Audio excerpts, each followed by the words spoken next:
Let's wait for things to get online so we can start the stream. There we go. Sup, ladies and gentlemen, Aquilon here, and welcome back to each and every one of you. And of course, if you're watching this for the first time over on YouTube, please remember to hit the like button. Also, click the link in the description down below because it is always better when it's live, without fail. Drenderman, how you doing, brother? Fucking hell, you're quick. How you doing, brother? Yeah, I literally just finished recording some videos, wrote some scripts. Seven Raven, how you doing? Just the eyeballs. Hey, I'm happy to have everyone here. I was waiting. Holy shit. Why, though? So you saw the tweet or the Discord notification and were like, fuck it. I'll come wait. I'll be ready for whenever this shit show starts. Well, bro, I'm honored. I'm honored to have you here. Seven Raven, thank you very much. I really appreciate that. It's always nice when I get to speak to chat literally from the start of the stream, and I don't have to make shit up for the first 3 or 4 minutes. It's always nice. Fucking hell. I really hope I'm not getting ill. Really fucking hope so. Lunari, how you doing? Good day to you. Very, very good day to you. Yeah, I wrote a script today. I dare say it's one of my better ones. Super Cider, how you doing, brother? I think it's one of my better ones, at least. We recorded it. Tomorrow I'm writing another script, which I'm really excited for. So I've had a busy day already. And now we're sitting down to stream. So we're going to be doing some WoW discussion, some WoW news. Then we're going to be playing some Final Fantasy XIV. And then we're probably going to play the Stanley Parable, because everyone keeps telling me that that's a perfect game for stream. Totally forgot what I wanted to ask you. Simon Raven, if you remember, ask me and I will answer it. I missed your coffee session because I had uni. Oh, Lenari, it got spicy. I had like writer's block for the first 15, 20 minutes of the stream. Not sure what I wanted to write, and then just suddenly fucking kicked off. And we wrote like, I think another 3, almost 4 pages of script. But the script is currently available on Patreon if you want to go check it out. I linked it there. So if you want to check it out and give me some feedback, you're more than welcome to do so. They say the Stanley Parable is good because it's interactive. There's a lot of things that we discuss on stream that's apparently in the game. So that's why I want to play it. Also because a lot of people have asked me to play it. So we'll do Final Fantasy first, and then we'll jump into the Stanley Parable. I have no idea what it's about. I don't know what the gameplay is like. I've never played the game. So, Shamakazi, how you doing? Well, hello to you. Very happy to have you here. Oh my god, dude. I have some WoW news, but I don't know if there's anything else. Like, what else is happening? Like, hip-hop and happening in the gaming world that we should talk about? Do any of you know of anything that's like really top priority that we discuss? I'm on Reddit right now looking for something. Shadows Gallic, how you doing? Glad I could catch you today. Hey, happy to have you here. Did you get the Ultimate Deluxe version or the standard one? Since Ultimate is base edition with additional content, I'd suggest that one. I don't know. I don't know which one I got. Which one did I get? Let's go. The Stanley Parable. I think I got the Ultra Deluxe. No. What? Huh. Yeah, I did get the Ultra Deluxe version. But this is weird. It usually says you already own this. Oh, there we go. They changed it. They just moved it somewhere else. Never mind. For a second there, it was like, add to cart the Stanley Parable Ultra Deluxe Edition. And I was like, wait, what? But I already have this. Just realized they actually changed where they tell you that you already have the game in your library. All the content. Well, Xenoblade Chronicles 3 is coming out soon. I have no idea what the fuck that is. Super Cider.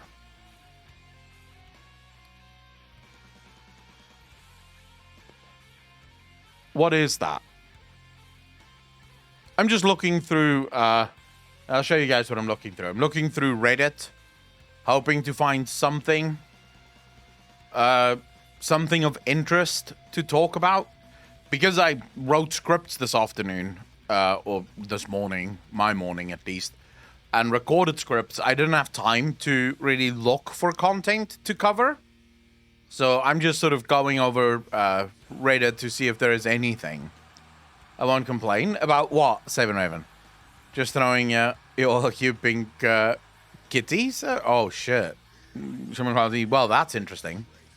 Are you sure Alpocalypse will be okay with that?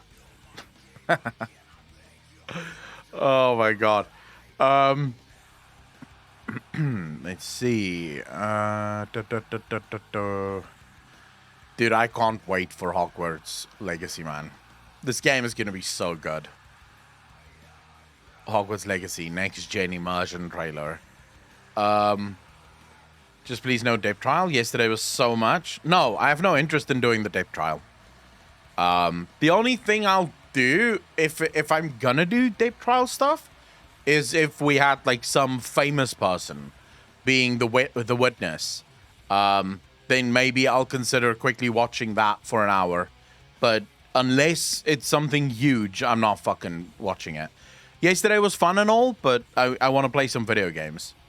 Kate Moss testified this morning for 5 minutes. What the fuck did she say in 5 minutes? Tech Priest, how you doing, brother?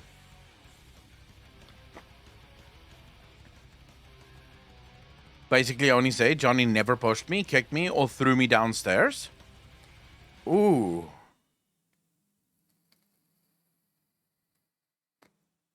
Wow.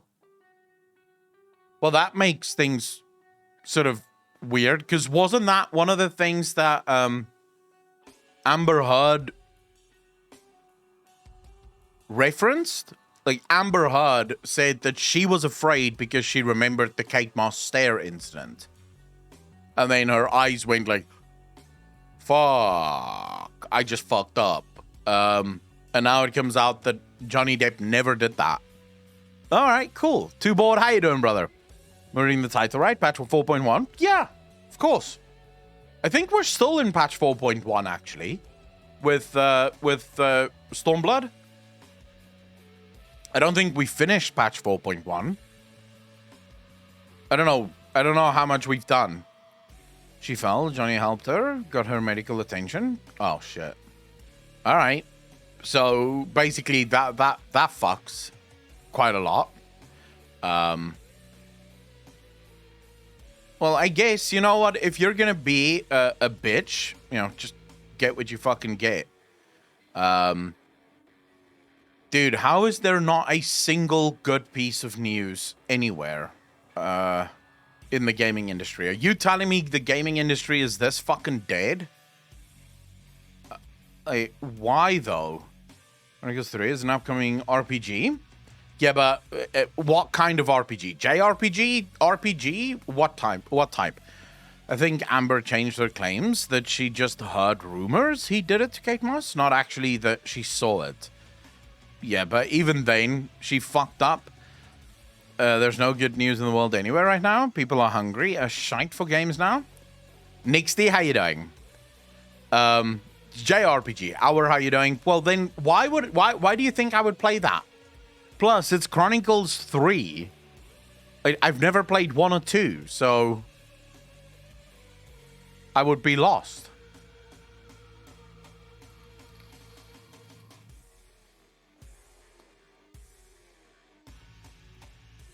JRPG, though, the difference doesn't matter to me. The difference matters a little to me. While I'm very much enjoying Final Fantasy, I'm not yet sure if I want to... What the fuck is happening here?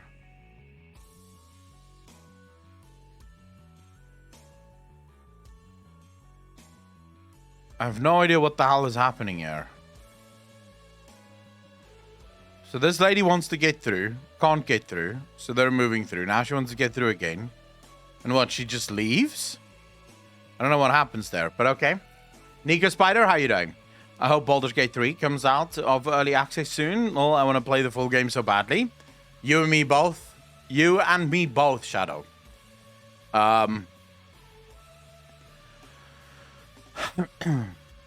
on, give me anything.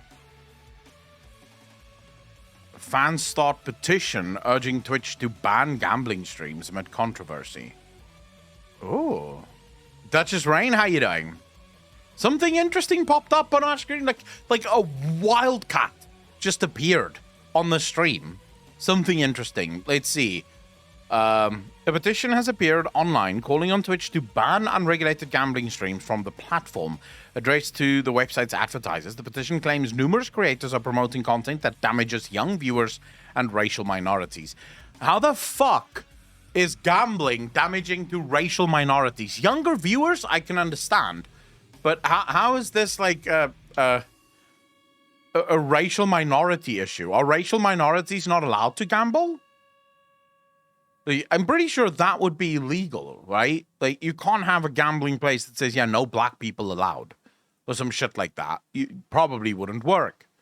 I think you would enjoy Pathfinder Wrath of the Righteous if you did not check that one before. I have not checked that. But I played the Pathfinder Kingmaker, and I was not a fan of that one. But I'll give it a go. If it's good, it's good. Gambling streams have always been a controversial topic on Twitch, although various streamers such as Trainwrecks and Aiden Ross have donated their huge winnings to good causes. Others have hit back at the practice and any creators who promote gambling in their streams. The dispute heated up once again when Twitch star XQC revealed that he had accepted a gambling sponsorship deal a year after having stopped due to an ever-increasing addiction. As the argument continues to rage in the streaming community, fans have penned a petition calling on Twitch's advertisers to force the platform to act. So I guess let me just share my let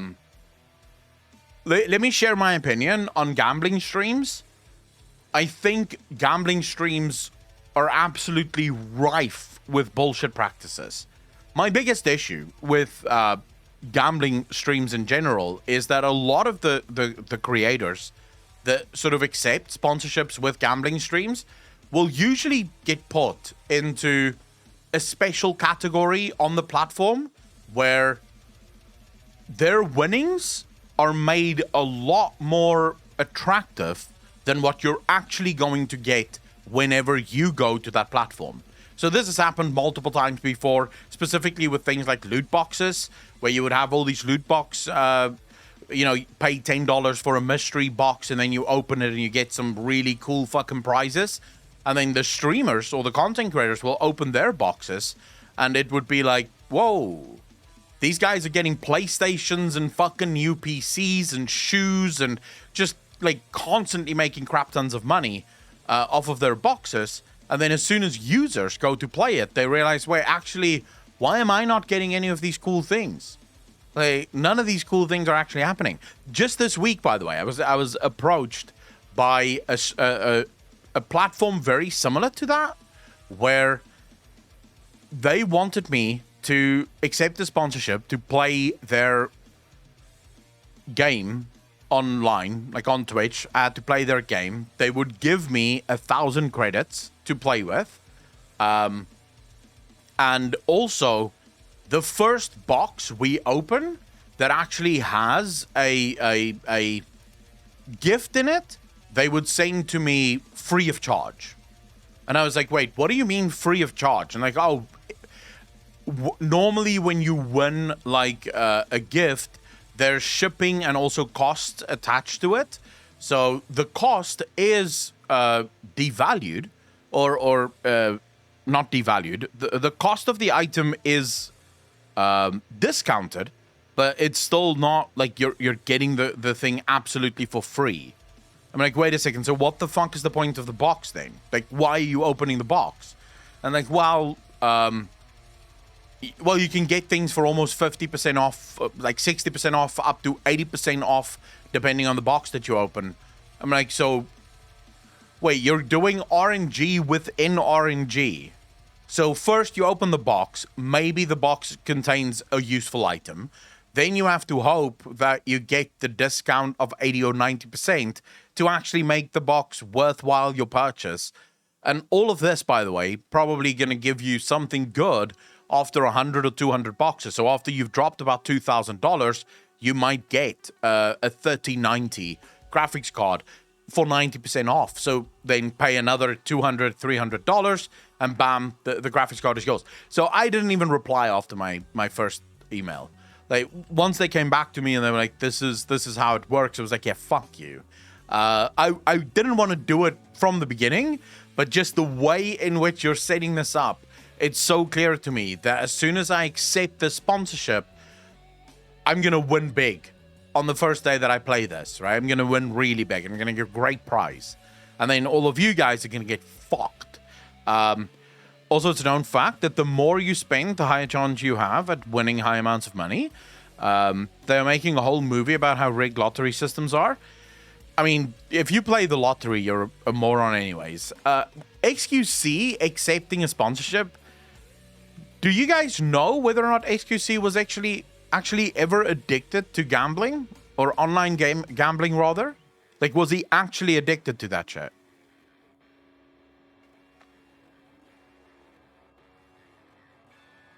Plus, they've basically given a fat cushion and parachute money. XQC gambled away $2 million, but he accepted sponsors and money double what he spent. Shit. Yes, he did. He openly said he's addicted. Dude, then why the fuck is he accepting another gambling sponsorship deal? If you're addicted, this is the last game you want to play. He used to take sponsor for gambling too. Fuck my life. Okay. The petition calls on Twitch to ban gambling. The petition by Aaron Jordan first appeared on change.org on May 20, calling on Twitch's advertisers to encourage the Amazon-owned platform to ban gambling streams. Just some of the big-name businesses included in the list are Pepsi, McDonald's, and Uber. The petition claims your advertisements on Twitch are being played next to Twitch broadcasters who promote unregulated online casinos that disproportionately damage young viewers and racial minorities. No one has explained yet how the fuck this harms racial minorities. Personally, I feel like this guy literally just included it. Literally just included it to hit the buzzwords, right? You say this, and suddenly everyone's like, shit, we have to get our ads off here. This is fucking horrible. We don't want to be associated with someone that harms racial minorities. Never mind the fact that this is actually harmful to younger viewers. You know, let's make something up as well while we're at it. I'm a white woman in my 20s, and gambling affects my bank account too. Race isn't even a reason for gambling to be bad. Now, that's not a stab at the Native Americans. Many casinos in the States are on reservations. I don't know, Duchess. They've decided clearly that this fucking asshole clearly decided to add racial minorities here without actually explaining why. As a result, they are attaching their brand to these unregulated crypto casinos, which could have a crippling effect on influential viewers. So wait, is this one of those white savior people? Is that what this guy is? Like a white savior? Basically saying, well, actually, racial minorities don't have the intelligence to look at a stream and be like, yeah, no. So these streamers streaming these games just mean that all racial minorities will now just fucking gamble all their money away. I mean, if that truly is what this guy believes, to my mind, he's the fucking racist here. Like, that's an incredibly racist thing to say. Right? Like, you include young viewers, I understand, because when you're younger, so under the age of 16, your mind is not developed yet to the point where you will absolutely be able to make informed decisions. This, by the way, doesn't matter whether you're white or black. All children don't have the fucking ability to make good decisions. Adults, on the other hand, should have the ability to make good decisions, regardless of whether you're white, black, purple, or pink. Doesn't fucking matter. So this is like the stupidest shit I've ever heard in my life. Racial minority is used to not write Indian scammers. Shit. Casinos are the best money washing machines. According to the petition, the promotion of gambling streams can spark a chain reaction that can have devastating consequences. For instance, 6 to 9% of young people and young adults experience problems related to gambling, and 1 in 5 individuals with a gambling addiction attempt suicide. Still no explanation of how this harms racial minorities. Urging the advertisers use their influence against Twitch, it calls for an end to unregulated casino live streams to help protect the vulnerable. With a few hundred signatures as of writing, the petition has gained some traction, but it is not yet clear whether Twitch or its advertisers will respond to the document anytime soon. I can tell you right now, unless the advertisers of Twitch see this and actually pay attention to this, Twitch isn't going to do shit. For the exact same reason why Twitch does nothing to bikini streamers and hot tub streamers. Because while, yes, technically, these girls act absolutely outside of the TOS of Twitch, Twitch makes money off of it. And Twitch makes bank on these streamers. So Twitch is not about to ban any of those streamers in any way, shape, or form. Nor do I think they should. But if your TOS says one thing, and you're sort of applying it willy-nilly depending on who breaks the rules, that's when we have a little bit of a fucking problem. Nerd Booster, how you doing, brother? I still think the guy who made this petition is an absolute fucking racist. Or if not an outright racist, I think this guy has white savior complex. And you all know exactly what I'm talking about. There are so many fucking white people that get offended on behalf of minorities, even when minorities are not offended by the fucking thing that these people are offended by. And I sort of feel like this is exactly what this guy is suffering from. Just sort of preemptively going, yeah, this is clearly gonna harm the minorities who can't think for themselves. Like, Jesus, dude, what are you saying? I genuinely don't know what the fuck to say about that. What do you guys want? Do you think this should be, do you think Twitch should absolutely ban gambling streams, or do you think it should stay? I don't have a gambling problem. I'll bet you good money on that. Oh, wait. I should have just in time for the spicy commentary. Dude, I get so fucking triggered by white assholes that think that they are, like, the savior of the racial minorities. It really pisses me off. It is just triggering as fuck. Because to my mind, that is the most insulting thing ever. Like, it's just... Yeah, let me just leave it there. People are going to do what they're going to do, whether someone is streaming it or not. I think when it comes to streaming, the issue that I have particularly, that I have with Twitch, is Twitch doesn't have a good way of dealing with minors in 18+ streams. My stream, for example, is labeled 18+. It's always been labeled 18+. Whenever you come into Twitch and you want to watch my channel, there's a box that pops up, or should at least always pop up, saying that this stream is flagged for 18+. Do you wish to continue? I do this because the things we discuss here isn't age appropriate to minors. I know for a fact we have minors in the community. I know that for a fucking fact.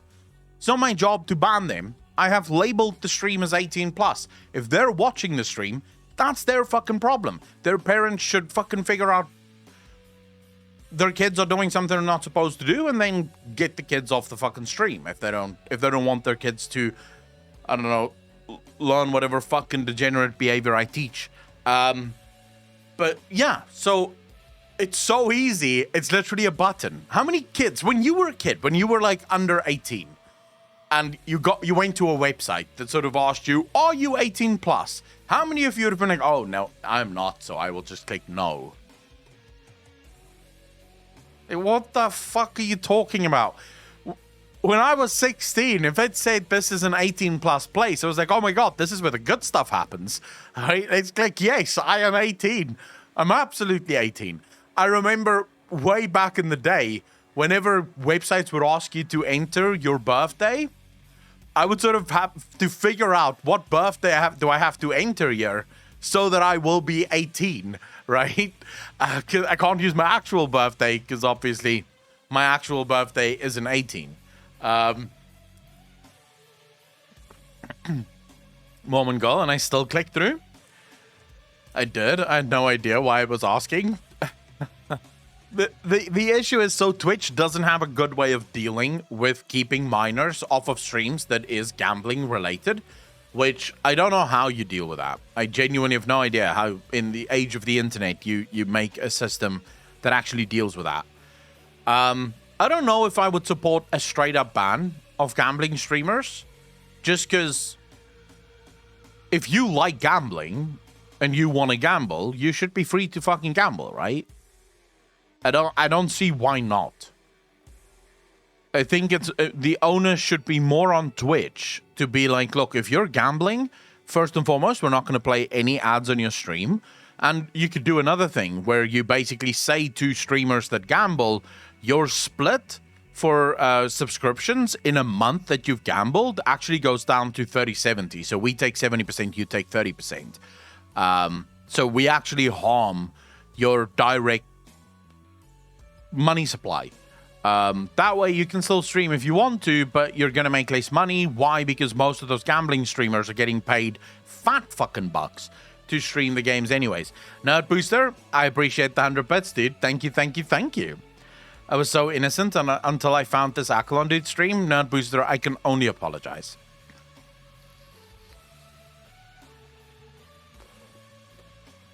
I would say demonetize the stream, but the gambling games would just pay the streamers directly. Well, if you demonetize the stream, because a lot of these guys that is into the sort of gambling shit is in it to make money, right? But yeah, you are right. The gambling companies will just pay more. And if ever there's been a business industry that has the ability to pay more, it would be the gambling industry, right? Maybe the answer is just let it be or ban it straight up. I don't know.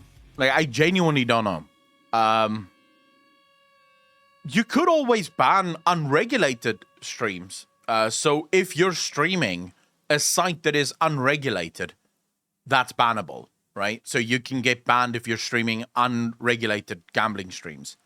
But if you're on a site that is regulated, and there are online sites that is absolutely regulated, if you're on a regulated streaming site and you're gambling there, then that's fine, right? So you allow for gambling to continue, but in a way that doesn't harm the viewer. Because that's actually the only thing I'm pissed off about. I don't give a fuck what this means about advertisers or, as this guy claims, racial minorities or some shit like that. I don't even know how, but I don't even give a fuck about that. What I care about is viewers that buy into this bullshit. Because the streamer is getting 9 out of 10 good fucking prizes, and then you go and you drop $2,000, $3,000 and get 0 prizes. That's the thing that pisses me off. The stories my wife tells me about what do kids in 5th and 7th grade is mind-blowing. These even kids do grow up too fast these days. They're 100%. And in Golden Saucer, something similar that could make you addicted. Digimark, I don't think so, because there's no real money involved, right? And as long as there's no real money involved, I don't know if the gambling is gonna take. Like, I don't know how much you'd benefit from like how much dopamine your brain would actually release in something like the Gold Saucer, considering it's just video games and it's just sort of playing for fun, right?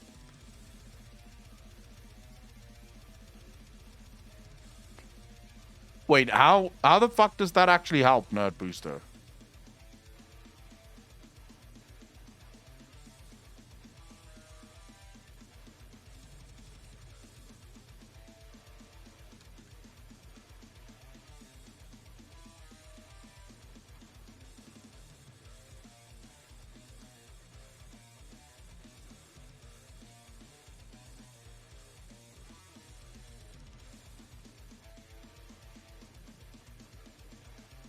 Alex, I have a video for you that is fairly rush.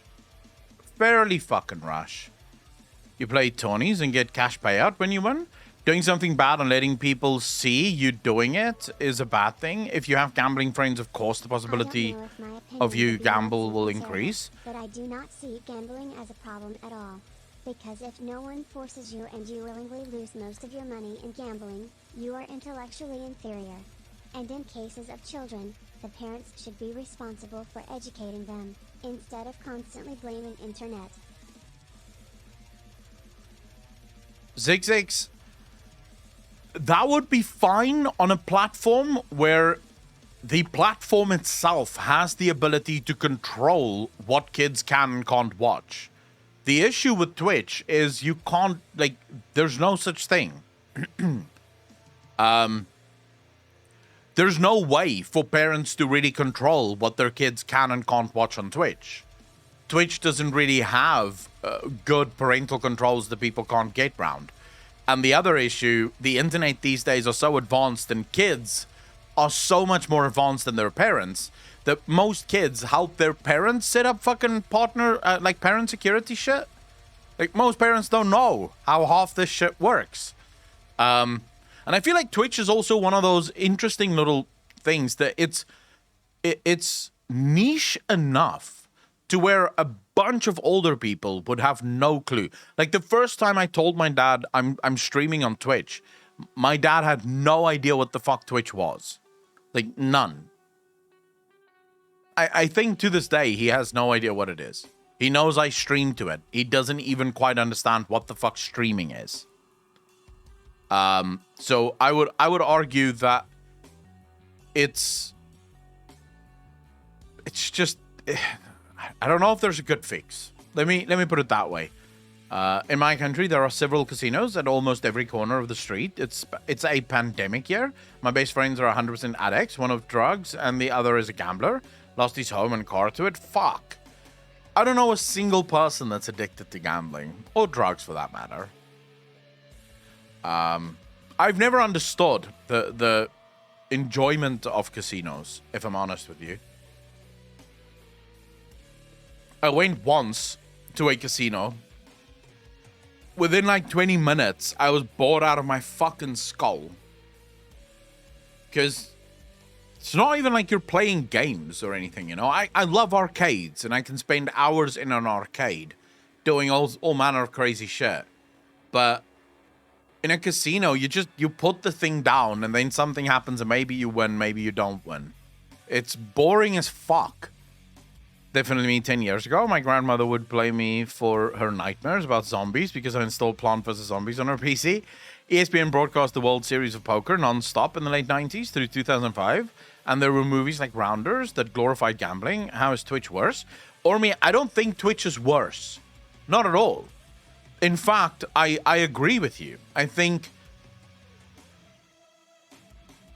don't think attacking this from the perspective of gambling pandemics or it's going to make people gamble more or anything like that, I don't think that's the right way of attacking the argument here. I think if you are going to try and attack this argument rationally, you are probably going to want to attack it from the minor aspect, right? So if Twitch can ensure that no minors are watching these gambling streams, it's good. There's nothing wrong with that. Because a lot of those movies, like Rounders, what's the other one? 21 is another movie that really glorified gambling. Those movies were all rated, I believe, 16, right? So they were rated well and truly above what minors would be exposed to at the time. So if Twitch could at least just put reasonable sort of measures in place to make sure that minors aren't getting... Of course, minors are still going to get in there. But if they can do that, I think it's fine. So yeah, I don't know. I don't know what the answer would be. It's just an interesting nugget that we found trolling Reddit. So don't fucking blame me, guys, for the opinions here. I'm just reading you shit, right? Do you get your friends to gamble in private? And I see this is a good example of limiting bad habits spreading. And I mean, I would never be okay because Islamic countries also ban a bunch of other things, right? Which I would obviously, as someone from the West, would not agree with. While I think it works for Muslims and it works obviously for those countries, I think here you would have a huge problem in terms of freedom, right? The personal freedom also means personal responsibility. And people don't like giving up their personal freedoms, but for some reason people really like when they don't also have to take personal responsibility for stuff, which is kind of weird, but at the same time, you know, well expected. It is expected.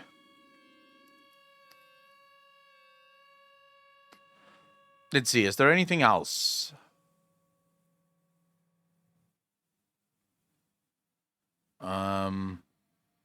Oh shit, this is really fucking good. Wait, this is actual cosplay? I don't believe it. Man, Straws of the Lifebinder cosplay. Fucking bollocks is this cosplay. Dude, if this is cosplay, this is the most edited picture I've ever seen in my life.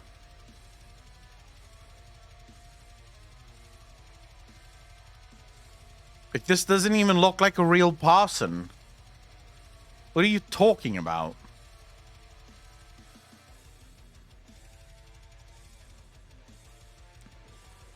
I mean, I love the costume. The costume is absolutely fantastic. Although I have a feeling the cloak is photoshopped in. And I also think without Photoshop, this would not look anywhere near as good. But the costume is really well detailed. Really cool costume. Very highly photoshopped. Like, crazily so. Petition urging Twitch to ban gambling. Fuck my life. Advanced Warfare. Goals with Time Machine. What do you want from me? You're a bitch. Go get yourself interned. Don't date this bitch, Johnny. You'll thank me later. And also stop doing drugs. Thanks. Okay. King Julian, you don't think that's photoshopped? You're nuts. Gonna look like fan art more than cosplay? Okay, yes, it does actually. Marvel Mmorpg cancelled. His investment is refocused on smaller projects based in current IPs. I didn't even know that there was a Marvel MMORPG in the works.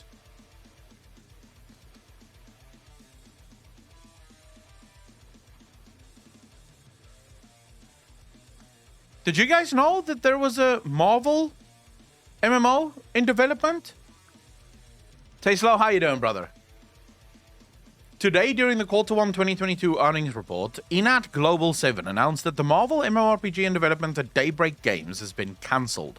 The company has reportedly reevaluated the risk associated with such a big investment, over $50 million, in a single project and decided to diversify investments into smaller projects based on current IPs.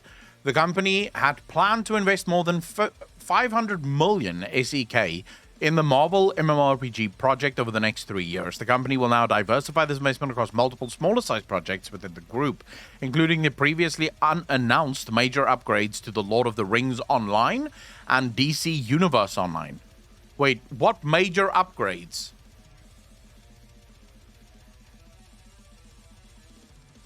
What?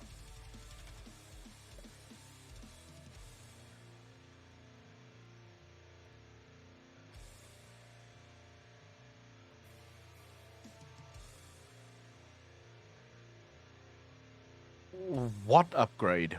Can't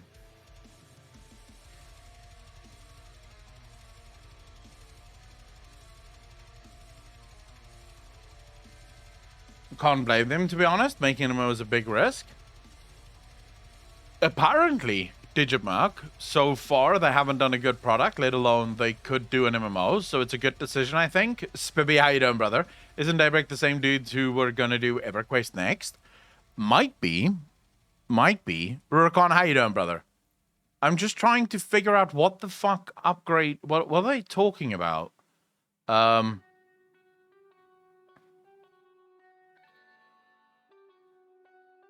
Hey everyone, this is Louis7, and today I have some big news from the parent company that owns the studio that develops The Lord of the Rings Online, Inad Global 7, or EG7 for short. They had their investor presentation this year, similar to December of last year, 2020, where they talk about their products, and because of their acquisition of Daybreak Games also last year, this does include Lotro. So now, very importantly, what is contained in this presentation? I mean, I will say, from what I've heard, the Lord of the Rings MMO is absolutely fantastic. The graphics, clearly, as you can see, is dog shit beyond belief, right? But I heard that it's got an amazing story. The game is really fucking well done. So it's definitely one of those games that's on my list to give a try. Presentation is not an announcement from the developers, Standing Stone Games, and because of that, I am honestly a little bit skeptical of this info, but we'll save that for later. I will link all the sources in the description, but to get to the juicy details. These start in their product slate for 2022 and beyond slide, which has Lotro categorized under the medium term. In the Lotro section, they say Daybreak is investing in a major revamp to upgrade the visuals, modernize the experience, and release on consoles. For Lotro, this is reported to coincide with Amazon's upcoming Lord of the Rings TV series, which is scheduled for a debut in September of this year. Okay, that makes sense. 2022. While this section is explicitly after 2022 in the timeline, it suggests that perhaps in late 2022 some of this is expected to become a reality, but also there may be some more longer-term plans for 2023 and beyond. Next up, the presentation actually basically repeated that, saying large content updates and revamp for Lotro in the near to long-term pipeline. And throughout the entirety of this presentation, the acting CEO, Ji Ham, talked about the benefit of live service games and that being a large focus of EG7 moving forward. I'm not going to watch the whole video. You guys can go watch it if you want to. I just wanted to see what the big news was. So basically, they're just doing a graphical update to the game. I mean, 50 million will get you some really good fucking graphics, right? If you can't make great graphics with 50 million, maybe like 4, 5, 6 million, because it's going to be split amongst a few titles, then maybe you shouldn't be in video games to begin with. Another show that's going to be a disaster. The Marvel MMORPG project was in development at Dimensional Inc., the studio helmed by Jack Emmert, who has recently left the company to join NetEase as the head of the new US-based studio Jackalope Games. It is possible Emmert's decision was influenced by the cancellation of the Marvel MMORPG. The updated short-term lineup presented today by Inad Global 7 still includes launching Block N Load 2, Evil v Evil, and Fire Shrine indie games pipeline this year. The company is also expecting a boost to Lord of the Rings Online thanks to the Amazon TV show Rings of Power, due to debut in early September. I think they're banking on people being sort of nostalgic for Lord of the Rings and then giving Lord of the Rings Online a try. From what I've heard, the main issue with Lord of the Rings is it's an incredibly gotcha game. We'll have to wait and see, though, right? Medium term, EG7 still plans to deliver major updates to Magic Online, Lord of the Rings Online, and DC Universe Online, while new game releases include Power Chord, IGI 83, Minimal Effect, and other indies from Fire Shrine. Long-term, EG7 plans investments in games-as-a-service titles based on core first-party IPs, which could rekindle the hopes of EverQuest fans. So yes, it is the company that was running EverQuest Next, it seems, and then for some reason decided, screw that, we'll go do something else.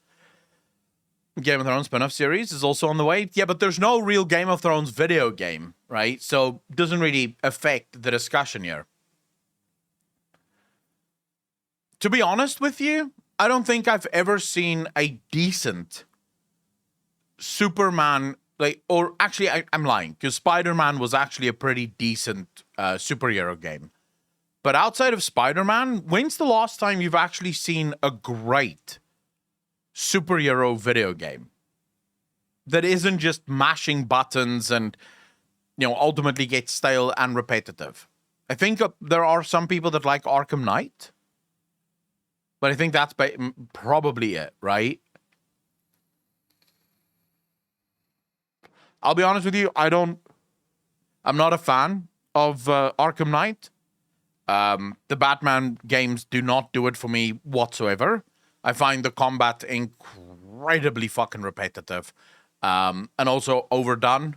So I'm not a huge fan of the game. Love the movies, love the superhero, hate the games. But even then, let me put it this way. If you compare the amount of superhero games that fail to the amount of superhero games that actually succeed, what happens more often? Superhero games that absolutely fail, right? That just don't fucking deliver. It falls flat. No one really plays it. Everyone wants to get in on it, but no one ever really perfects it in any way, shape, or form. So I think it is a good move on from their side. Night was shit, but the concept of the combat was good. The Batman Arkham series is the last ones I can think of. Asylum and Arkham City were amazing. City of Heroes and City of Villains was a staple for me because it captured the perfect superhero supervillain fantasy. I liked the Shadow games for Lord of the Rings too. Can't remember what Shadow games you're talking about. Superman on N64, a Nintendo platform, was cool. We can go to Marvel. What's it called? Marvel Guardians of the Galaxy. It's a really shit game. You have the other one, Marvel Avengers, really shit game. Right? So most of them just fucking fail. So I think this is a good move overall. I'd love to see what they do with the Lord of the Rings universe. If a graphic update is kind of all that the game needs, we'll probably have to wait and see. But yeah, 50 million for an MMO. This sort of proves to you why MMOs are so difficult to fucking make, right? Did any of you know that this game was actually in development? A Wolverine will become? When is the Wolverine game coming out? I didn't even know there was a game for Wolverine planned.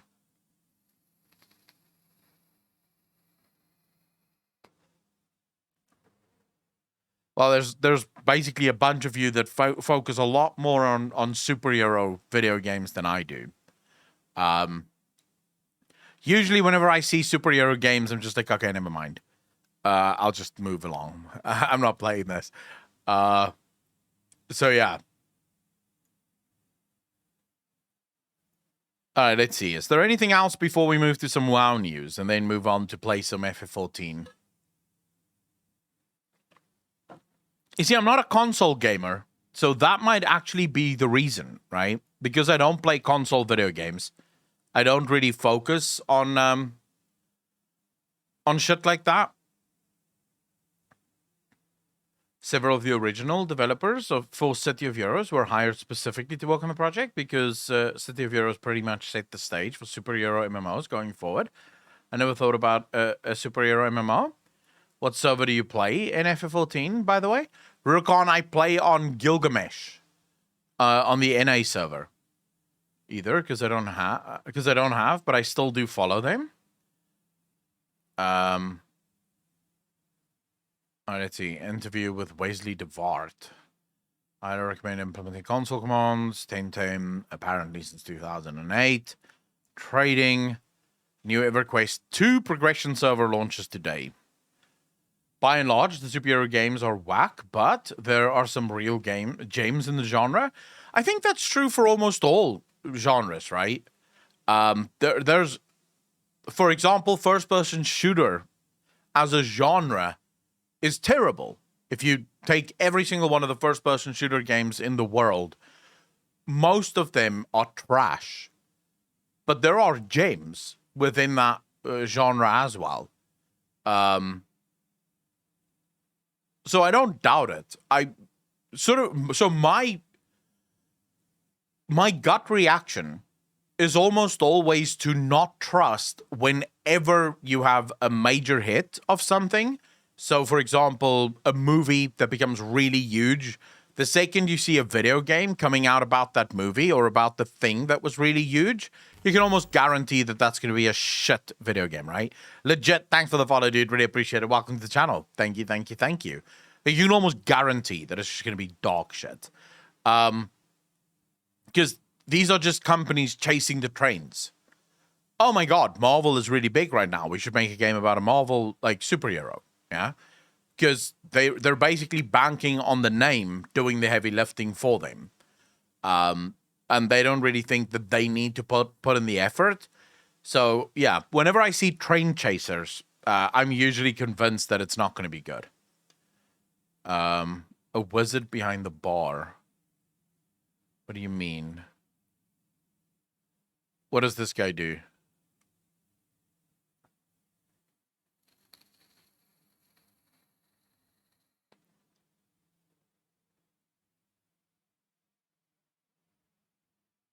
Dude, I would kind of be pissed if I was ordering a drink and this guy first wanted to do a fucking magic trick.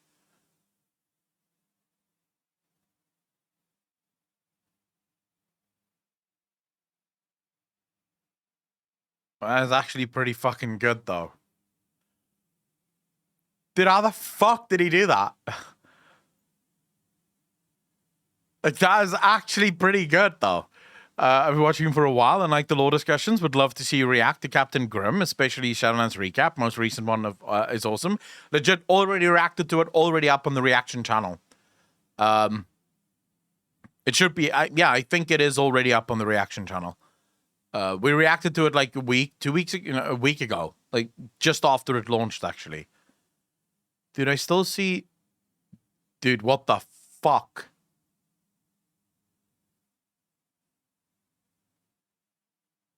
Dude, you can see the bottle still in there. Like, look. Just pay attention to this. So that's the bottle. That's the cup. The cup goes over the bottle. You can still see the bottle under it. So the bottle isn't going anywhere. Dude, how the fuck does he do that? Legit, no. I mean, we upload so many videos. There's no way. There's no way that I expect everyone to know every single video that comes out. Unagi, by the way, for everyone, actually, if you're not a sub to the channel, you can't actually link in the channel. If you want to link videos or stuff for us to react to, please do it on Discord. That way we can still see it, and you don't have to feel forced to give me money. PC servers have now been inaccessible for 4 months. Jesus. Oh, Sony has Spider-Man. Venom writes, no idea why Wolverine is a Sony game, but yeah. Because that's just what Sony fucking does, dude. Sony just owns pretty much all of the superhero shit. Just always. Next stop, Moon. Oh my god, what the fuck? Alright. Wife listening to me talk about the 1000th time about my Minecraft world. Right. Gollum's solo video game brings us back to Middle Earth in September.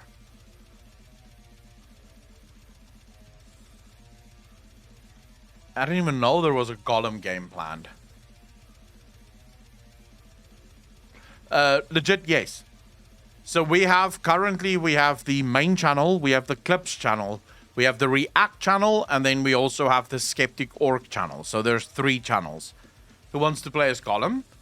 I don't know. It's obviously an adventure game. I mean, it looks good, right? It looks good, but it's most likely gonna be one of those linear adventure games. I don't know if I will give it a go.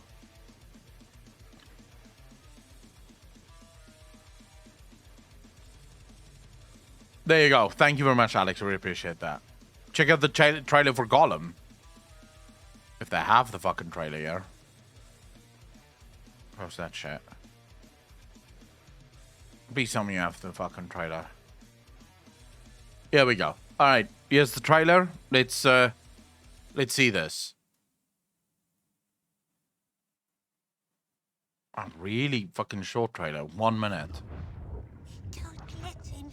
suspicious. They'll find us. They'll see us.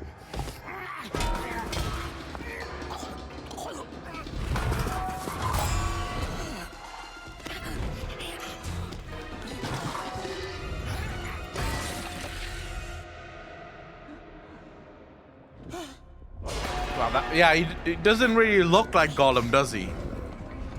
Nasty, filthy oxes. Kill them. No, we must hide. We can't let them get their nasty, filthy handses on our precious.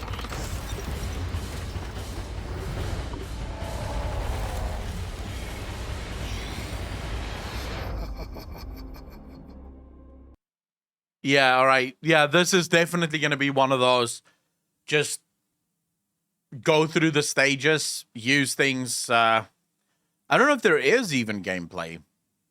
Let's see. I don't know. I don't think that there is gameplay, but we can check.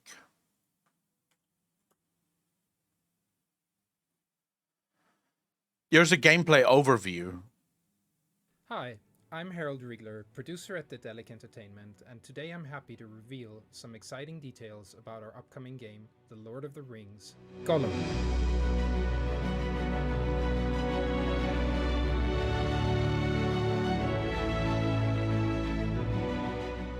Gollum has always fascinated us. While being completely essential to the story written by J.R.R. Tolkien, Gollum's long chase for his precious ring has never been told in detail. Yet his incredible journey from Mordor through Mirkwood to the mines of Moria takes players to places they haven't seen like this before, while setting the stage for events that will ultimately decide the fate of all of Middle-earth. I mean, the graphics look good. I, again, don't really know how playing as Gollum is going to play out. Like, if that's going to hit with anyone. Loads up, and I'm glad to hear that. Cranes, yeah, I agree with you. The voice isn't absolutely amazing. The graphics look beautiful. Gollum has pretty much traveled everywhere. He's also pretty much met everyone, and by looking at events from his angle, players will experience Middle-earth through the eyes and twisted mind of one of the most iconic characters of all time. All of that in our very own artistic style. From It is his a time sneak in the game, slave yeah. pits of the Dark Tower to his stay with the elves of Mirkwood, Gollum will creep, sneak, and trick his way past faithful, detailed environments, some of which have never been seen before in such detail. The Lord of the Rings Gollum is a cinematic stealth action adventure. It mixes stealth and parkour gameplay and really leverages Dedelic's expertise in crafting engaging stories. Gollum is no traditional hero. So here's what I hate about games like this. The paths are usually well laid out in front of you, right? So you can see there, all of the ledges that you can sort of hang on is marked in white. So if a ledge isn't marked in white, you can't be on it. So the path is sort of decided beforehand already. You don't really have to make a lot of decisions in getting from one point to the next. They may do something similar to what Tomb Raider does, where they put some puzzles and stuff into the game. The issue with most games that's like this is the character. So in Tomb Raider, for example, Lara Croft will actually tell you what to do in order to beat the puzzle. Like, all you have to do is fail once, and then Lara will be like, oh, perhaps I should reach that, and then the camera sort of pans up to where you should reach. And it's like, oh, never mind. So that's what I have to do. These games just, they end up being sort of like an empty shell. Good graphics, fun gameplay, but really doesn't deliver anything. He's learned not to take any sides other than his own, and some of the most powerful beings in Middle-earth want him either captive or dead. In the game, you will meet some iconic characters, but also interesting personalities less known to players, but nonetheless essential to the events unfolding. We've been highly faithful to the descriptions in the books, depicting, for instance, the Moth of Sauron, the Lieutenant of Barad-dûr, who is constantly scheming on behalf of his Dark Lord. In the game, we will see his face for the first time, but also Thranduil, King of the Elves of Mirkwood, father of Legolas. And last but not least, Gandalf the Wizard. We're all super excited to be working on this amazing project, and we can't wait to show you more. Stay tuned on social media at Gollum Game. My brother is currently reading the Lord of the Rings book, and I've never read the book. Love the movies. Literally started rewatching it yesterday, but never actually read the book, even though I think I should. Because my brother's telling me about the forest, right? So the hobbits. So the movies are completely different to the books, first and foremost. In the book, it's like the four hobbits. So you have Pippin and Merry that joins later in the movies, right? In the books, they're there from the start. So all four hobbits set off and they go on this adventure. They then enter into the dark forest. And whilst in the dark forest, as they're about to get murdered by the forest, they meet the keeper of the forest, right? Someone that you didn't meet in the game, in the movies. The keeper of the forest, when they asked him, "Who are you?" he just said, "I am." What's interesting about this, about the keeper, the ring doesn't affect him at all. Like, not at all. In fact, he holds the ring, looks at the ring, and then gives the ring back to Frodo. Just like, all right, cool. Whenever Frodo puts on the ring, he still sees Frodo. Like, the magic of the ring does nothing to him. It doesn't affect him in any way, shape, or form. Which is very interesting. Like, why didn't that guy just fucking defeat Sauron? You know? Like, clearly this guy is really fucking OP. So, we should just have seen that guy and said, hey, there you go. Go defeat him. Tom Bombadil is my favorite character. I definitely have to read the Lord of the Rings books. But yeah, I think I'll give this game a go. I mean, I'm a huge fan of Tomb Raider, and this is very similar to Tomb Raider because it's also exploration, it's sneak. There's obviously going to be some combat. There's probably going to be puzzle solving, the parkour, but I can take or leave. Doesn't really bother me too much. But yeah, I'll give it a go. Powerful within his little forest that he set limits to himself on. What do you mean he sets the limits? So can he decide to be outside the forest and also be strong?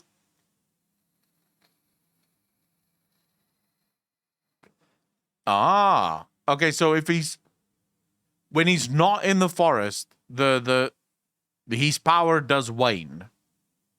All right, that makes sense. That does make sense. Okay. So actually sending him off to Sauron might have been a horrible idea. Because by the time he gets to Mount Doom, Sauron just fucking punches him and he's dead. So I get it. I get it. Well, we could always have, like, forests grow, right? So you could just let the forest grow towards Mount Doom and be done with it. So Gandalf did not want to have him keep the ring in his land? Ah. Fuck. I'm going to have to read the books now. Fuck you guys. I don't have time to read Lord of the Rings. It's such a big book. But now I'm interested. Because it seems like Gandalf knew. Alright, fine. You guys convince me. I'll read the fucking book. I'll read the book, okay? Just calm down. Calm down, chat. Alright, let's see. What else do we have here? Anything else of interest? Anything else of interest? If you only got sponsored by Audible? I don't like listening to books, so it's probably better that Audible doesn't sponsor me. I fucking loathe listening to books. I can't do two things at the same time. So either I'm listening to the book or I'm doing something else, but I'm not listening to the book and doing something else. So, yeah, that does not work for me. I may as well just read the book then.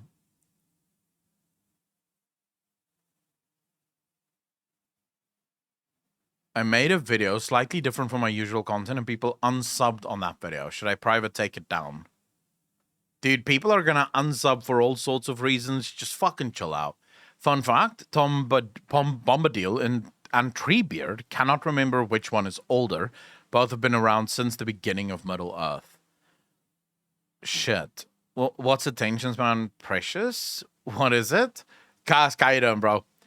And I loathe reading books. Why do you loathe reading books? Is it possible to use reshade knocking one time? Same. I can't stand audiobooks. It's not that I can't stand them. It's just I don't like a lot of people will put on an audiobook and then, you know, clean the house or go work in the garden or go training or some shit like that. I don't even listen to music when I'm in the gym because it annoys me. When I'm doing something, I want to be focused on the thing that I'm doing. I don't want to be sort of distracted with something else. Okay, it seems like that's all the gaming news we have, ladies and gentlemen. The world of gaming is fucking dead.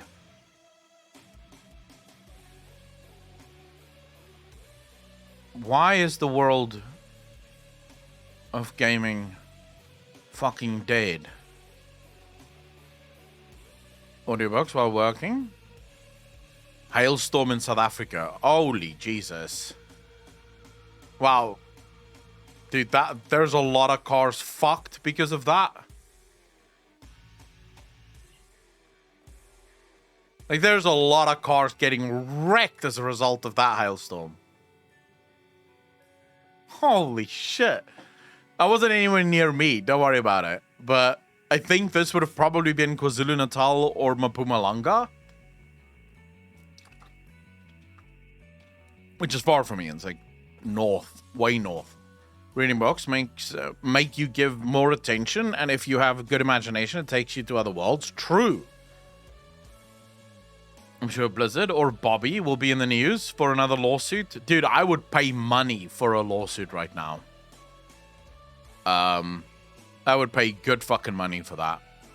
Anything basically to give me some kind of fucking something to cover, you know?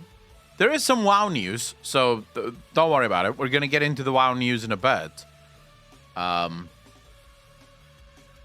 just wish that there were some proper gaming news as well that we could discuss. I should probably... The fuck are these videos about? Alright.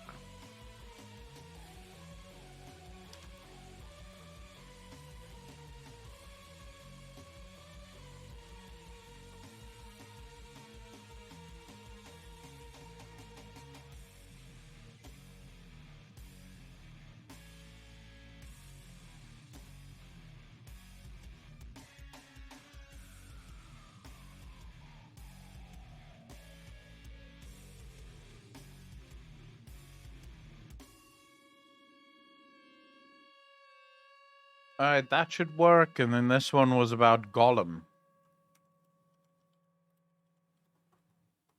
Actually, we'll put that on React.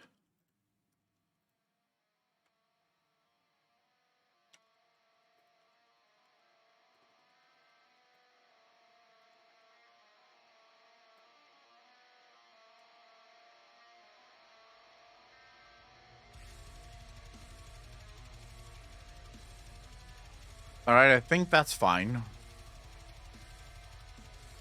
We can just upload that. I do apologize that you guys have to be sort of part of the... I'm sorry, but frack you, Blizzard. Ooh.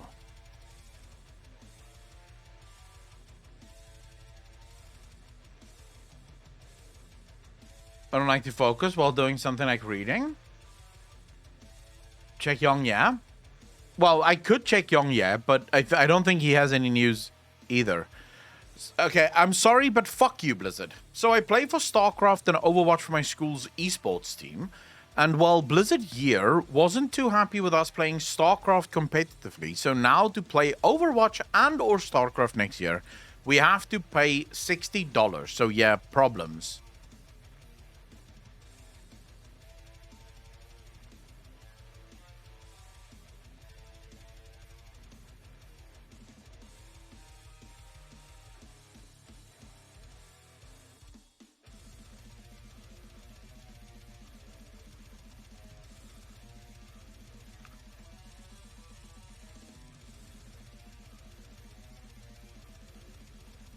I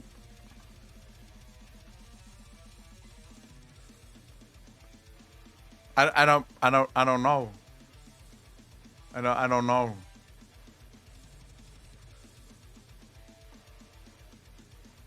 I'm not sure what's going on here, to be honest with you. Were they playing the games illegally? Or... Stanley against esports? Was it the whole point to Overwatch?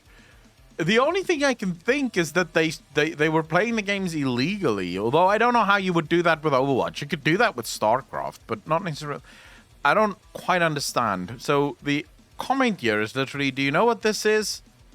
It's the world's smallest violin playing just for you. Yeah, I don't know what this issue is. This was a waste of my time.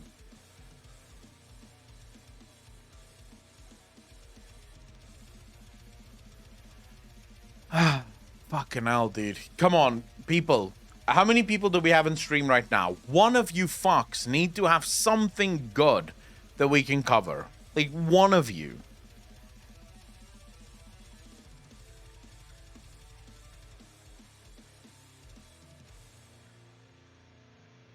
Miracos, how you doing, brother?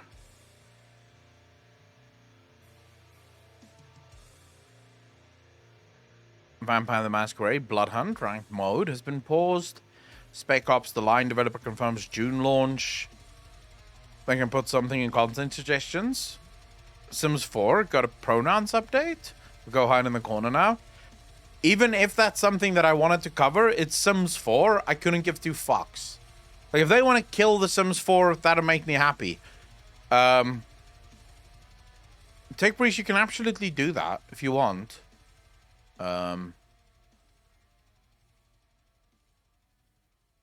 USA Nationals preview from PRS. Oh no, Trap Camp. This is what you call a pro gamer move? What did he do? A pro gamer move. Okay.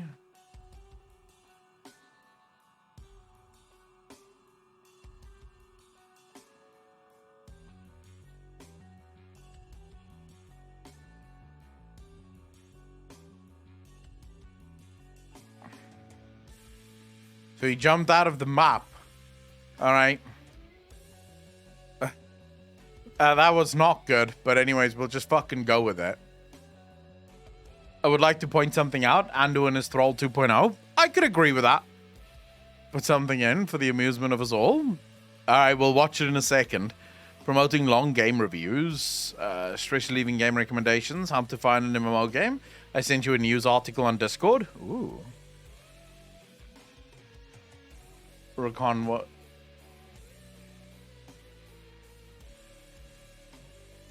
Alright, here we go. I already saw something that I might get triggered over. So let's see. Elden Ring Mog may be the Souls series' worst LGBT plus representation. Elden Ring's Mog, Lord of Blood, has fascinating and tragic lore, but the implications of his relationship with Miquela can be harmful. The lore and narrative in Elden Ring builds one of From Software's best worlds, with dozens of characters all acting and conflicting with each other to bring the lands between to life. Some of these characters that have impressive impact on the world are even hidden away as secret bosses in order to uncover the truth of characters like Ranni the Witch or Mog, Lord of Blood. However, in what may have simply been an effort to make for compelling and complex villains, Mog in particular stands out as an unfortunate piece of representation when examining his relationship with one of his siblings. While this may not have been the intended read when Mog and Miquela's complicated relationship was being crafted for Elden Ring, the result has one of the worst implications for LGBT plus representation in a From Software title. I think I already think where the fuck we're going, but let's see. For those who haven't dived quite so far into the Elden Ring lore, Mog and Miquela are demigods. This means that both of these characters are the children of the goddess queen Marika, and therefore possess considerably more power than the average fighter wandering around the lands between. Mog was born an omen, one of the cursed children born with horns but protruding from their bodies, who are either killed or disfigured in infancy, or locked away deep underneath Lindell. On the other hand, Michaela is a beloved prodigy who was born cursed with eternal childhood and was made an Empyrean, possibly destined to take on the role of God from his mother. Before the events of the game, Michaela had locked himself away in a cocoon that allowed himself to feed his blood to a new great tree, known as the Halig Tree. There, he hoped to cure himself of his agelessness, as well as relieving Elden Ring's toughest boss, Melania, of her scarlet rot. However, sometime after the Shattering, Mog stole Michaela and the Halig Tree, hoping to raise the Empyrean to godhood and become his consort. Terrorization of Mog's dynasty. Everything about the characters is intriguing and compelling, with Mog being the cursed son of a goddess who devotes himself to an outer god in order to find freedom from being imprisoned under the capital and make a claim for lordhood. It's when looking at how Mog tries to go about trying to become a blood-obsessed Elden Lord that several negative implications start to crop up. In short, Mog becomes obsessed with and kidnaps a child in order to become his consort. Dude, you realize that what you're fucking talking about here is gods? That's nuts and supposed to be fucking off the rails, right? It may actually be that Elden Ring didn't even think about representing straight or gay people in their game, and instead just wrote whatever the fuck sounded cooler and crueler. Maybe. I don't know. It could be fucking wrong. It used to be not so long ago. Let's say a decade ago. The people wrote stories just to write good stories. It's only recently that you fucks over in the gaming media started making everything about some kind of real life fucking issue. Like, everyone has to be represented, and if that means making 400 fucking characters in your game, you'll fucking do it so that you can hit all of the pronouns and shit in video games. Dude, no one gives a fuck about this shit, Game Rant.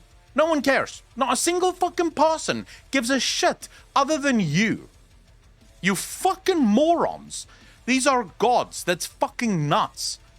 Have you seen Warhammer's universe where gods literally rape other gods and then force them to have children that populate worlds? It's what gods normally in video games do. They're fucking rank. It's just what happens. This is absolutely ridiculous.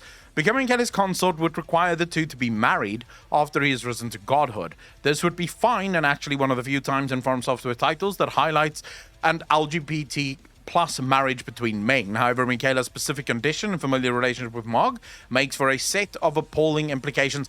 Dude, has it ever occurred to you that maybe From Software has no LGBT plus sort of relationships in their video games because they just don't cater to that bullshit? Whether you're gay or straight, you play the game, you pretend whatever the fuck you want to happen happens, and that's it. They don't really dive into the whole woke obsessed crap. They don't care. If you want your character to be gay in the game, your character is gay in the game. Congratulations. You can look fabulous and fucking defeat as many enemies as you want. If you want to be butch and fucking masculine, you can be that too and go defeat as many enemies as you want. Perhaps that is why they don't actually do the whole representation bullshit, because they know that nothing will ever actually please you. Because here's the funny thing. If they managed to put a trans boss into the fucking game, you would complain that there's not also a gay and a lesbian boss. If they managed to hit all of that, you would complain because they don't have the exact right pronouns. Look, Game Rant. No one actually gives a fuck that includes most trans people.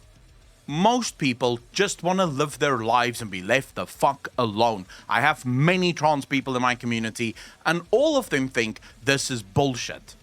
None of them give a fuck. I don't know of a single trans person in my community that has played Elden Ring and actually jumped over the fucking wall because, oh my god. In fact, I would say that the thing you're suggesting here is actually the bigoted fucking attitude. Because you're effectively saying that they're saying that all gay people are somehow child molesters, which isn't true, FYI. Like, not even close, but somehow that's what you're reading, rather than just, oh, this is a fucked up god that wants to force someone, like, isn't the more important bit here that the god wants to kidnap someone and force them to become a consort? Like, I feel like that is the thing that's far more fucking important here. I don't think this matters to anyone. Like, most people just want to play video games. Shut the fuck up. Oh my god. I give a shit. It's nice to see myself represented in a video game when I'm so frequently erased, ostracized, and bullied in real life for things I didn't choose about myself. But yes, forcing it feels awkward. Arcarian, we're not talking about representation here. Not at all.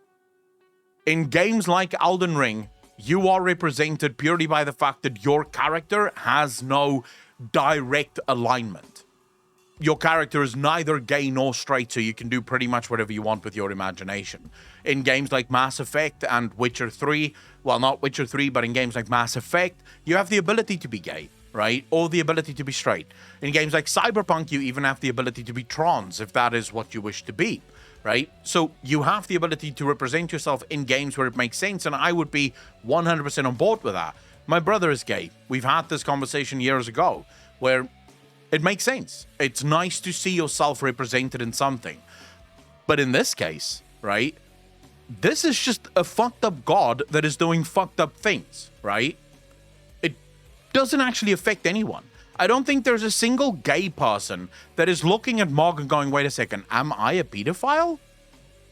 Because Elden Ring seems to think I'm a pedophile. Like, I don't think there's anyone that's thinking this way. Like, for most people, this is just a fucked up god doing fucked up things because that's what gods in Elden Ring do. Is there any good gods in Elden Ring at all?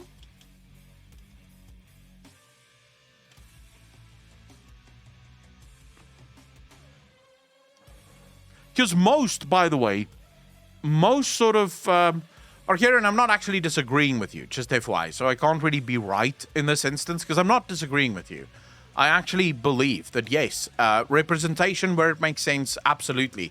The thing that triggers me when it comes to representation is when they take characters that have historically been straight or whatever, and then sort of make them something else. It's sort of like, wait, so you didn't even think that gay people deserve their own character that's cool? You just thought you'd copy-paste a character for them? Like, seriously. You could have taken the extra 10 minutes and create a cool character, right? That actually is gay or whatever and make that something cool. Depends on your perspective of good. So I will say, in terms of most video games, or in terms of most video games that's inspired by sort of the Lovecraftian universe. Now, this can be as far as games that could directly borrow from the Lovecraft universe. As Rurikon told me, I think Bloodborne is a game that heavily borrows from the Lovecraft universe. But if you look at almost every single Dark Souls game, it has a lot of Lovecraftian elements in the game. So it's got a lot of that macabre sort of feel to what the games are. Even here, Mog worships outer gods, right? Which is an established thing within the Lovecraft universe. If you go look at the Lovecraft universe and the gods, the outer gods and things that exist there, they're all pretty fucked up, right? They're not good people. These are not role models that you wish to aspire to. Batman was written to be gay from day one, but wasn't revealed until the world was more okay with it. Is Batman gay? Isn't Batman and Batwoman sort of, they have quote-unquote relationship sort of thing? FromSoft games have a common point. How much suffering is the characters in? Is married to Catwoman? You mean Kevin Conroy, his voice actor? Definitely, that's what I meant. Shoehorning us in for a quota feels bad. Make an interesting character outside of stereotypes. I absolutely agree with you. I absolutely agree with you, Arcarian. It because I can imagine for myself, right? I can imagine where I am in as a straight guy. If you took a gay character and just made them straight because you need at least one straight character in the series or movie, it would piss me off, right? Because I'd be like, wait, if you didn't think that a straight guy actually works here enough to actually create a straight character, then I don't care about being in this fucking, like, I don't need to be represented in this movie. Just make the fucking movie, and if it's a good movie, I'll go watch it. I don't give a shit, right? Yeah, this version of Batman I remember.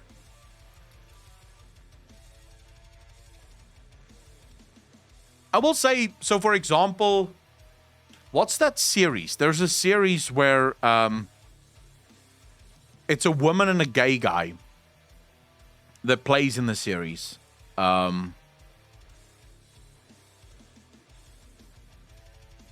my god, it's like Stacy and something, or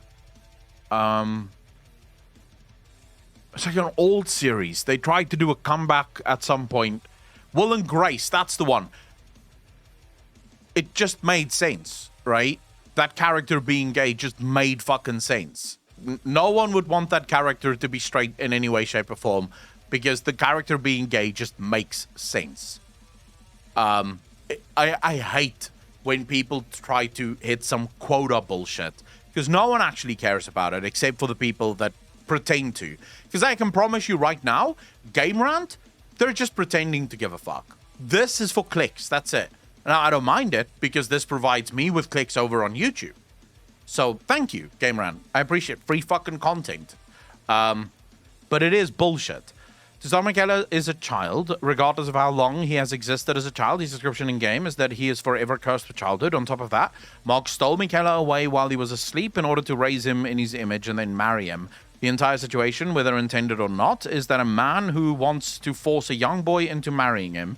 It's true that the player fights Mark as a villain, so giving him negative qualities is fine from a strictly narrative perspective. However, these exact qualities are the negative and categorically untrue stereotypes that I... Dude, if we're gonna start basing shit on stereotypes, we can write no stories. We can write no stories. So listen here. Who the fuck is this guy that wrote this bullshit article? I don't want to keep reading it because he's just mouthing the fuck off. Jared, stop making things up to be outraged by. Just fucking stop. The stereotypes that you're actually referring to is held by a vast minority of fucking people. The vast majority of us, be it conservative or liberal, do not think that gay people and trans people are fucking molesters and pedophiles. We just don't. So the stereotype that you're talking about isn't even really a fucking stereotype. Because stereotypes can only exist if that's the general feel that most people have. Most people don't have that general fucking feel. So I would argue you're wrong just on that. And sadly, it's usually these minority voices that get amplified on Twitter. So be it on the right or be it on the left, we always hear the stupidest voices the loudest, right? Because that's sadly how Twitter works. But the fact is, none of us, at least the sane people, think that this is true. None of us see this as like, if you told me that without this article, if you told me this is what Mog was, I wouldn't immediately think, oh my god, lock up the children, the gay people are coming. I just wouldn't. It would just, like, it would not fucking bother me one bit. Oh my god. Oh, this guy writing, I'm pretty fucking sure several men married young boys' girls in the past just for power. I mean, this is a game sort of set in sort of the olden days, right? Where things like this would have anyways been far more fucking likely, whether it be gay or straight people. Doesn't really matter, right? The most hilarious thing is that none of these people remember Gwendolyn from Dark Souls because unreleased Dark Souls wasn't as massive as it is now, so it wouldn't generate as many rage clicks. What did Gwendolyn do, Rurikon?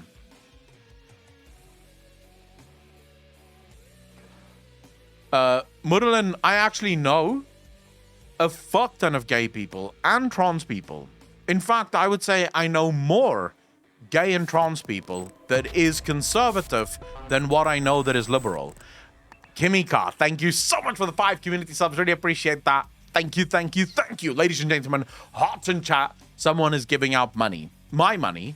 It's not raining money for the rest of you, so don't start jumping up and down. I don't share. But still, send out hearts, motherfuckers. Send out hearts. Gwendolyn's a male character that was raised as a female, if I remember correctly. So a trans character. What did the character do then? The main god of Elden Ring is canonically trans. Nice. And no one gave a fuck, I imagine. All of these conservative people playing the game didn't jump up and down with hatred, right?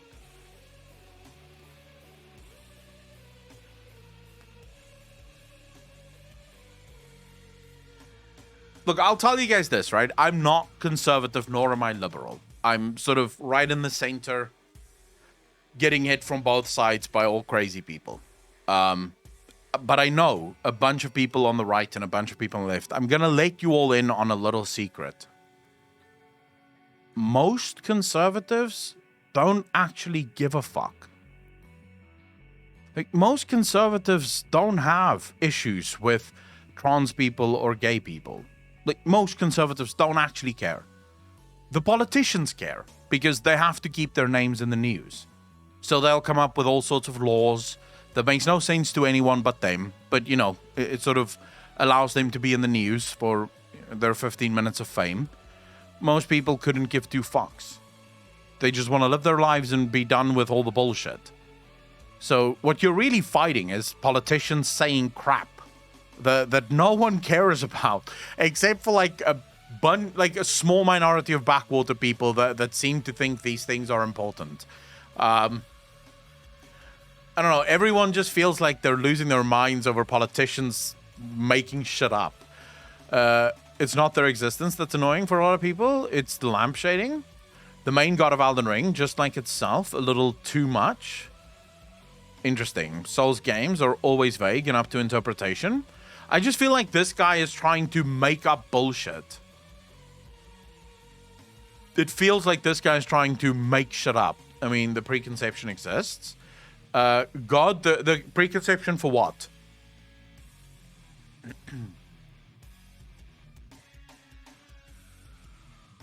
I love Miyazaki. He just comes out and say hi. The game will be good. Just give me some time. Mountain of a molehill. Yeah, but this is where we are nowadays. The pedo equals LGBT. I would say, God, the preconception, like I said, exists for a small minority of people. I'm not saying that there's 0 people that don't think that way. As moronic as it is to think that way, I'm not saying that there's 0 people that think that way. I'm saying that it's not the majority of people that think that way. I'll be honest with you. I know a bunch of... My entire family is super conservative, right? Absolute church-going conservatives. None of them hold the belief that gay people are pedophiles. Not a single member of my family. The only thing that I've ever seen from my family is them sort of being uncomfortably quiet whenever I tease my brother about being gay. Which I do often. And when I say tease, I don't mean in a bad way. I mean like sort of poking fun at him the same way he pokes fun at me for being straight. Don't know how he gets there, but he does manage to do it. Like, they'll be a bit uncomfortable. They'll be like, yeah, don't know what to say about that, because, you know. I feel like my dad was, like, his only response when my brother told him that he's gay was that he felt sorry for my brother. I think that's actually what he told my brother. I don't mind, I just feel sorry for you, because it's going to be a hard life for you. That's it. Of course, it's not really a hard life for my brother. He's never been bullied for being gay whatsoever. Even though he grew up in, like, the most conservative Christian school ever, my brother has never been bullied for being gay or anything like that. So, I don't know. I think there's a lot of people that want to make problems a problem that isn't actually a problem for the majority of us. My issue with articles like this is I think these articles will turn things that was never a problem into a problem. Because you know what scares me about articles like this. You see people that previously maybe had no problem with trans people or gay people whatsoever. They read these articles, they get triggered as fuck because these people are constantly trying to find some issue. And when I say these people, I'm talking about gaming journalists. These gaming journalists are constantly trying to make some kind of issue out of nothing. And then somehow this person starts blaming the gay community and the trans community for a thing that most of the gay community and trans community doesn't even agree with to begin with. And it's just sort of like, you guys are you're making matters so much worse. I think it was Morgan Freeman that once said, how do you fix racism in America? Stop talking about it. Just fucking stop talking about it. Stop making everything an us versus them argument. Stop finding fault with every single fucking thing. Just let games be games and be done with it. Oh my god, bro. It's just weird. It was Morgan Freeman, you're correct. Kaleo, how you doing, bro? Thanks for the first time chat. Really appreciate that. Welcome to the channel. Thank you, thank you, thank you. I'm telling you, he's deflecting. He probably has these feelings himself. Well, yeah. He probably fucking is, you know? Like, most likely. I would not be surprised. Okay, genuine question. Is there anyone in chat that actually has a problem with Mog in Elden Ring being gay? Or, I don't even think gods can be gay. I think gods just do whatever the fuck they want anyways. Like, I don't think gods would be gay. They're just... Especially this Mark guy just sounds fucking nuts to me. He just sounds like he really wanted the power, and this child god was closest. But is there anyone that actually feels like this is just disgusting and shouldn't happen?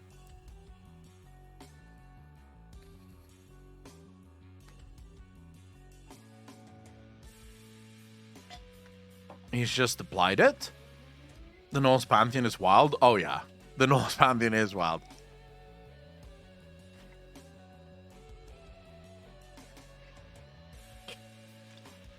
I'm your Hills, how you doing?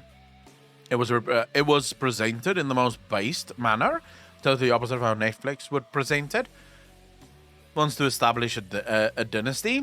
If you look at Roman and Greek society back then, Mog just want a political marriage for power, like all times. Yeah, this guy doesn't seem like he's actively like being pedo. He's just like, yeah, this is gonna make me very powerful, so fuck everyone. Plus, he looks like an awesome boss. Like, just the look of him is really cool. Dude, I should still play Elden Ring. At some point, I should still play Elden Ring.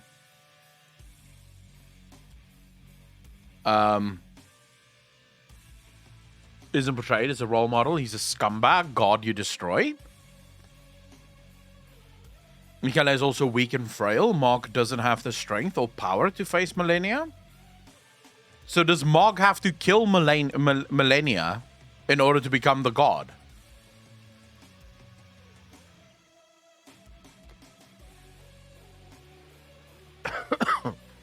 Or does he just need, like, a god to have as consort? Is that what you're saying, Miku? So how do I label this video?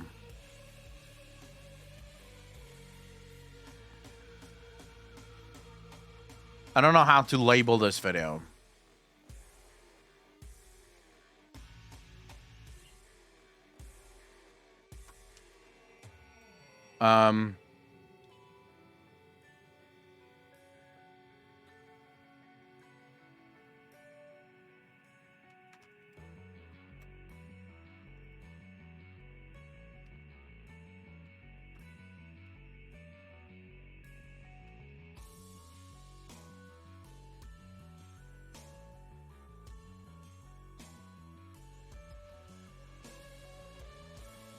I think I found the perfect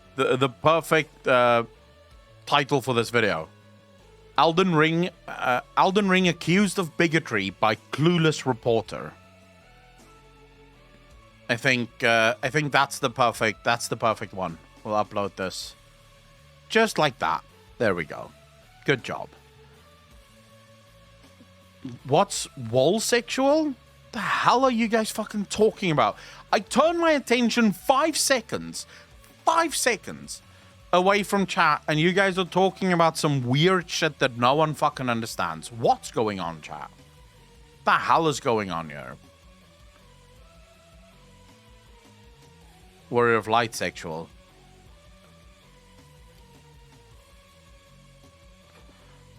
Alright, let's quickly... I know that Xenos is combat sexual. This I know for a fact. Alright. Chat likes to entertain themselves. Hey, I appreciate that you guys do that.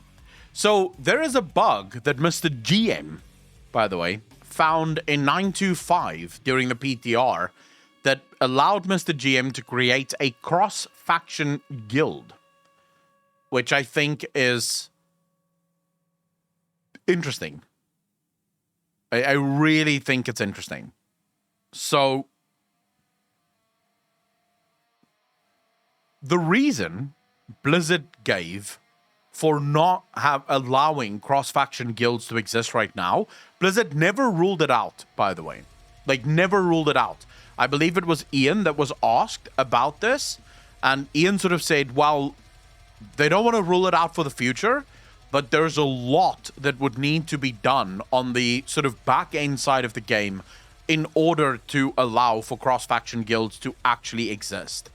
But it is something that if enough people want it and they see cross-faction raiding and cross-faction dungeons as a real success, that they might start looking into cross-faction guilds as a thing as well. Now, big question here. What if this bug isn't actually a bug? So what if it is a bug because it's still a little bit early, but it also shows that Blizzard is already working on fixing the back end stuff to allow for cross-faction guilds to exist. Now, as most of you know, I used to be wholly against cross-faction guilds. Or even against the dropping of factions entirely. One of the reasons for this is I started playing Warcraft during Warcraft 2. Actually, Warcraft 1, but only the first 2 missions was on the demo disc, and Warcraft 1 never released in South Africa, so Warcraft 2 was the first Warcraft that I actively played.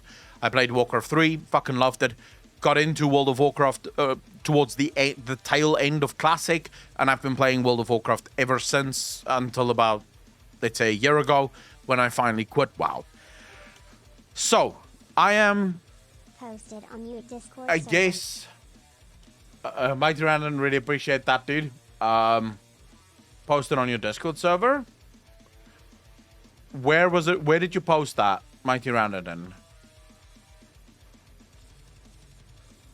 Because it seems like it deleted your...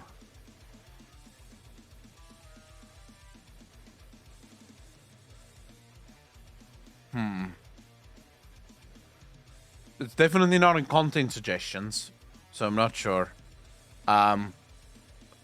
Anyways, I'll look at it in a bit. Mighty Ranadin, what is the attachment I'm looking at? Yeah. Guilds random match-made activities like the Rogue Dungeon skirmishes. So it is something that they're working on. That's effectively what Ian said in the interview. So as a general rule, I grew up with factions. I understand the ideological reason for factions existing, but factions also provide a very clear issue within World of Warcraft. Actually, not just within World of Warcraft, in any game, really. The second you have factions, you are actively opting to split your player base, which most games, by the way, don't want to do. You never want to split the player base of your game. There are so many games that have run into this issue, specifically games like Battlefield and Call of Duty whenever they release DLCs that have new maps. Because what ends up happening is some people buy the DLC, other people don't buy the DLC. So what you now have is a portion of your community plays on new maps, another portion of your community plays on old maps. So the new community constantly gets put into the old maps because there's more people doing the old maps that don't have access to the new maps Then there are people that has access to the new maps. So the new maps don't really get the representation that they want, and people don't really get to play them. But more importantly, as time goes on, some of those people start quitting the game because they can't play on the new maps, especially since most of these companies will start doing things like you'll be more likely to get into a new map than you would be on an old map. So some of the people that don't want to buy the DLCs don't actually. So splitting your gamer base is a horrible idea to begin with, and factions pretty much did this from the beginning. Now, when you have 10 million people that play the video game and you have 5 million on either side, this isn't a problem. You have more than enough people to satisfy both factions. World of Warcraft no longer has 10 million people, and this faction split is no longer 50-50. The faction split is well and truly on the side of the Horde. So what ends up happening now is that people on the Alliance just have a much worse experience playing World of Warcraft. So how do you solve this issue? There's two ways of solving the issue.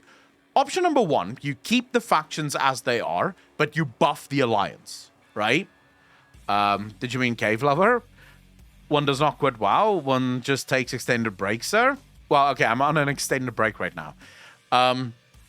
You buff the Alliance. So this is what WoW can do right now in order to fix the faction system in World of Warcraft. You buff the Alliance to be about 5 to 10% more powerful than any of the Horde races. You then keep a close eye on how many people are swapping from Horde to Alliance. When you've reached kind of parity, so enough people have left the Horde to the Alliance side, bam, you stop it. So you nerf the Alliance again, everything is now equal. You either remove class buffs or you just nerf them so everyone is equal, and now you have equilibrium back. The issue with this, messy as fuck. First and foremost, you're causing major disruption. Lots of people, lots of guilds are going to be destroyed through this. Lots of people are going to swap, but maybe doesn't want to swap. They're just swapping because, well, it's more powerful right now. And you're not guaranteed to what happens if everyone swaps instantly. Goes over to the Alliance. Now you have everyone playing Alliance and no one playing Horde. So really, that's not a fix. I think we can all agree that's not going to work. You're basically just going to end up with the same problem on the other side of the coin. Also, think how this is going to go down. You just swapped because the Alliance was buffed 5% increase. You paid your $15, and now they get nerfed to be equal again.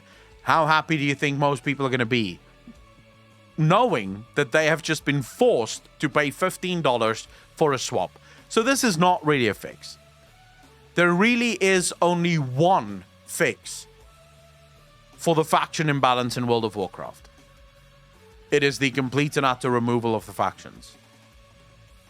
The factions can exist as a PvP orient. So, for example, you get to choose whether you want to be Horde or Alliance. And then, based on that choice, you will fight on behalf of the Horde or on behalf of the Alliance. But the factions basically have no real relevance in terms of gameplay. This allows everyone to play with everyone else. It allows people to choose whichever race they wish to be, regardless of what the faction is, because you can be a human warlock and join the Horde if you want a PvP for the Horde. This really is the only way Blizzard can fix this. And I think that's where we're heading. I might be wrong, but I do think that is where we're heading.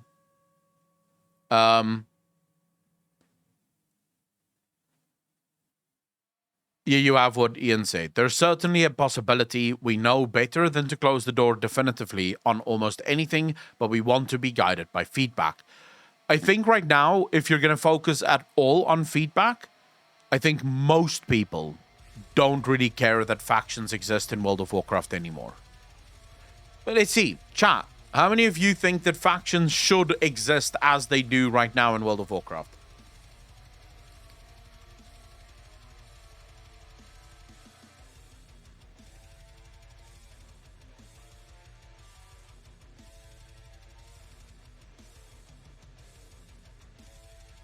Nerd Booster, why do you want factions? Never played WoW, I don't care. Well, that certainly makes it easy.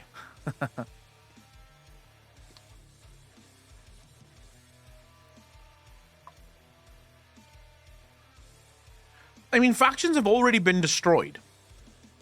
They've already destroyed the idea of Horde v Alliance. I mean, when's the last time we've actually been Horde v Alliance? It's been years. So the truth of the matter is, I don't think you can ever get that back. I don't think you can ever really restore the feeling that people have, or used to have with Horde v Alliance. So right now, I just don't see the point. I feel like a huge legacy part of the franchise will always be hard to remove for some people, but sometimes it is necessary for gameplay purposes. I agree. WoW steal 14 years of life. Fuck it. Now, I don't care about it. I can respect that. Trickstar, how you doing?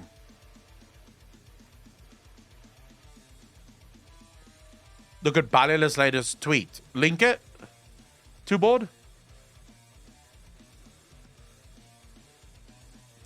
Let's quickly see. What is Ballila? What is Ballila saying here?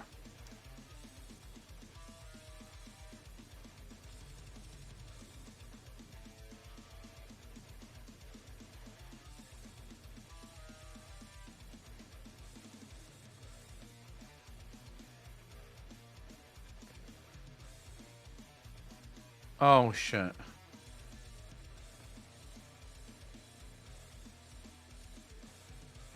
All right.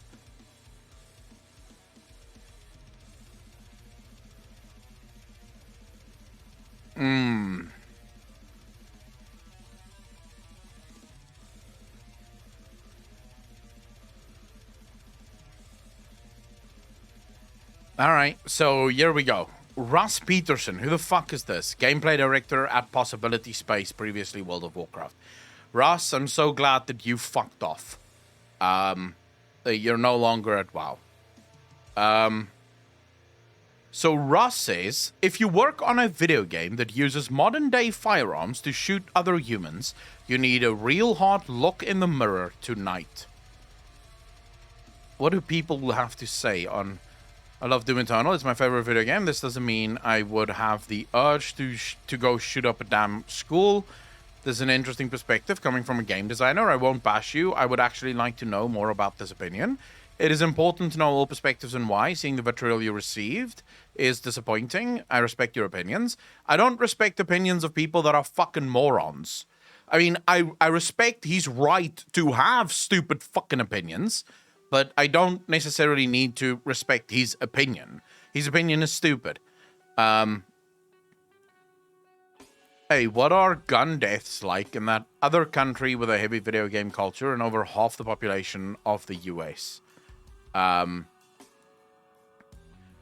feel like there's too many people. So just right off the bat, there's too many people that want to apply a quick fix to a very serious problem. The answer to gun violence is not fucking video games. It has nothing to do with video games. As Balliler actually points out here, video game revenue per person estimated for 2019. Japan, South Korea, USA, United Kingdom, Canada, Germany, Spain, China. And then look at the gun violence. The gun violence is, I mean, the USA isn't first. So if there was a correlation between video games and violence in video games, or guns in video games, we would see Japan and South Korea beat the USA, right? We would absolutely have seen that. My problem is that this Russ guy, this is the perfect example of virtue signaling. That's it. That's all this is. It's virtue signaling. This guy also wanted to make a fucking tweet. You know, he wanted to make a tweet about gun violence in the USA, and he thought this would be the right one. This is a good one to go after, which I think is fucking stupid. And we wonder why WoW went into the toilet. Destroy the church, destroy local communities, destroy all social support structures, destroy all means of self-worth, and then wonder why some youngsters decide to go and shoot up the world. Germany still have strong society, which is why there's no mass shooting. Same goes for Britain. Same goes for Canada.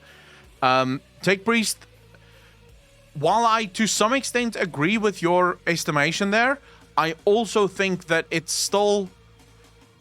There is no easy answer to this. Just straight up saying ban guns isn't necessarily the answer. And you can't look and say, well, Britain banned guns, therefore look at them. It's not the same countries. It's not the same culture. It doesn't necessarily mean that what worked for Britain is going to work for anywhere else, right? It's just that's not how this works. South Africa has incredible gun laws, like seriously tough gun laws, and we have shit tons of murder by gun in South Africa. Like, gun crime is incredible here, and we have a national registry, we have a national database. You need to register with the police whenever you have a gun. We have so many gun laws, and there's still a crap ton of gun violence. It's cultural. It's not going to magically get fixed. It's not going to magically remove itself. And I'm not purporting to have the answer to what will fix and stop school shootings from happening.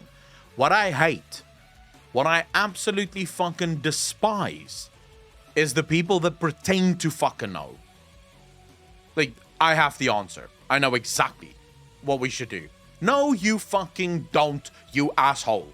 Of course you do not have the fucking answer. But on Twitter, you don't need to prove that you have the answer. You just need to say that you have the answer. If video games played a factor, then you'd think they would have better aim. People just need to stop redirecting blame. Didn't mean that to rhyme, by the way. Ren, how you doing, bro? Thanks for the first time chat. Really appreciate that. Welcome to the channel. Thank you, thank you, thank you. I just hate the fact that people seem to have this. Yes, it makes sense, because most people want to believe. Most people love believing small, digestible nuggets of information. So if you can give someone an easy fix, if you can give someone like ban guns, yeah, that makes sense. Let's go with that. Well, almost never is the answer to a problem as simple as that. That's just not how that works. I don't know. Maybe someone in chat or someone watching this video later has the answer to the problem, but there's what are you gonna do with video games? Like, oh my god, why? Like, I play World of Warcraft all the time. I've never tried to cast a curse on anyone, and I'm a warlock in World of Warcraft.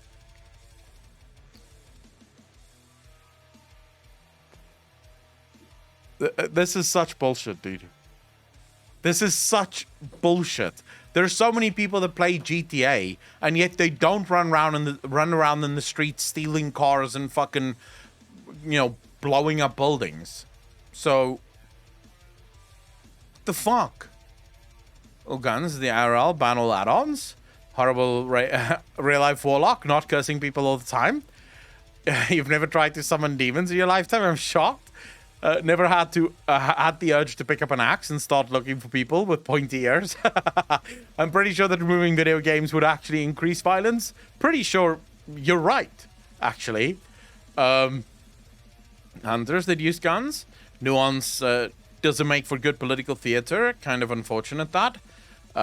Never trust a politician when he says he has a solution. They need the problem to exist so they can pretend they have the solution without actually fixing it. I played Surgeon Simulator last night. Anyone needs a heart transplant? There you go. Right? Now that you've played Surgeon Simulator, you can absolutely do surgery. Right, Rurikon? Says Var, how you doing, bro? The US especially always tries to treat the symptom of a problem and not the cause. It's band-aids. I agree. Gun violence, ban guns. Car accidents, ban cars. Knife accidents, ban knives. Harassment, ban speaking. I mean, I have tried many times to conjure food to no avail. What food would you conjure if you could conjure food, though? Big Man is Zapper, how you doing, brother? This Russ guy, what's sad is the amount of people that fucking agree with this asshole.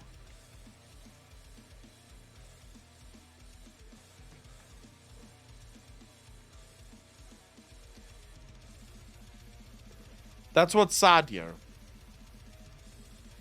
That you have so many people that actually agree with this fucking asshole. I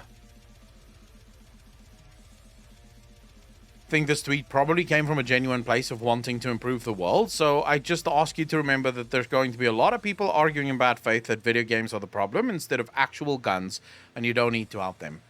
I really don't want to hear this from a Warhammer 40k fan. Why? What's wrong with being a Warhammer 40k fan? Not really. Dude got ratioed fucking hard. There's still 1,000... Like, I agree with you. Ratio to fuck. And I like the fact that he got ratioed. What I'm referring to is that 1,370 people thought that this is good. You want to fix the world? We need to take care of the 1,370 people that hit like on this fucking tweet. That would be the first step in fixing this fucking world.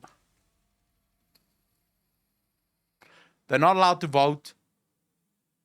They should not be allowed to procreate. There's probably another few things that should happen to them.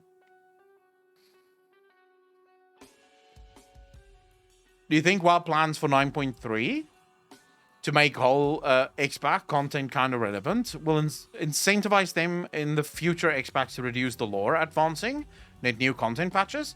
I don't know what they're planning for 9.3 or if there even is going to be a 9.3, but I would love if they did do that. They're pointing out the hypocrisy of being a Warhammer 40k fan and saying don't make games with guns. You can also 3D print guns nowadays if someone wants to harm others. Look, the issue that I have with the argument ban guns, or like this fucking asshole is saying video games that have guns in them.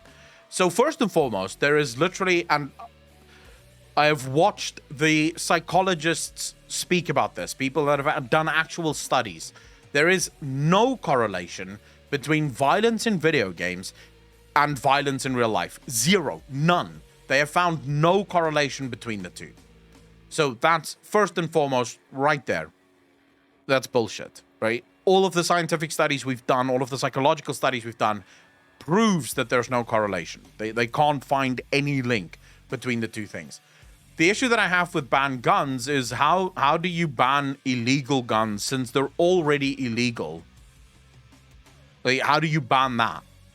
You know, I wonder if you showed these types of people a game like Farming Simulator 2022 and they would still cry about how using the equipment could still be used as a weapon. Probably. They might do a 9.3. Weren't they looking for that story director? I mean, the story director isn't going to have anything to do with 9.3, so I highly doubt it. But I will hit this like button.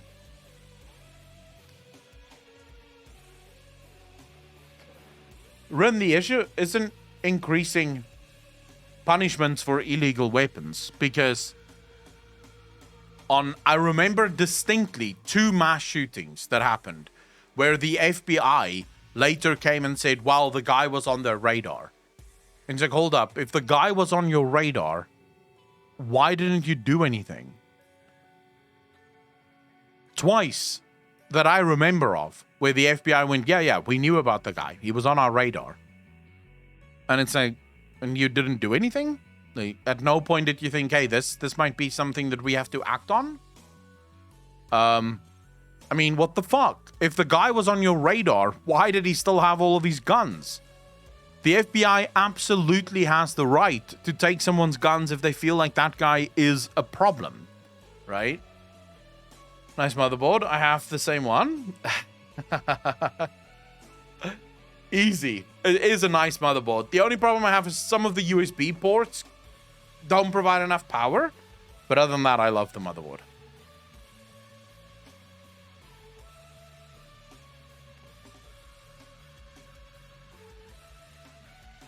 Crime organization. I mean, I don't know. We'll see. I just think... Yeah, I just think a lot of this is fucking bullshit. But get ready. There's going to be a lot more of this bullshit.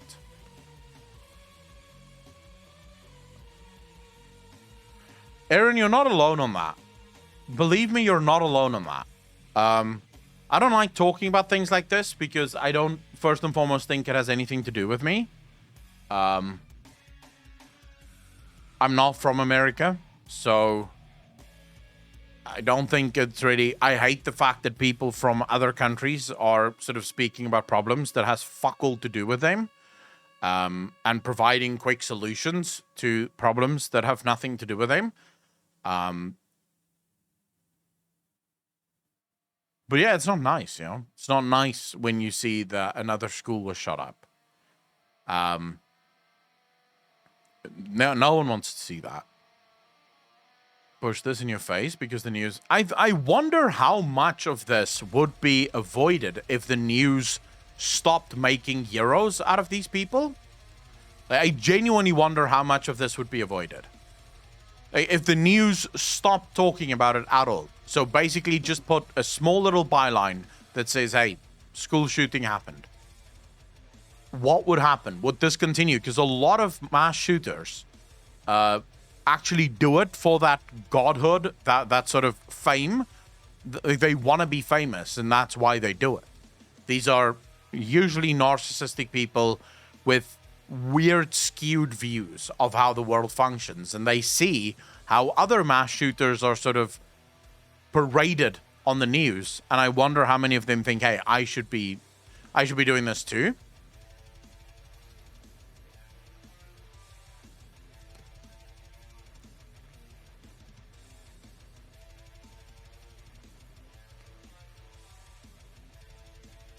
Pick it up and run with it, I feel. Well, you could, Aaron, have just a straight up ban on social media as well, right?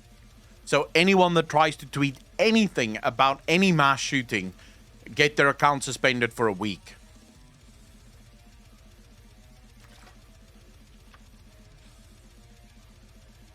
The issue that you run into there then is now you're getting into censorship. Because when you're allowing for censorship like that to happen, what stops them from censoring other things that they don't agree with? So, I think the answer is fucking impossible. Or his agenda, but you can't ban it all. Yeah, legit. It's a tough one. Because I think we can all agree that banning it would be the best option. So banning it would absolutely lead to fewer of these mass shootings. You won't eradicate all of them. Because as you can see on every single one of these countries, there is gun violence. Gun violence still fucking happens. Even if it's virtually zero, gun violence still happens, right?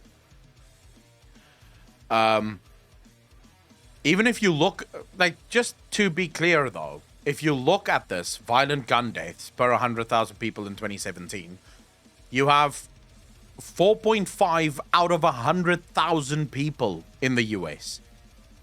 In terms of actual numbers, that's not a lot, right? So the numbers is still extremely low. As an overall thing, the numbers are still extremely low. But we can all agree that that number would probably fall even more if it was wholly banned. The issue is banning it opens a can of worms 100% to the other side. The only thing this really teaches us is that there are no such thing as quick fixes.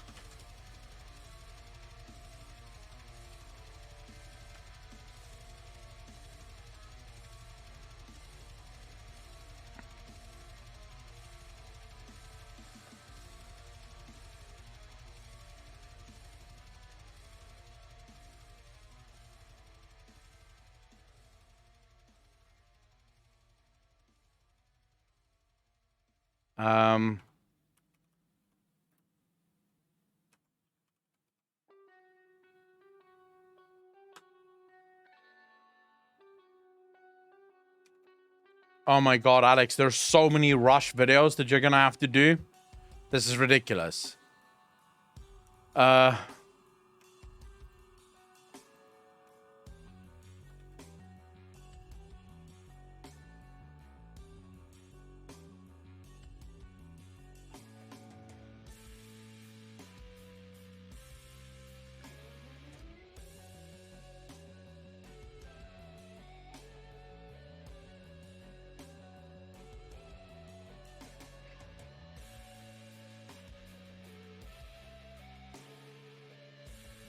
I don't know what to name this video.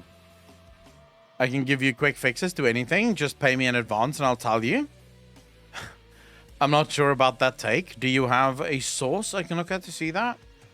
It's a combination of things that need to be addressed. Increasing access to affordable mental health care, addressing poverty, crisis intervention education, addressing the publicity of it. The list goes on. My personal opinion is make schools safer. Armed security guards, doors that can actually lock. So once kids are in school, lock the fucking lock the schools. You could even have, for example, metal detectors outside of schools to ensure that no one has it. I feel like that could just really work.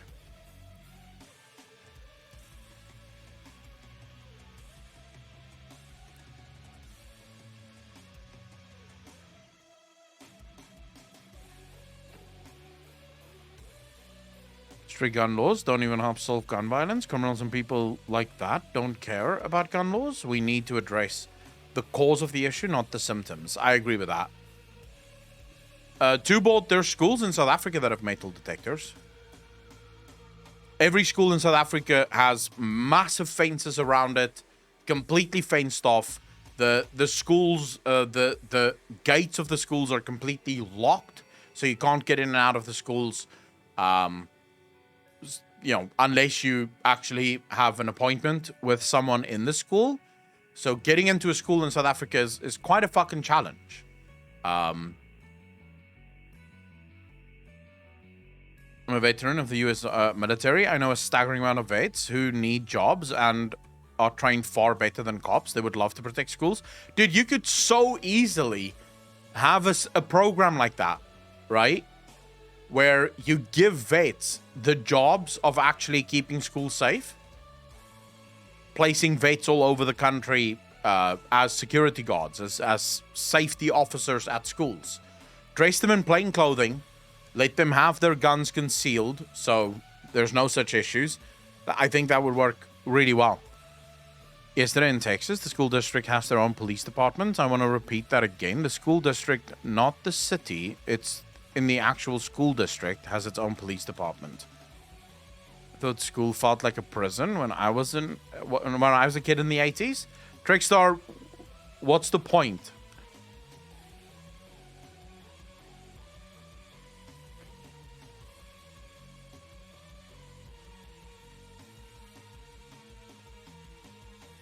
I don't know what the answer would be, just to be clear.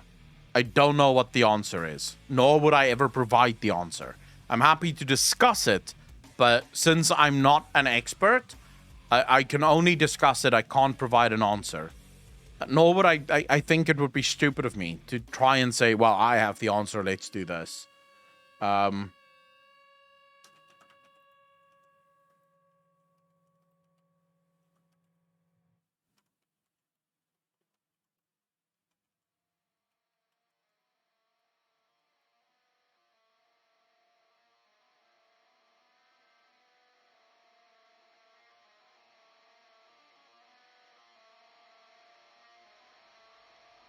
All right, I think I found the perfect title.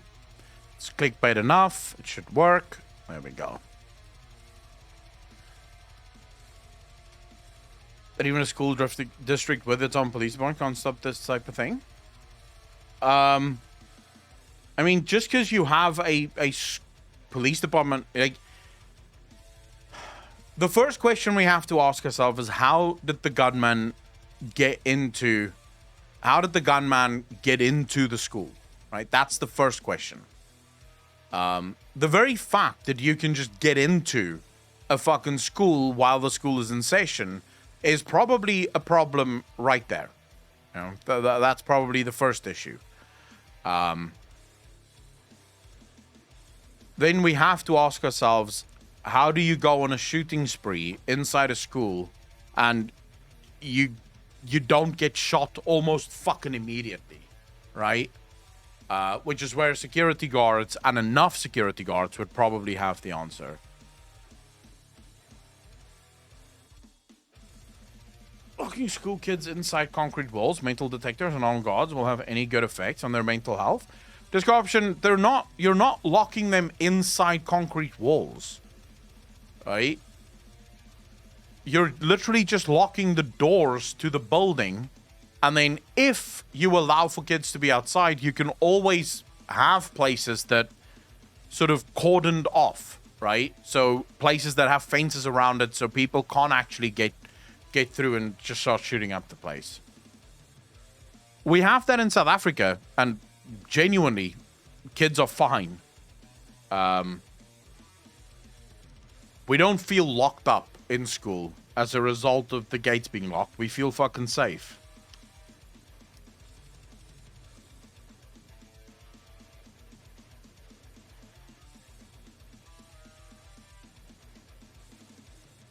You can just walk out of the school whenever you want right now?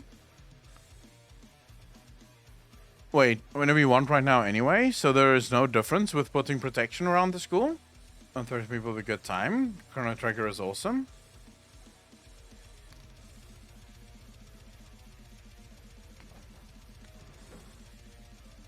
I mean, let's be real. Does any of us actually have the answer to this? It's loud as fuck. Holy shit. That's very loud. Because I can guarantee you guys I don't have the fucking answer to this. Like, I can absolutely guarantee you this. I don't have the answer to this.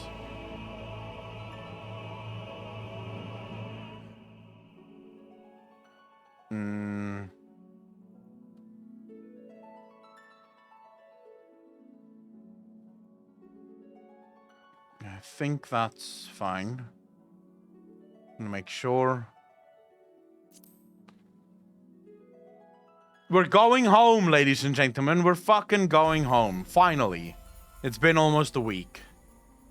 I just need to update things here.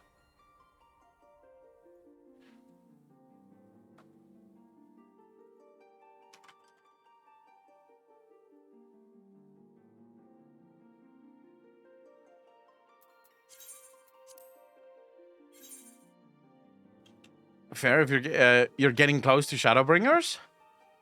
Am I though? I've only just started with the patch content, so I think I'm still a way away from Shadowbringers. Like, isn't Stormblood's patch content like a hell of a lot longer than all of the others?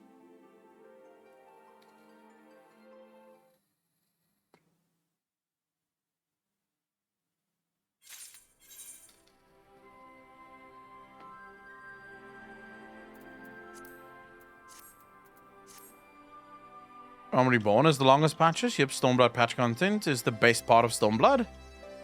Getting closer, we mean? Yeah, well, yeah. We are getting closer. This is true. What were we supposed to do? Oh, yeah. Where did we end off? Wait inside the gate of the Alamegan. Blissful Arrival. You're gonna love this patch stuff for Shadowbringer. For Stormblood.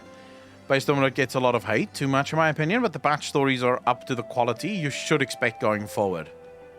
I mean, I like the base Stormblood anyway, so I'm probably like not the best person to compare this to, because I thought base Stormblood was fucking based. That was really good. I really enjoyed it. Whoa, here we go. Story time.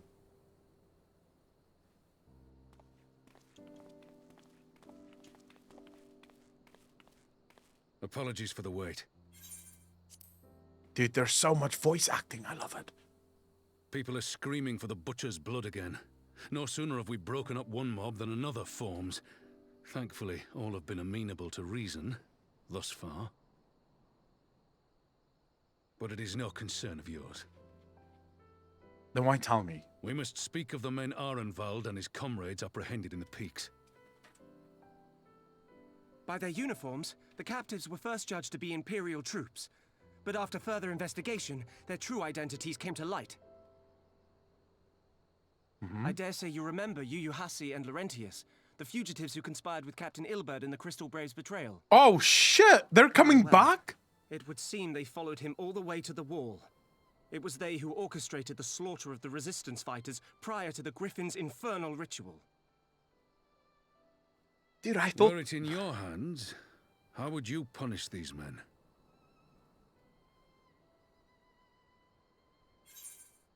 Dude, I genuinely thought they had forgotten about those characters. I had completely forgotten about those characters. I just thought, well, you know, who gives a shit? Wow.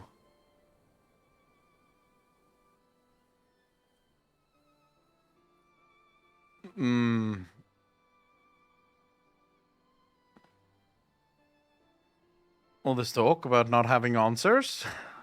Does not forget characters, ever. Do I believe in capital punishment in the game, or do I not? Because in real life, I don't really believe in capital punishment. But what does my character think? If we were to RP the Warrior of Light, what does he care about?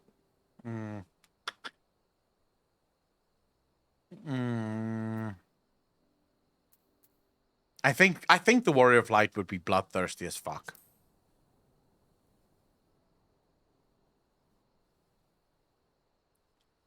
Hear, hear.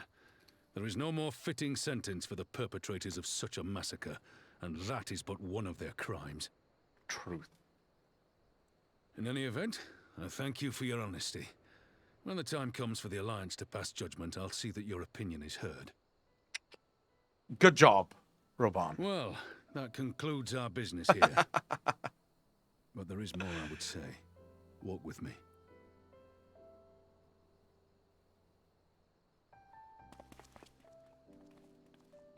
There should be a third answer. It is not my place to decide. I'm the Warrior of Light. Of course it's my place to decide. Why would I play a Lala? I don't like potato people. King Julian, welcome back, bro. I bear a share of the blame for Ilberd's atrocities. Had I openly supported the cause of Alamegan liberation, he might not have felt driven to do what he did. He probably still would have done it, though. Things could have been different, and I'm sorry they aren't.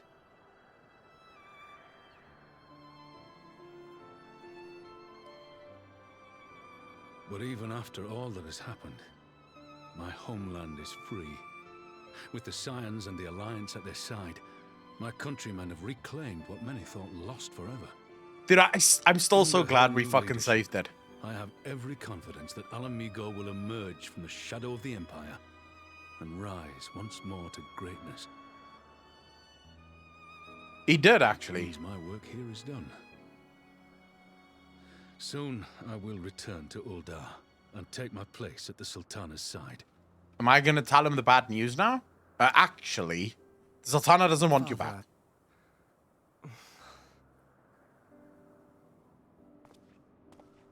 I'll not deny there's a part of me that wants to stay.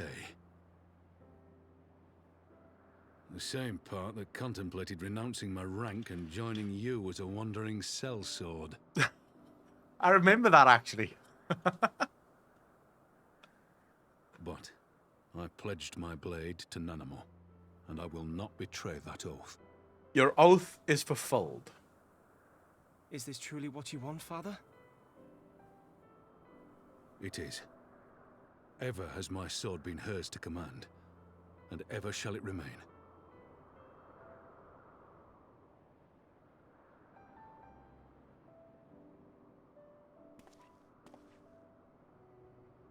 I feel like I should say something.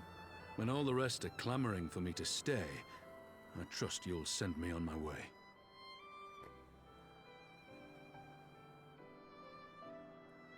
Oath fulfilled, thunder stilled. Oh my god, what are we doing? People, players though, they're potatoes. When you think about it, Ilberd won. I mean, Ilberd, ultimately, if it wasn't for what Ilbred did, Alamigo would still be fucked, right? Is the volume too low for anyone else?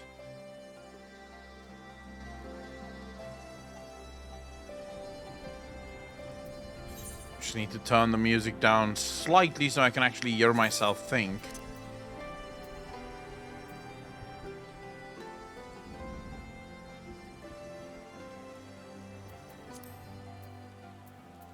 Alright, there we go. Grow out of only the finest Alamegan soil? That's if they even grow, dude. They're little house spawns. Turn it all off so I don't have to hear the bad dialogue. Bad dialogue. Apocalypse, go fuck yourself. Jesus. That took longer than I intended, but at least you know where I stand. Now that's settled. Arnvald, what news? We may have a problem, sir. A group of Ananta has arrived at the main gates, and I don't mean the Vera. These are Quilana, the ones that summoned the Primal. They're insisting they be allowed to attend the council. Lise is trying to reason with them, but she may need help. An invitation was extended to all of the native beast tribes, but we assumed the Quilana would refuse it out of hand. We had best go and see for ourselves. Pippin, take command of our forces and be ready for battle. Akalon, you've dealt with these Quilana before. I'd have you by my side. Dude, I'm so glad that I'm finally starting to quest with Ruban for a bit. Like, dude's a fucking Chad. And we've never really had the opportunity to quest with him. I don't know why the fuck I went through the gate this way, but okay.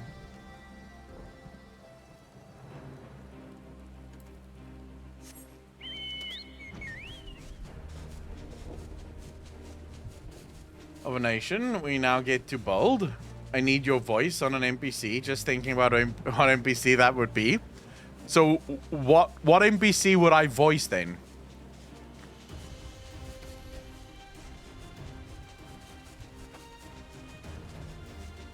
If my NPC isn't absolutely wholly evil, I don't want to voice it.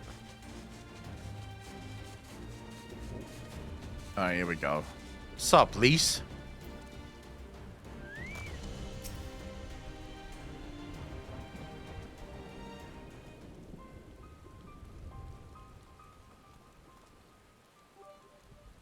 Suicida, thanks for the thing, dude. It's a rather bitter pill to swallow. Though he did also cost us some good men and women and scared off some potential recruits. Maybe, but ultimately we still won. Akalon, Raban, gods, it's good to see you. Ah, the Slayer has come. We have not forgotten how you sinned against the Lady of Bliss, but we did not come here to shed blood. You claim to seek harmony with all who call Ger Abania home. If this is truly your wish, you will welcome us as envoys of the Ananta. It is our wish, and you are welcome, but we cannot condone the summoning of primals. If you want to enter the palace, I must ask that you first surrender any crystal jewelry.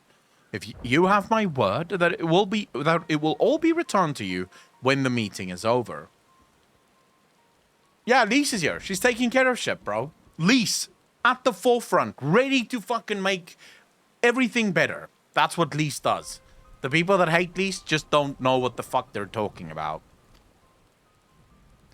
We will do as you ask, but you will not have our weapons. We are not so foolish as to place ourselves entirely at the mercy of our tormentors. I reckon that's the closest we're going to get to a compromise, and we will have people standing guard. Aye, let them keep their swords. Then we have an agreement. Lead the way to your meeting chamber. He's either Smalding. Lul. Why do I have a feeling we've welcomed a viper into our midst? Yeah, about that. They may still be slightly ticked off. At least she is hot, and is she? Like, she is very fucking hot. Weapon cache. Where the fuck's my weapon? Here we go.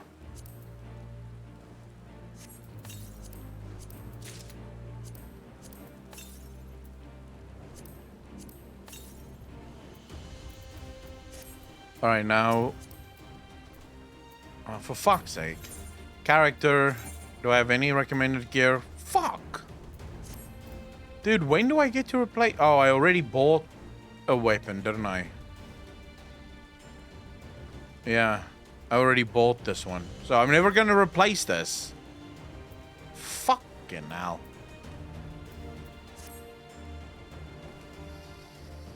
I'm not maxed. So this is 290. My hands still need to go up. My legs still need to go up. My feet still need to go up. Oh, why the fuck? Sorry, what?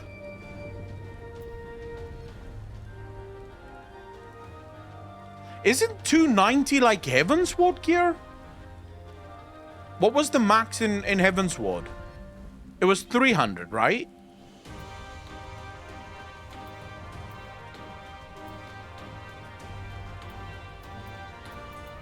I don't have any gear to replace. All the gear that I have is the gear that I have. I think I just never bought those items, so... Dress up Ruban, alright? This Quilana Elder's intention seems at odds with all we know of her tribe. What think you, Akalon? For the two fugitives, I asked myself what will be the more cruel, dying or living, and for me it was living, leaving them alive with their regrets, and their demons and ghosts who haunt them every moment of the day and the night. At least for Laurentis, I don't think Yugohasi don't regret things.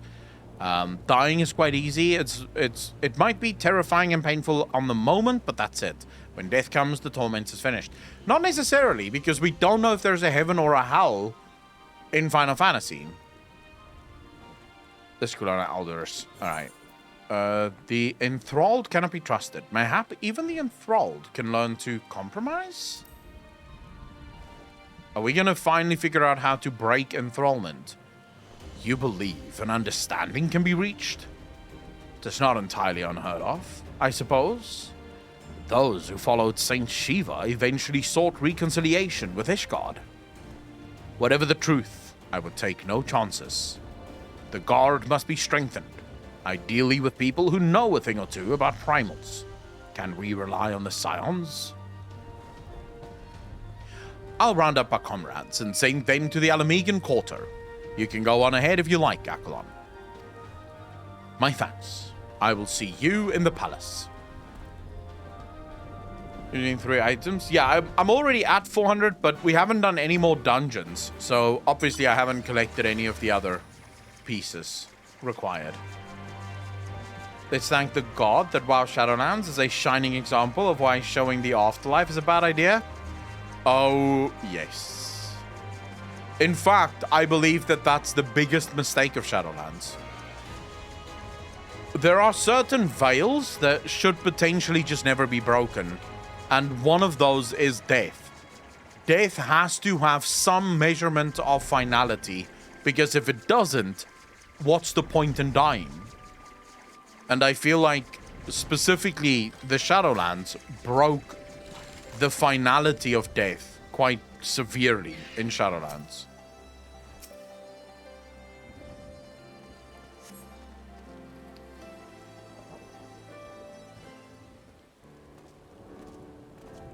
Oh, here we go. Man, she's fucking hot. You stole her. You stole her. So hot. Anyways, Akalon, I've brought reinforcements. Arenwald told me of the arrival of our unexpected guests, and I agreed that it would be prudent to call upon Yestola and Thancred as well. One can never be too careful when dealing with the enthralled. I am not familiar with the Quilana tribe myself, but Alisay's report suggested that they shunned contact with other races. Despised it, in fact, even compared to other Ananta. Indeed, this apparent reversal in attitude is most curious. No one expected a response to our invitation, much less an envoy. And I imagine Lys was forced to make some rather hasty arrangements in order to accommodate them. Speaking of which, how should we deploy ourselves? If the meeting is held in the throne room, 'twould seem wise to have eyes both inside and outside the palace. Y'shtola and I can stand guard without. That leaves the three of you to keep watch over proceedings in the throne room itself. Understood. We should join General Alden inside then. Accolon, do you know of the rare entrance to the palace? It's on the eastern edge of the city, at the top of the stairs. The guards there should have been instructed to let us pass. Alright, showing an afterlife is fine. Going into detail about it is the problem? I don't know. So how would you then show the afterlife, Bad Gamer? If you're doing it without detail, how would you show it?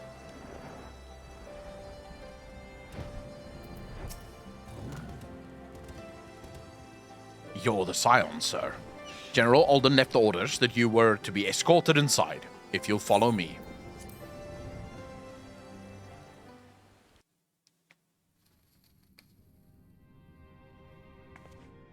Jesus, this palace is kind of beautiful inside.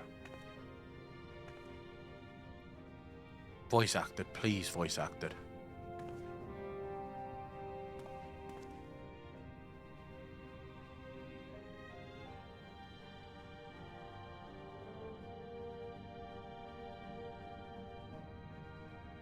Thank you all for coming. Yes. Voice acted, bro! I am Lise Hext, and I speak for the Resistance. Among you are village elders, refugee leaders, envoys from the Ananta and the Kikern. You've come from every corner of Girabania to help decide the future of Alamigo. But before that, I want to ask you a question. What was the first thing you noticed when you came in?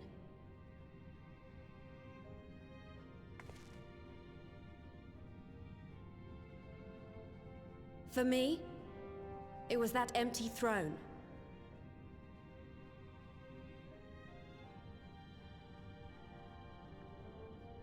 It has no one to sit on it now. No viceroy, no king. Would any of you like to take their place? Or should someone else sit there?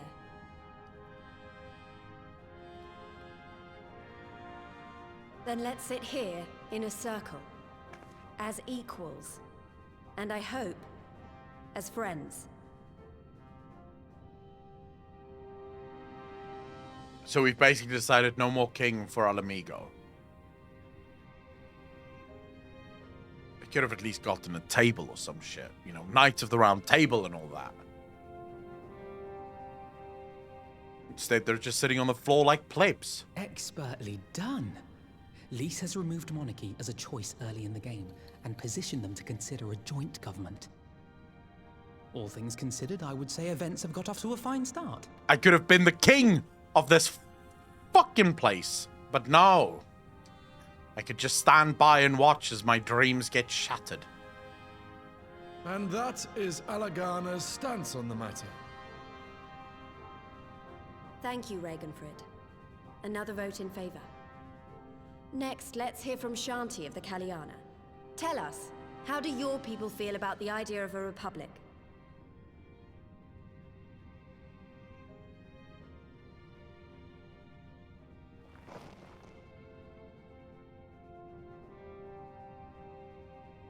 The Ananta wish only that those who dwell within Gir Abania devote themselves to our faith. Here we go. You shall all worship Sri Lakshmi!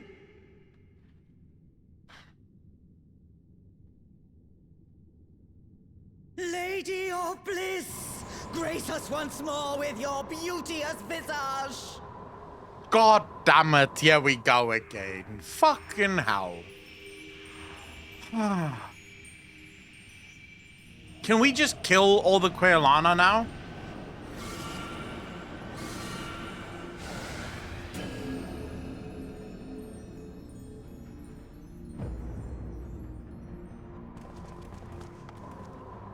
can't be happening. No crystals were allowed through the door.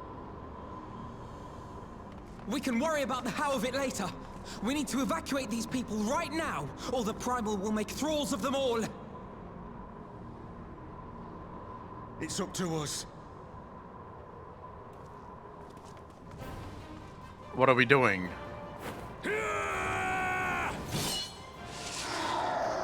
Good job, General. Finally, fucking kill her. Bitch. Let's make our little magic circle thingy.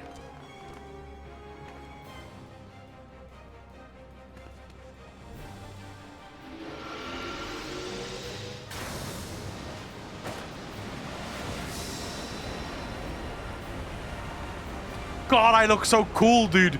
This guy, like, no. You shall not pass. Just kick ass. Kick her ass, sea bass. No, here we go. What the fuck? God damn it! The guards were already turned. How the hell did they do that?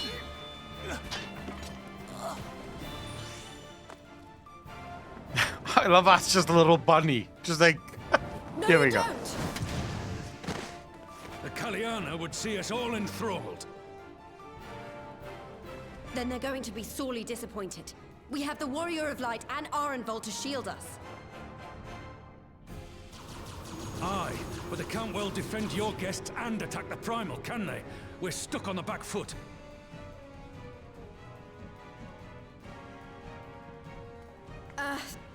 All right, I think I have an idea. Keep these people safe, General. I'll be back as soon as I can. Oh my god. What's your idea?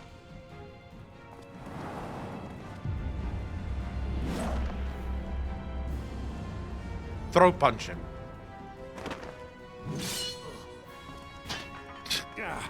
Whatever she's about, she'd best make it quick.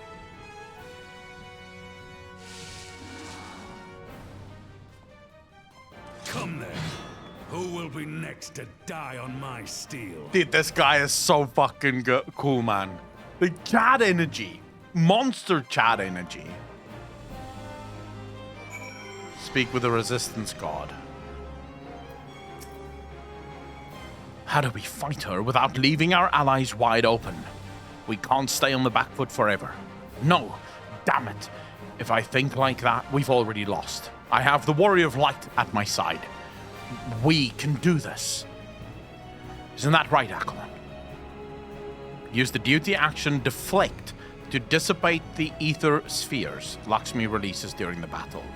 Be warned that allowing an ally to be enthralled by an ether sphere will result in failure. Reflect what, exactly? All right.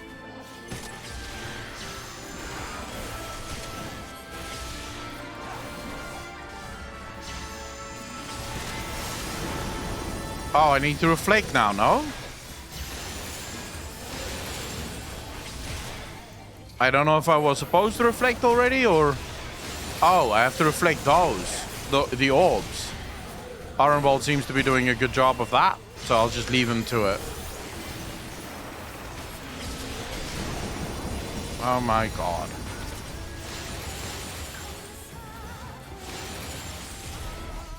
Pick it up, Arenvold. Pick it up, pick it up, pick it up, pick it up, pick it up, pick it up. I offer you peace and serenity.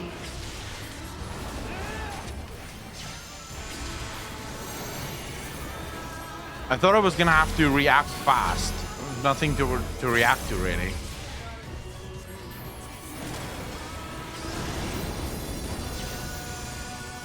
Oh, this is gonna fucking hurt. Good lord, good lord, good lord.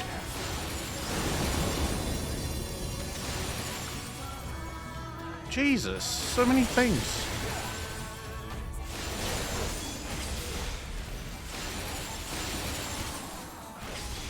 Okay, this is Hal as a black mage. What the fuck is this? Oh my Christ.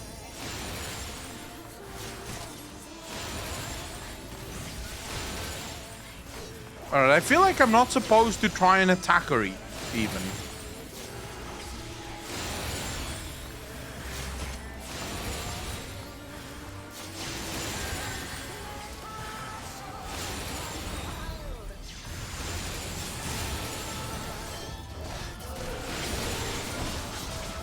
I'm just supposed to pick up balls, right?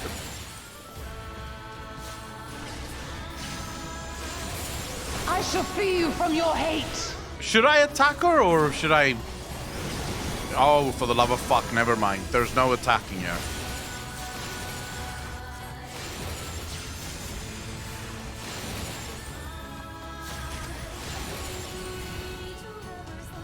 First time seeing this as well? Yeah, I don't think I was supposed to attack her. I think this is gonna be sort of the new trial that I'm doing. Damn it all! It's only a matter of time before we miss one.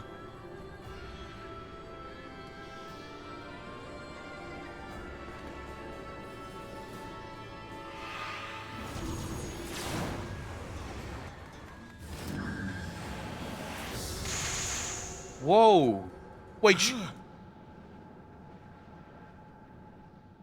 she actually, Fordola actually came to help? Do you want to kill this thing or not? Oh shit! She actually came to help. Oh, here we go. Fordola. Let's kill her. Defeat Lakshmi.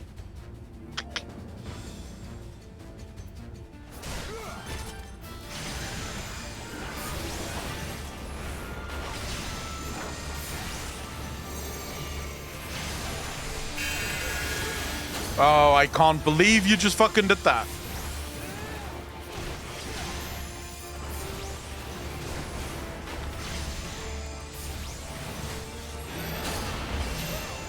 Everyone in, everyone in, everyone in! Oh my god, the NPCs are actually working with me? Well, this is strange, but alright.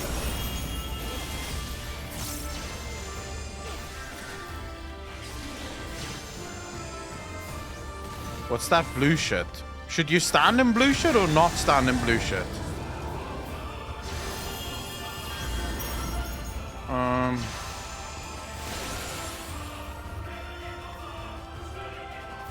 I'm not sure what the fuck am I supposed to do now. Oh.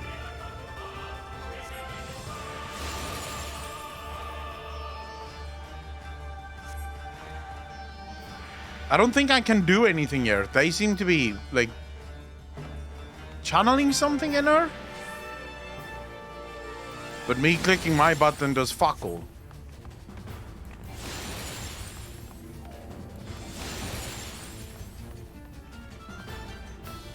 Yeah, I don't think I can do anything.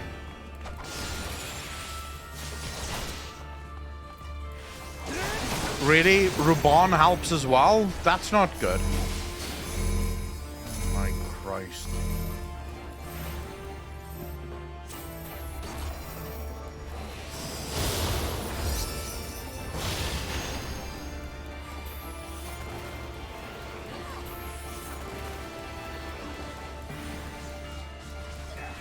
Yeah, but I can't trap her, so there's not much I can do. I don't know how Ruban and Lise can actually be in this fight.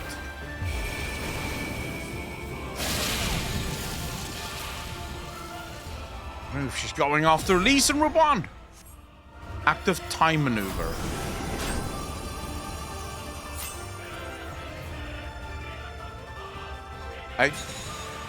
My fuck.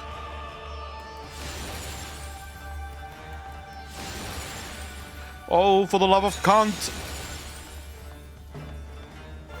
Oh, Jesus, Jesus. No! What the fuck? Oh, come on, man. Now we have to do the whole thing again? Alright, fine. We'll do it again. I get it, I get it. No, just do it normal. It's fine. Got it.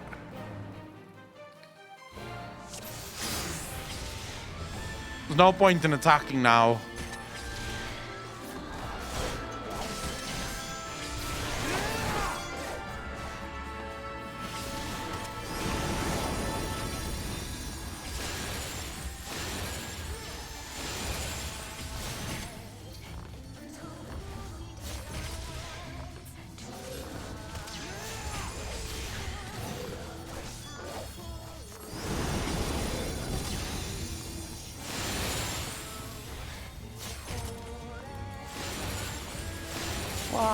I offer you peace and serenity. Is it this one? Biggest game slap ever? No, I'm not like fucking... They do it every single time, so it doesn't matter.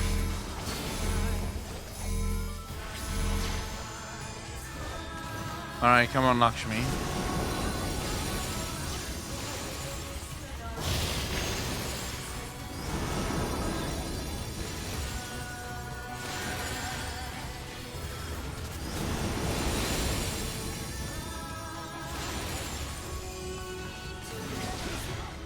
Should I just...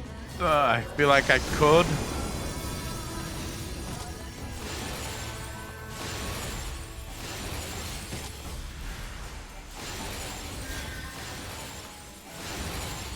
Oh, for the love of all things that's fucking holy.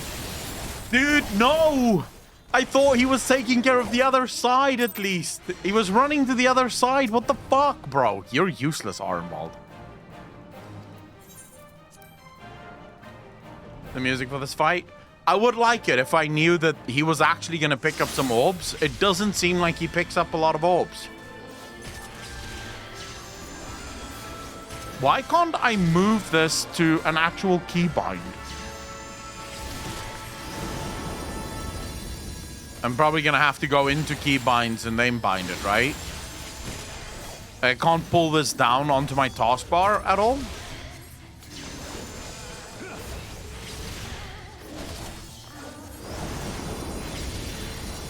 Well, we'll do it afterwards. Should be fine.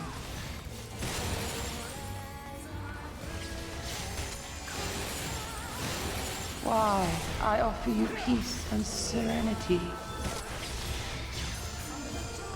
Yeah, well, he picks up like 1 or 2 and then doesn't do enough for the others. I think she's gonna spam them here.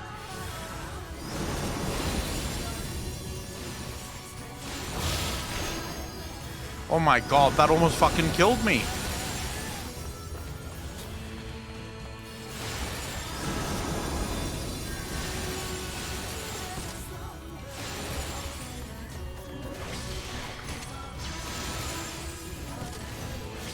Alright, somewhere here she's gonna start like spamming those balls.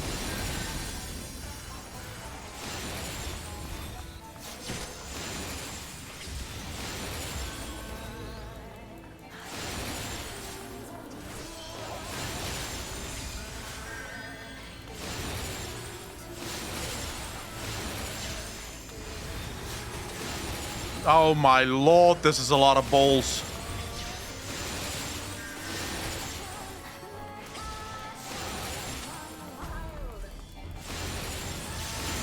I shall free you from your hate. Oh my god.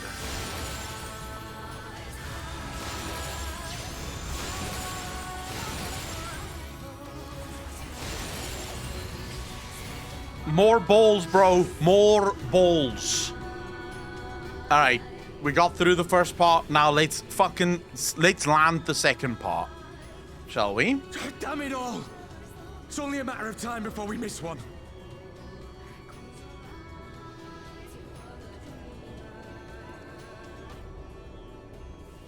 I hate her smile. Falls balls. That bitch be OP as fuck. So glad Vordola is on our side now. What of it? Do you want to kill this thing or not? Is this where we start working with Vordola?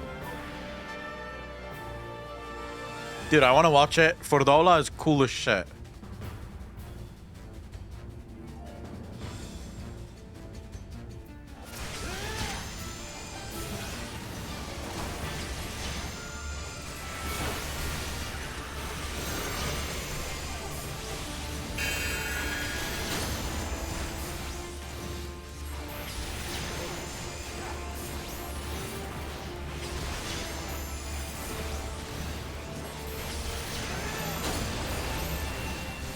Yeah, you guys have to be in here quick.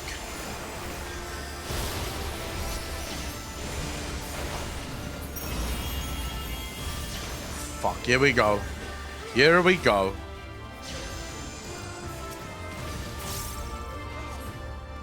I think you guys are about to get fucked. Good job. What a bomb. And here we go.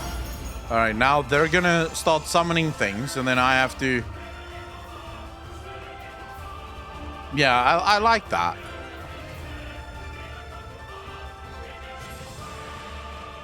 Ah, trapped. Quickly now, while the primal is... Lise! Escape! Yeah, you guys just run away. I'll grab the balls.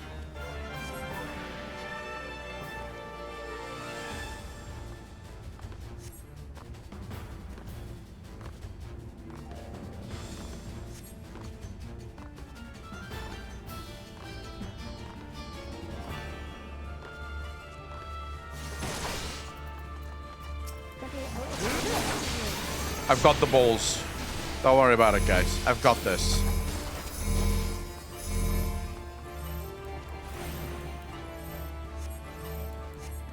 I should actually be in that, right? Never mind. I'm a black mage. I don't have to be in that.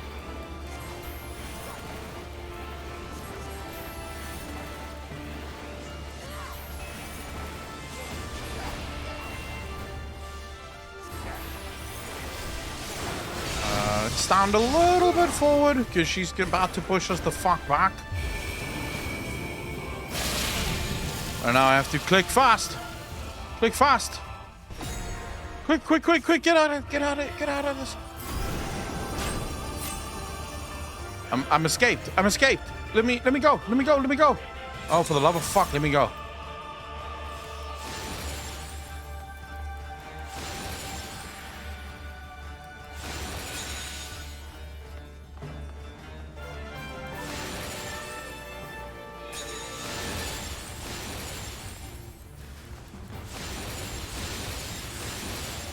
I need you guys to do more. I need you guys to do much more. Don't be little bitches. Good job. Good job, people.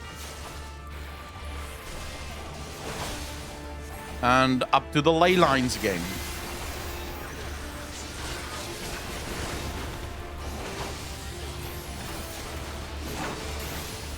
Do not your souls weigh heavy? Nah, we're good. We're good, bro. Don't worry about it. Oh, I hate this.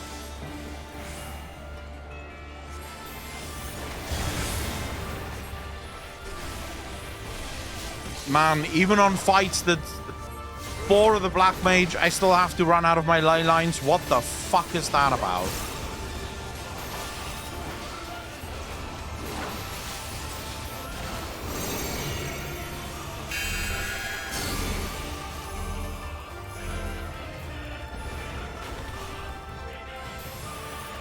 Raban.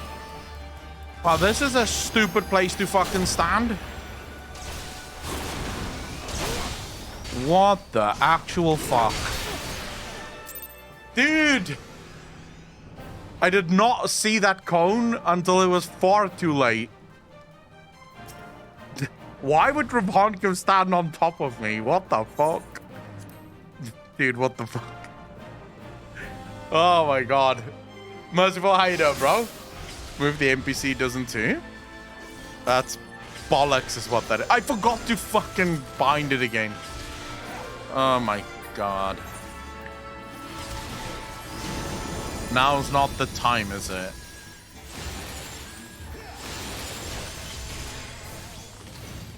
It's not a horrible fight. I just wish I remembered to bind the deflect button.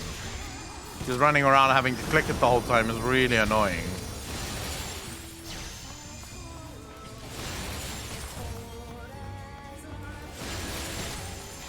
Why, I offer you peace and serenity.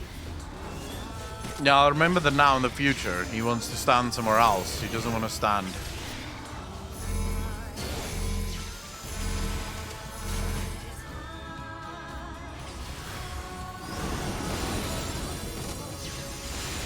This time, wait for it to explode. Pick up both.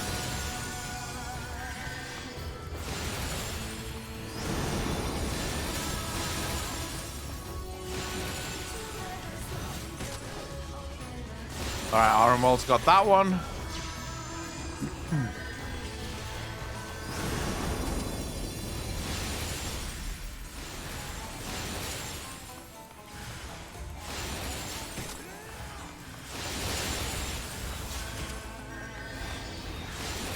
Yeah, I need to bind this. Like, motherfucker, I need to bind this. Running with your keyboard and turning with your keyboard is sucky as fuck.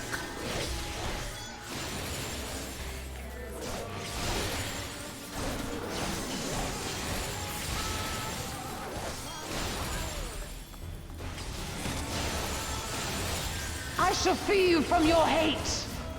Should you? You shouldn't, actually. Wow, wow, wow.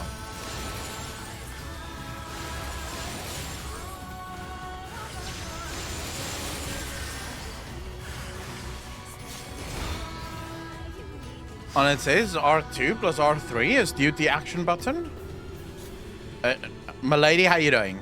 I don't know, like, R2, R3 would be controller, right? Damn it all! It's only a matter of time before we miss one. What's legacy movement? Camera movement. What happens there? Your character turns, but the camera doesn't turn with your character.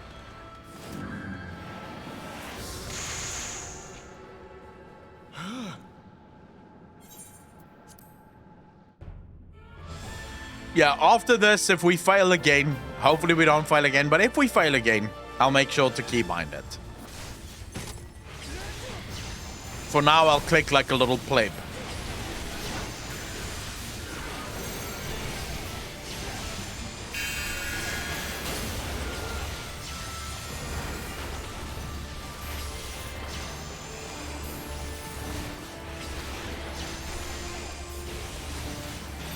Why do you hate legacy movement?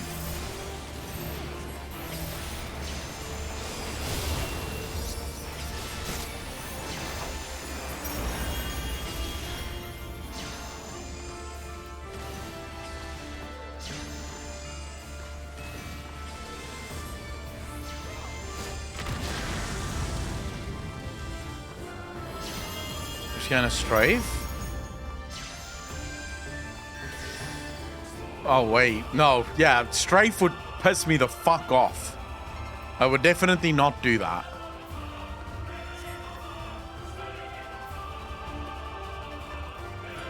I have to change my keybinds anyways, so shouldn't be too much of an issue.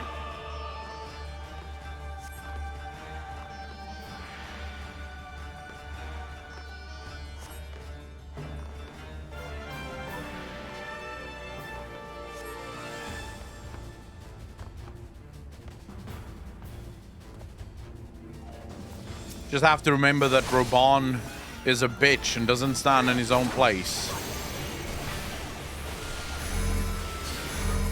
I fucking hate this so much.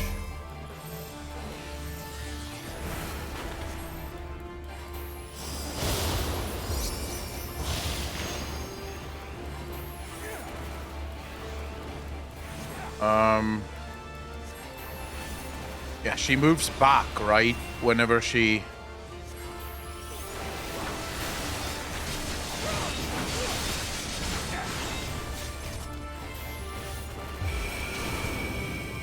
Alright, now we have to get ready for quick bounce, quick bounce, quick bounce.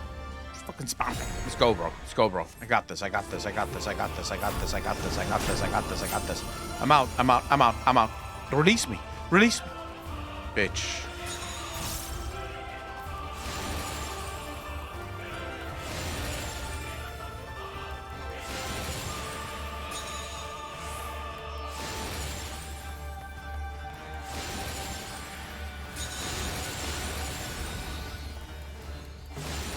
I'm glad to see everyone working with me here.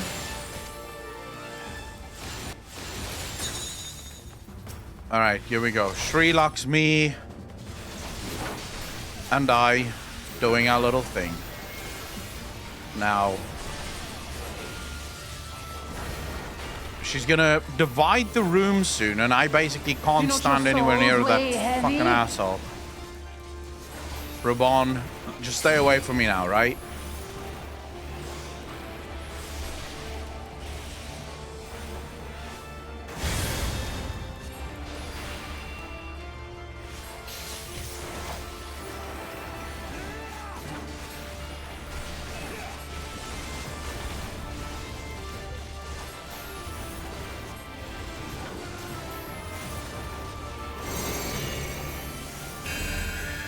Here we go. I can stand here, right? This should be fine.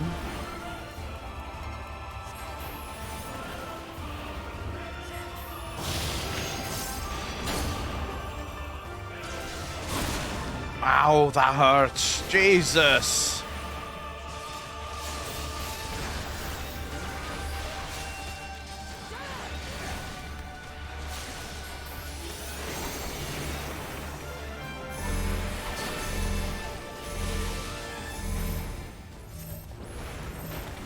Oh, I'm supposed to be in that, aren't I? Well, sorry guys. Not gonna help you. You guys are on your own here. I've got more important things to do.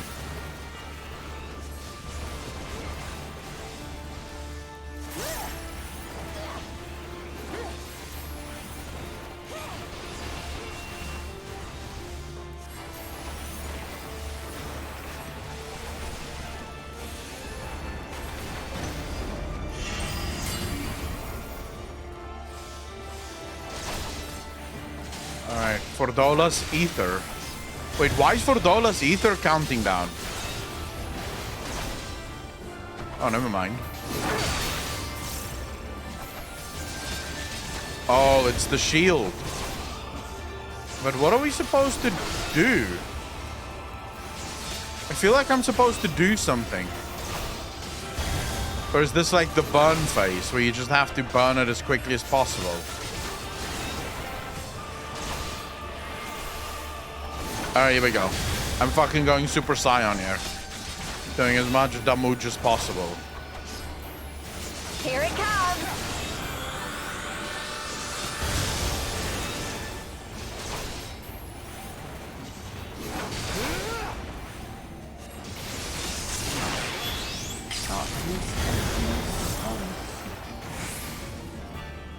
There we go.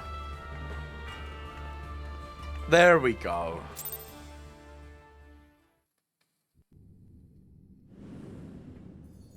Alright, bitch. What up now? I wish there was a way to just kill Primal's final. Like, so they can never come back.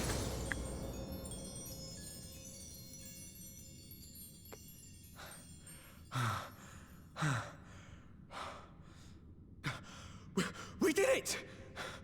We beat her! We did indeed. I didn't, King Julian. It was one shot. Go look at the edit on YouTube and tell me that I died 5 times. This is one shot. Easy. She still has that angry look. But why is she still angry? I don't understand. Okay, here we go. Who's coming to free her? Wait, Lise?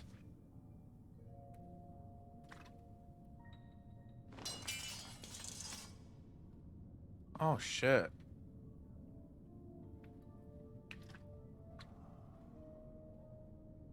What is this? I'm only gonna say this once. The Ananta just summoned their primal in the throne room. My friends are fighting her, but they need help. They need someone with the echo, and by the gods, I wish I had it, but I don't.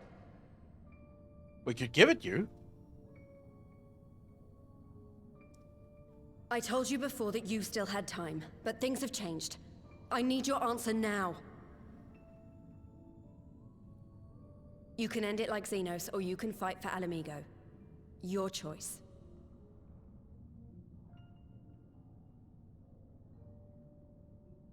Always angry. Man, she must be a vixen in bed. Like, with her, every night is mad fuck. Like, every night is angry sex.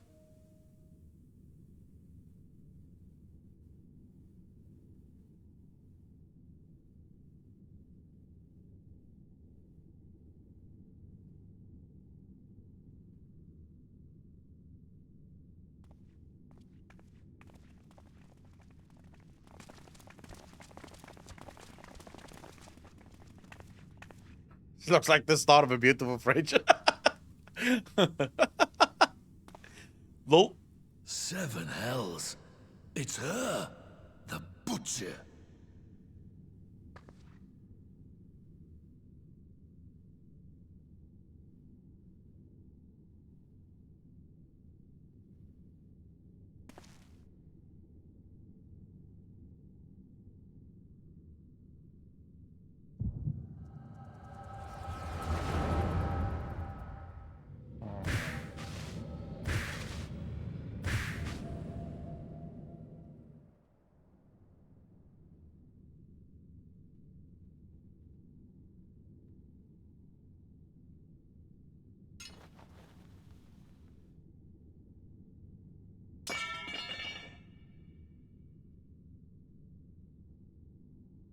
It's done.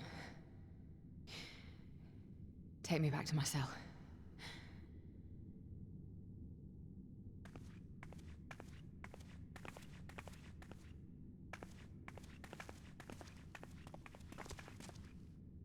You are not forgiven.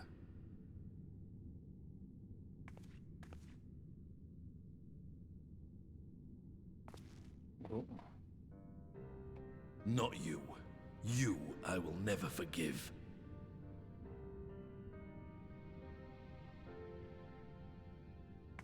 But I will thank you.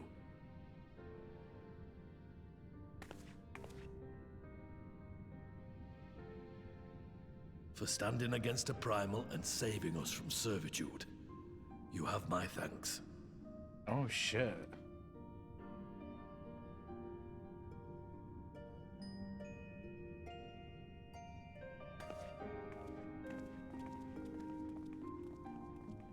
Dude, that was a tear. Oh shit, we're changing her. Maybe she won't poop the bed, Apocalypse. Just have to give it time, you know? She's changing. We're gonna fix her. It's not a problem.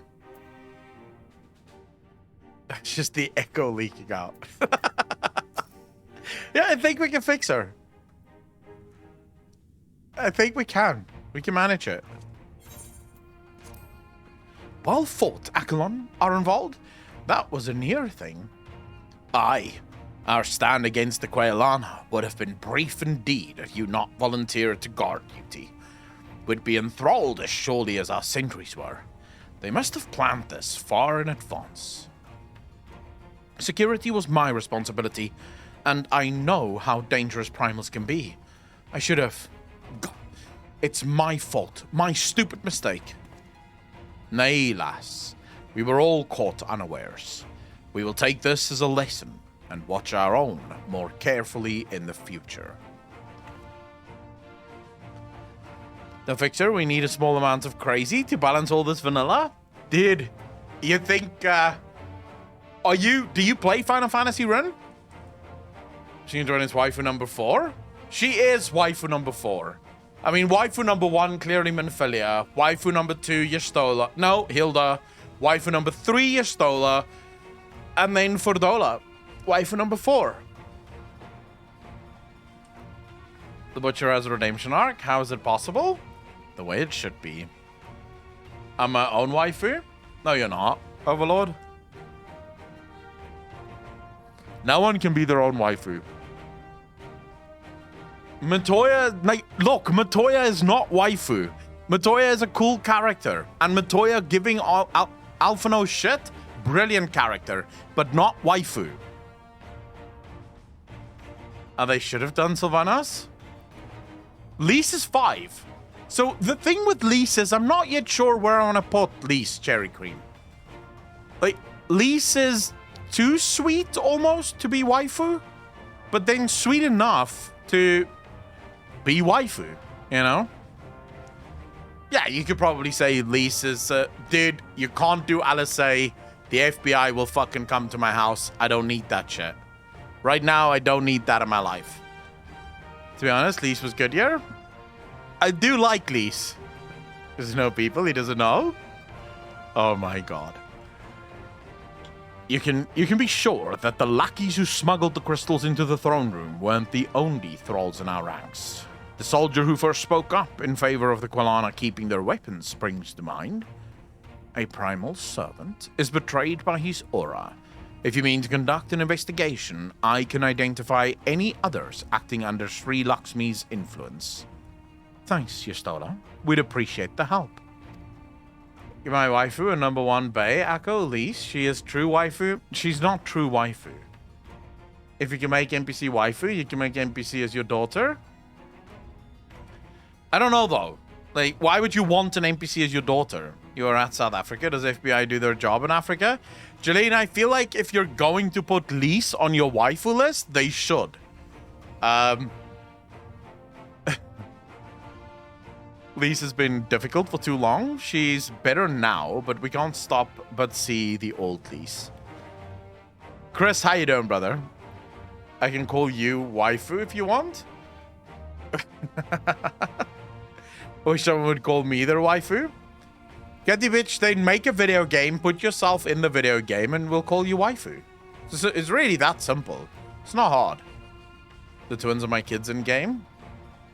That's weird. Milady, why? Speaking of help, I almost fell over when Fedora turned up. What was she even doing there?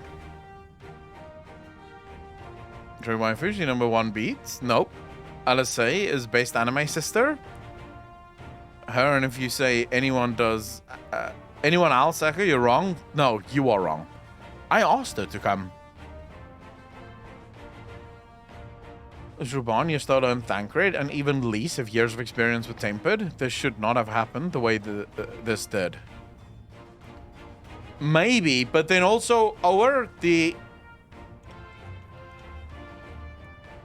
from what I've been told, so obviously I can't really go on what I know because I only know what I know so far in the game.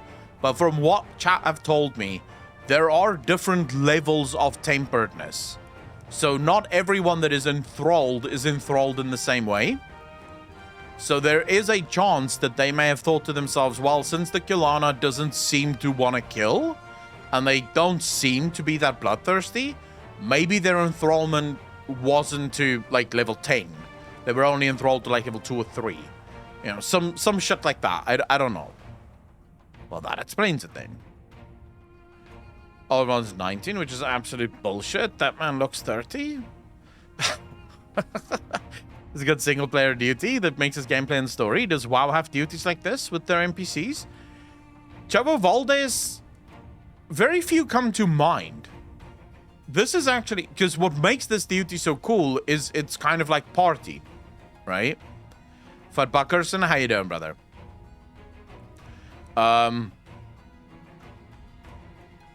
Very few in WoW come to mind. Like, Mop was only the only... Like, probably the only time in Mop was sort of scenarios, and during the questing, there were some instances where you'd run with an NPC and do a couple of things, but you'd very rarely have, like, challenging single-player content in WoW.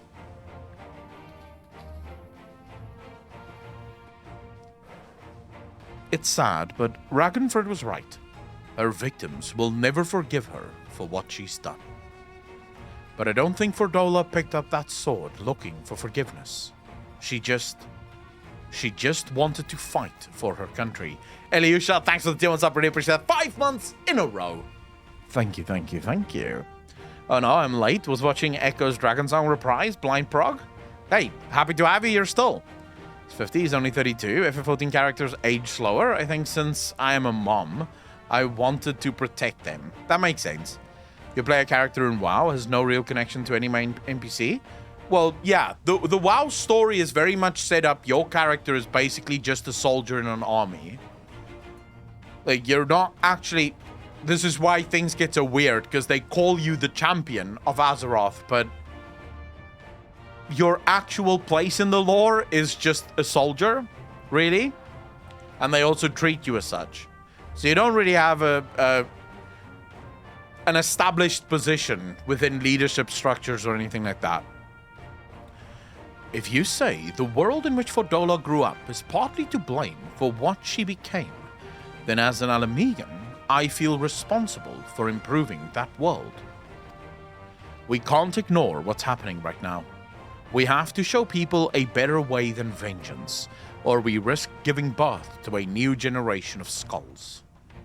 I know it's idealistic, but I want to help people to let go of their old grievances and make peace with each other. And I'll hold 1,000 meetings and talk till I'm blue in the face, if that's what it takes. 'Tis a long and arduous path you have chosen, but one well worth walking. Rest assured that I will do what I can to help you reach your destination. Duty is also the duty also works very well with the established lore. Like, you're protecting others because you have the Echo. You're basically Superman, but everyone thinks you're Clark Kent. Pretty much. You could see Roger Brown's soul leaving his body when they wiped in the fight Return to Thornton. Of killing at level 1, you get tempered, you're killed. Or I get that, but I think specifically in sort of the context of Alamigo,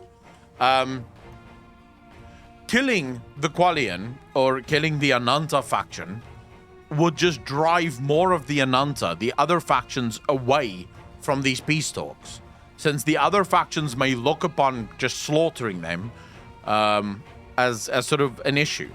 So I think they were sort of wishful thinking. I agree with you, it's stupid, and they say themselves that it was stupid for what they did, and they shouldn't have let it happen. But at the same time, I think... So one thing that's very clear about Lise throughout the whole of Stormblood so far is she is incredibly idealistic. And I wonder if the story is going to punish her for that idealism. Basically just that classmate telling you how smart you are, so you'll do their homework for them. Thank you, Alphano. The first step will be to get our representatives back in the throne room. They're a little shaken, but not one of them seemed ready to run. We're all determined to finish what we started. I will see that you're not interrupted. Accolon, you and the Scions are to stand down. Get some rest. You've earned it.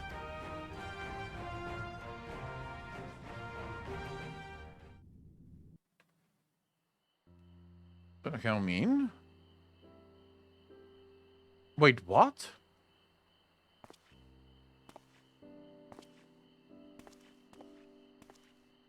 Swanky Tiger, how you doing, bro? A fine spot to contemplate the heavens. My character doesn't The meeting is over.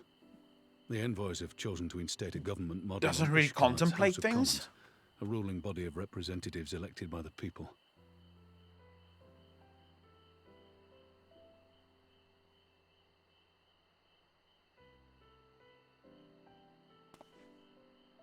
It is a fair decision, and one which signals the end of my part in all this.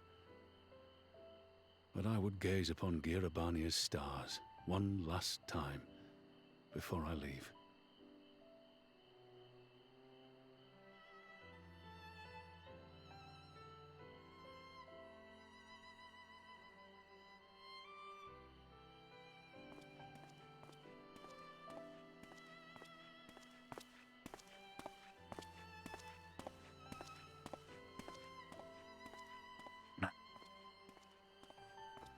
Huh.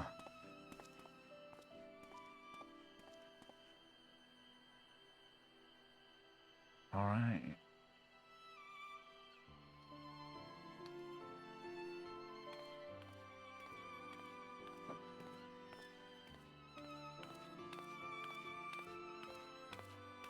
The way they walk, dude, it's just too funny. Fucking potatoes. Forget something? My leash. Your Grace, there was no word.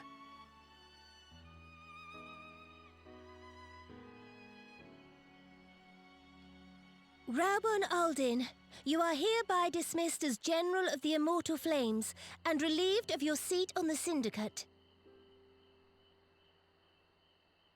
But, Your Grace... Raubon, I am no longer a child. Stay here in your homeland. Work with your brethren. Rebuild Alamigo. You desire to stand alone. I understand, but remember what happened. I remember full well the consequences of my naivety, and thus did I consult at length with a most trusted advisor ere I embarked upon this course. I'm a trusted advisor now. A most trusted advisor? And what of me? Am I no longer deserving of your confidence? What trust can there be between us when you withhold the truth from me? What? Did you think me oblivious to the anguish in your eyes when you spoke of returning to Uldar?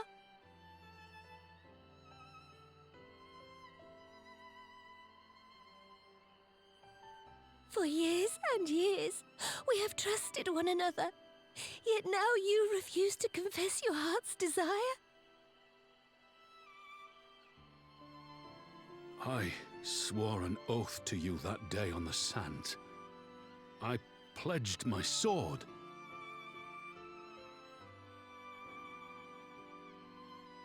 And it has served me well. But in Pippin you have forged a new sword, as sharp and deadly as the blade you bequeathed him. I will show you a Sultana who can wield every weapon at her disposal, including Lolorito and his monetarist cronies. Oh, she's gonna play them. This is gonna be interesting. So follow your heart, please. You are home. You are free.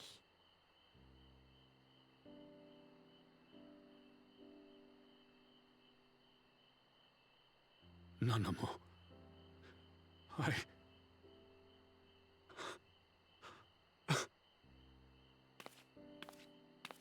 Fucking hell, this must be rough.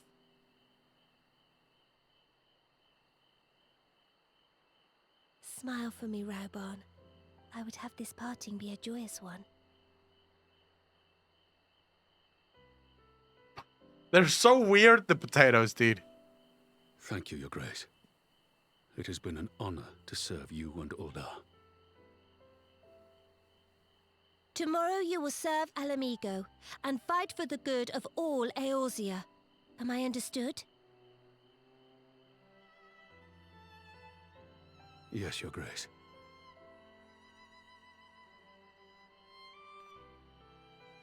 This is a really good scene. Although, they just keep doing this, dude. These scenes with no action, no fuck all, just two people talking, and it hits so hard. This reminds me of the scene with Alisei. You guys remember Alisei, where you're also looking out over the stars? And you're with little Gaboo, or whatever the fuck his name was. The little... You guys remember the little Gaboo thing? Yeah. It reminds me of that fucking scene. Same concept. This scene that should ultimately mean nothing to anyone. Like, no player should give a fuck about this scene. And it just hits you. It's like, oh my god, what a fucking scene. He walks before he streams.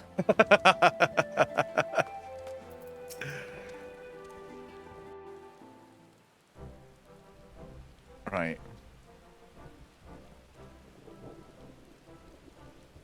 It's just the station of the Fields train. You two. If you hadn't been there, the rest of us would be worshipping her by now. You're kind to include me, Lise, but we both know who did most of the work. I could scarce keep track of the battle, let alone land a telling blow.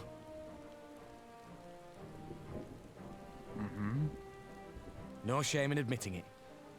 The Warrior of Light has put far better men than me in the shade. Well, there you go. At least the guy knows his place. Did I mention that I encountered the Sultana in the palace? It would seem Her Grace has come to Girabania to oversee the final stages of her relocation project. She was in search of General Oldin, and I directed her to the rooftop garden. I do hope he was still there. Are you in the habit of gossiping about the affairs of royalty, Master Leveilleur? Oh, shit. No. Certainly not, Your Grace. I was merely informing my companions. Be at ease, Alphino. 'Twas only a jest. I love how people give Alphino shit, dude. It's my favorite thing about the whole game, dude, is whenever someone gives Alphino shit.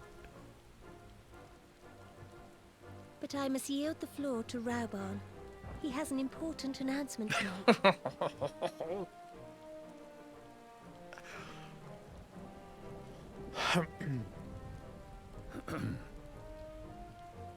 As of yesternight, I have been relieved of my post in the Immortal Flames and the Syndicate both.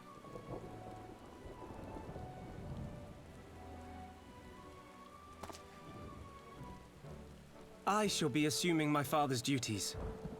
And may I say that Tizona has never felt heavier upon my back.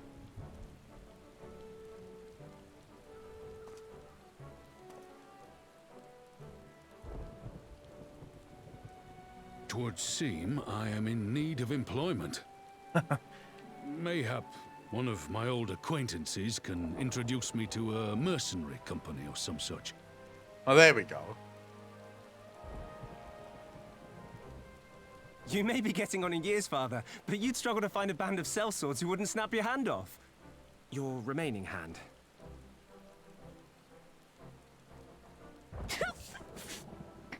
Potato laughing, lol. Yes, the bull of Alamigo need not be put out to pasture just yet.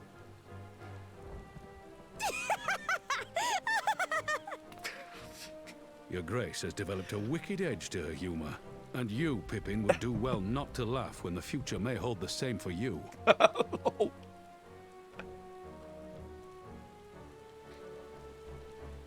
So, does this mean you're staying? Aye. That seems to be the way of it.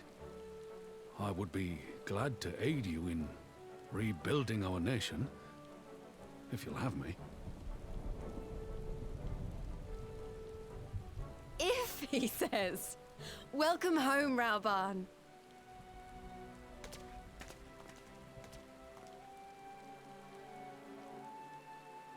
Take my strong hand. Let's go. There we go. The Bull of Alamigo back where he needs to be. Well, that was unexpected. Though you seem distinctly unsurprised. I knew from the beginning, although I don't say shit, because I let people figure this shit out for themselves. Either you are more astute than I give you credit for, or I'm losing my touch. In any event, one thing is certain. Alamigo will rejoice at the homecoming of her dearest son. He's definitely one of the people that could allow, could get the people on a new way of thinking. If there's ever been someone. Better, stronger. I mean, if I was Ruban, I would probably have asked the Empire just before we fucking kicked their asses to give me a new arm, you know?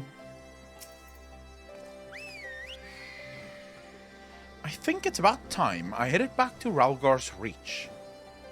What's next for all of you? Alasay will be eager to hear of recent events, so I shall join you, if you've no objections.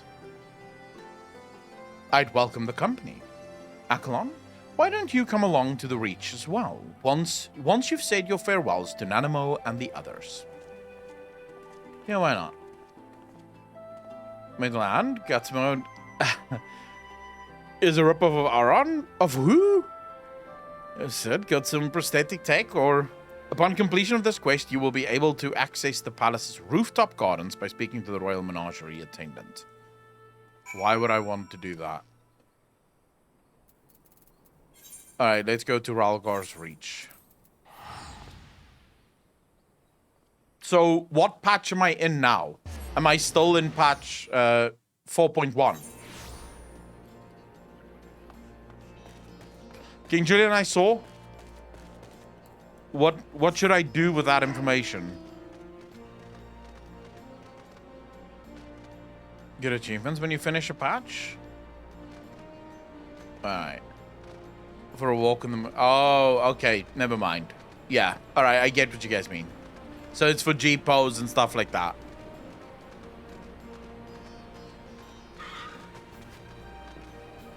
Alright, Lise. Here we go. This is not going to be voice acted. Sag. Pretty sure there's been so many voice acted scenes, they're not going to do another one, are they? No. Well, here we are again. Alphino has regaled me with the thrilling tale of hidden treasure troves, mid-meeting betrayals, unlikely alliances, and joyous homecomings. It would seem I missed everything. I was patrolling the palace grounds when Thancred and Y'shtola, when we heard the report of a primal in the throne room. I honestly doubted my own ears. As others have said, we were lucky to have our Echo Blaze champions nearby this time, but we'll need to keep a closer eye on the Quelana. You can say that again. This whole episode has reminded me just how far apart our kinds still are. It looks like centuries of fear and mistrust really can't be washed away in a day, but someone has to make an effort at reconciliation if these conflicts are ever going to end. The issue is we've already seen the Quelana. Their temperedness is too far gone, I feel like, to even try to treat them well and not have them resummon their fucking goddess the whole time. Feel when you're done with a patch, since each patch have their own arc. Monago custom delivery is a nice touch on the Aftermath too. I just can't hear champion and not your Crystal Dwarf voice anymore. The wounds champion. The wounds. Naturally, a lot of people are crying out for vengeance, but I've been doing my best to calm things down. Violent reprisals will only lead to more summonings. Indeed, violence will ever beget violence, as the Empire has learned to its cost in recent times. In any case, summoning Lakshmi was the Broodmother's doing, and whoever replaces her might not be so keen on the idea. We'll just have to watch and wait. Which isn't to say we won't be putting the safety of our allies in the Vera and M tribes first. I plan to have Resistance Scouts keep track of the Quelana's movements at all times. My parents will be relieved to hear that. What are your plans for the rest of the Resistance army, out of interest? Are we to prepare for Imperial counterattacks? That would be a question for the Resistance's newest recruit, a military commander with far more experience than me. What? The Bull of Alamigo?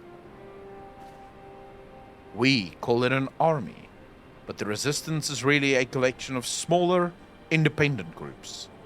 And when Conrad passed his command on to me, that authority only extended to the freedom fighters based in Ralgar's Reach. He just happened to be serving as the Resistance spokesman at the time, and needed someone to take over the role while everything was in disarray. But that time has passed. When I speak with the other leaders about reforming the army under the new government, I'll be nominating Roban as the overall commander of our forces. He has more experience than the rest of us put together, and we stand to learn a lot from him. Indeed, he is in all respects the ideal choice, assuming he accepts the post. Alamigo will have added a formidable weapon to its arsenal. There's always a cure. Fortunately, tempered is tempered, and there is no cure, and it only ever gets worse over time. I still think there is a fucking cure. Maybe not right now, and maybe we haven't found the cure yet, but I'm still convinced that somewhere in one of these fucking patches or expansions, I'm getting a cure. Convinced of it. And given the progress of Nanamo's resettlement initiative, I see great cause for hope. The seeds which we so carefully sowed have begun to quicken, my friends. I like that. We tend to our promises and watch as Alamigo bloom.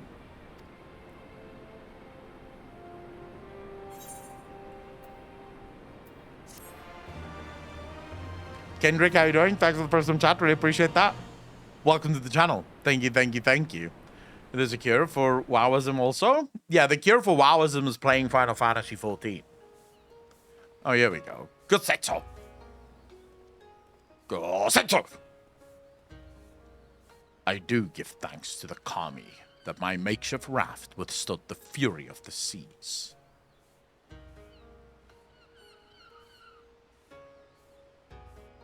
But their generosity ended. Without coins in our pockets for new attire, we are doomed to look like so much jetsam. Oh, woe betide the poor man in a city of rich merchants. Oh, potato!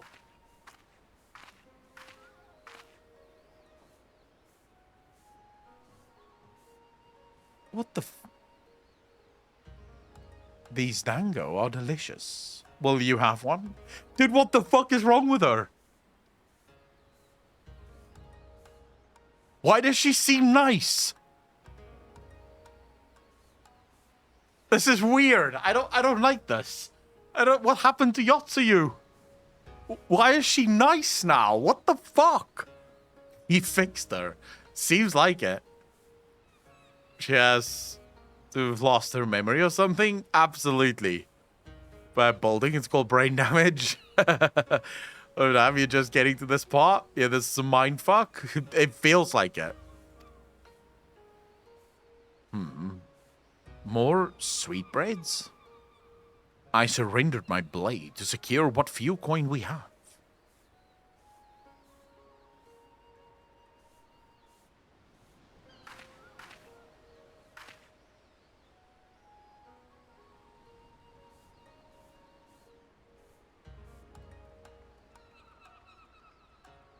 She doesn't remember who she is. That's the only thing it can be. It's like talking to a child. Why fate saddled me with this burden, I shall never know. But I'm alive, and I must return to my master's side.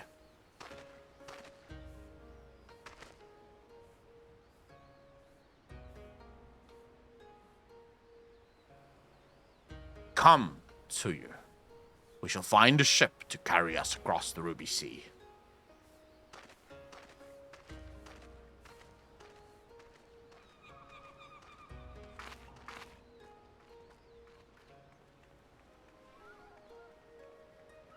Dude, okay, so one of two things is happening here. I am so fucking confused. But one of two things are happening here. Either one, she genuinely doesn't remember who the fuck she is, and she's just kind of going through life unsure of what the hell's going on. Or she's pretending.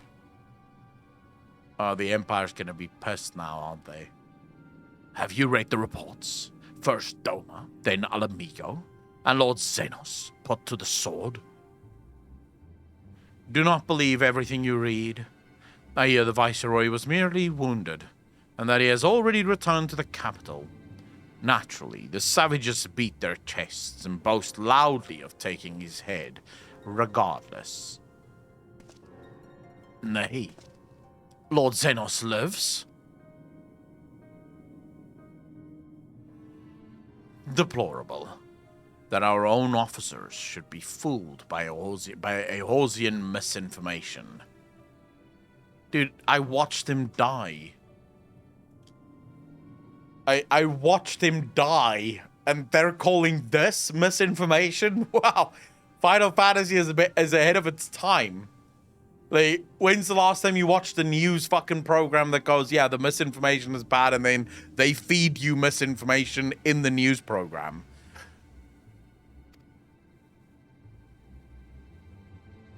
Small wonder the provinces have begun rising up in rebellion. We must prepare an official, and above all, accurate announcement to quell these pernicious rumors. They would wage war with empty words. Let them produce the Viceroy's remains then. We shall soon put the lie to their claims.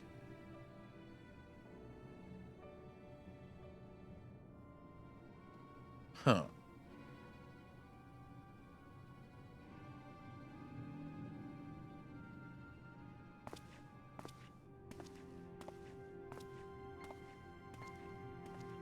Was that the Asian? Inconvenience for propaganda? Pretty much. Pretty much. All right, here we go. So this was, that was patch 4.1. We're heading into 4.2 now. Am I correct? All right, so now we have to go 4.2.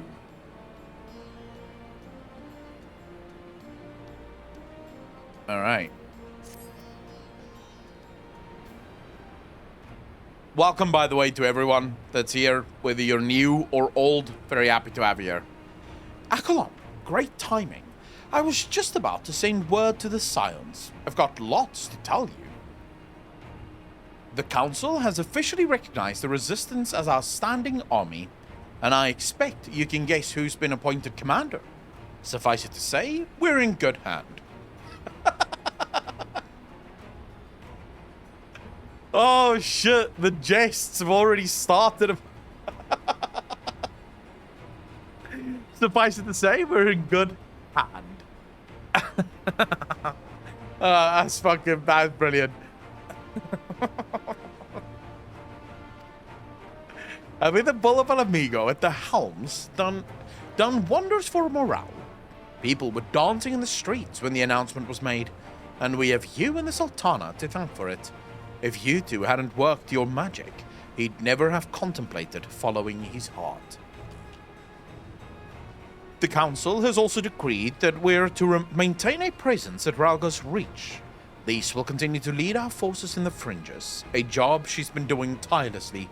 A bit too tirelessly, some might say. We're constantly having to remind her to rest before she falls over. That's an exaggeration, and I always get up again. Anyway, we can hardly afford to lower our guard now, not after our latest brush with Lakshmi. Speaking of which, we've been keeping a close eye on the Quelana, and it looks like they've chosen a new leader. It's, Shanti's daughter. You know, the half-dead one? For whatever reason, the Quelana thought she was the best candidate, which makes them leaderless, basically. As things stand, there's no prospect of engaging in talks, let alone coming to an understanding.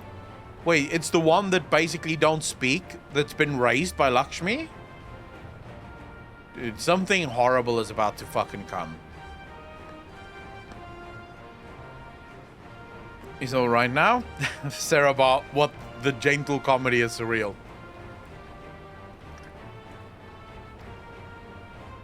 But I won't let that stop me. I'll keep on reaching out to them until they finally see sense. Just like I've been reaching out to Fordola. She still won't meet my gaze, but she's given up trying to ignore me. It may only be the odd grunt, but at least she's responding. I'll get through to her yet. Akalon, there you are.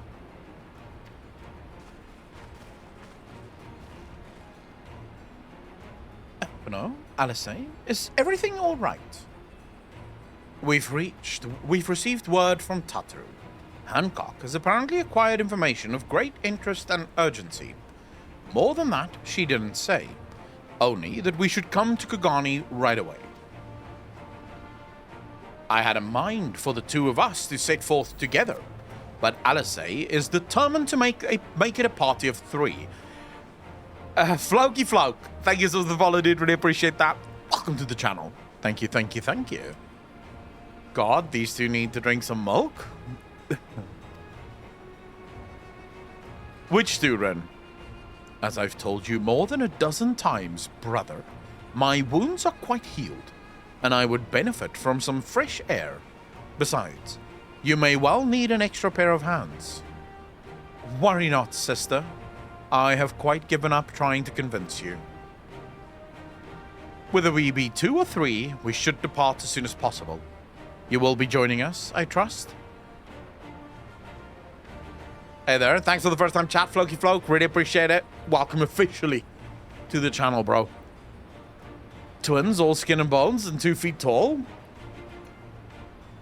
Dude, I just imagine you knew these twins in real life. It would be incredibly difficult to be in their presence.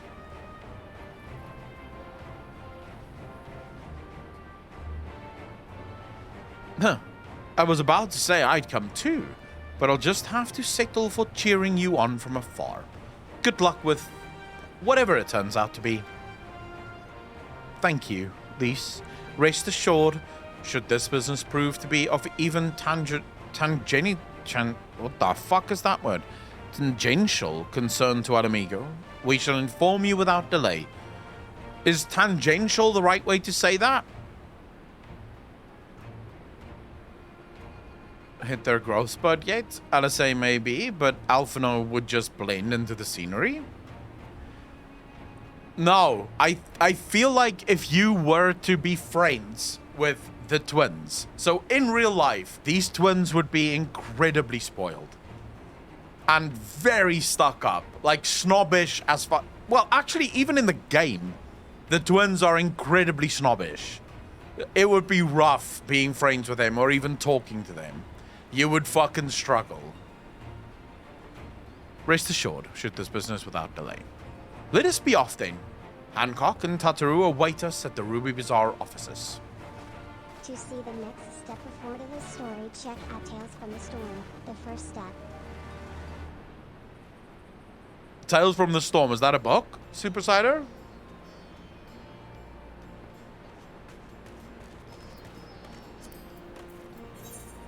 Alright, we're heading to Gani.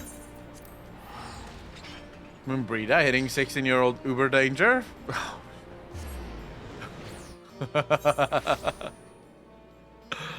Oh shit.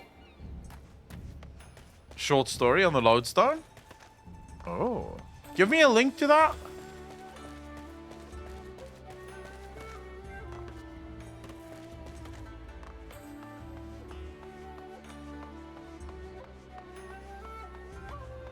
I could just have fucking taken the ether crystal, right?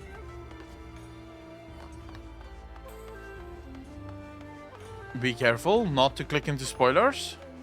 Would it be better for us to just, like, move past this? First finish these stories. Like, first finish all the patch content and then read the short story.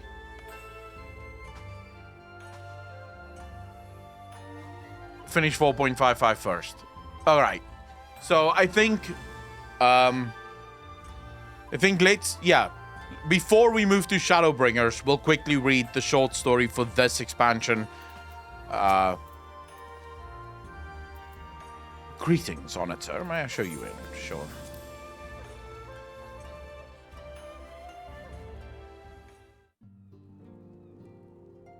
Oh, Yugiri. Yugiri. Let's go. Do they know of Brosetsu? My friends, thank you for coming at such short notice.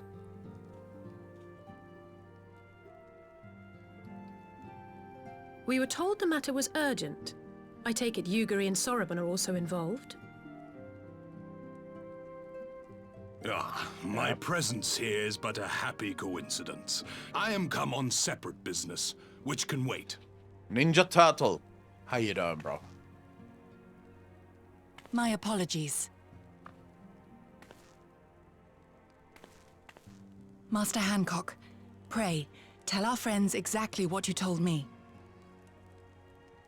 Of course, of course.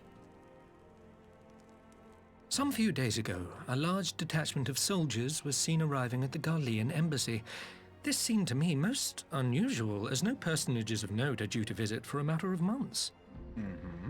So, I made a few inquiries, whereupon I learned of a most curious rumor. Apparently, the soldiers were dispatched to Kugane to investigate recent sightings of a certain individual.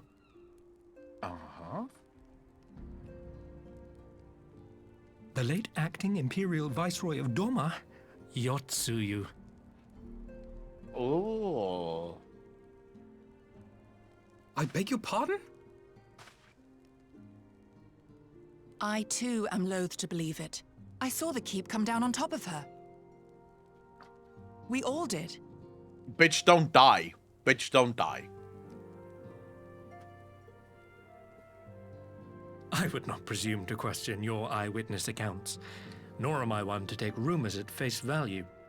The fact is, the Garleans have no knowledge of what took place at Dormer Castle. They may well be chasing after a woman who merely resembles Yotsuyu. Yotsuyu.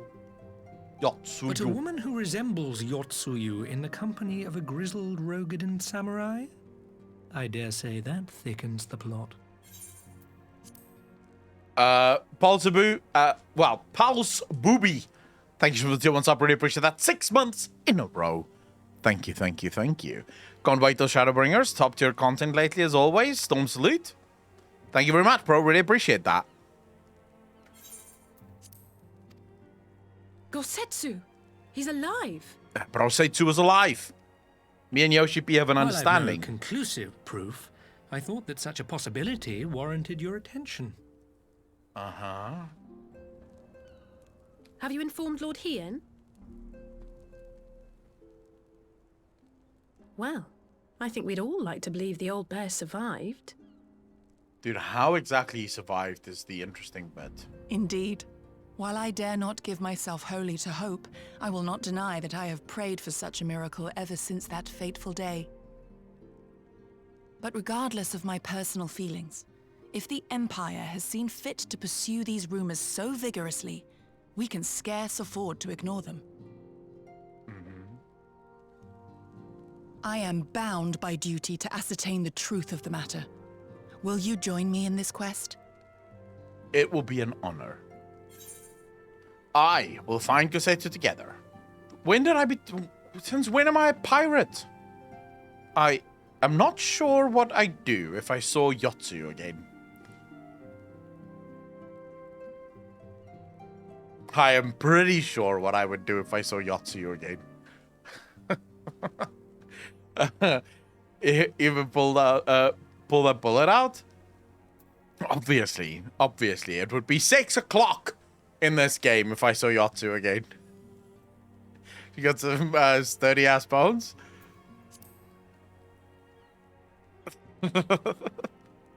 I understand. Only too well. But if Gosetsu yet lives, he will need our help if he is to avoid capture. Gosetsu is a dear friend, and we cannot abandon him to the mercy of the Empire. Our course is clear.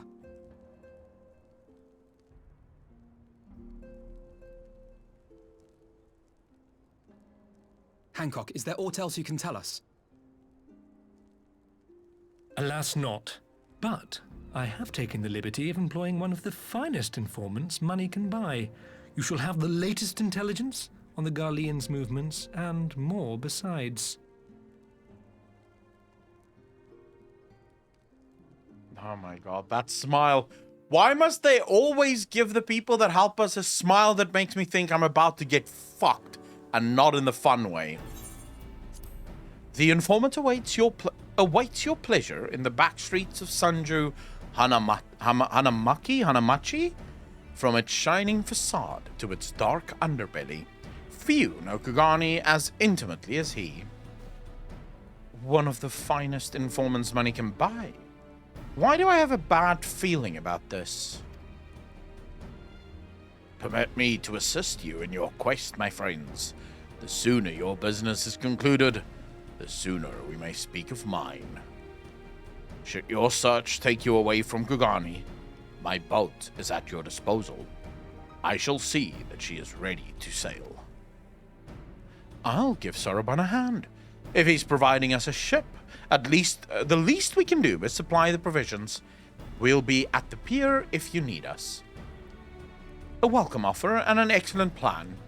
Without further ado, then let us seek out this informant in Sanju Hanamachi. For AR, VR to advance, then the weebs can matrix themselves into their waifus and will stop polluting the rest of reality. We'll still pollute the rest of reality. He can handle himself. He's strong enough to handle her. Coincidentally, isn't Yotsuyu getting what she always wanted? What is it that Yotsuyu always wanted, though?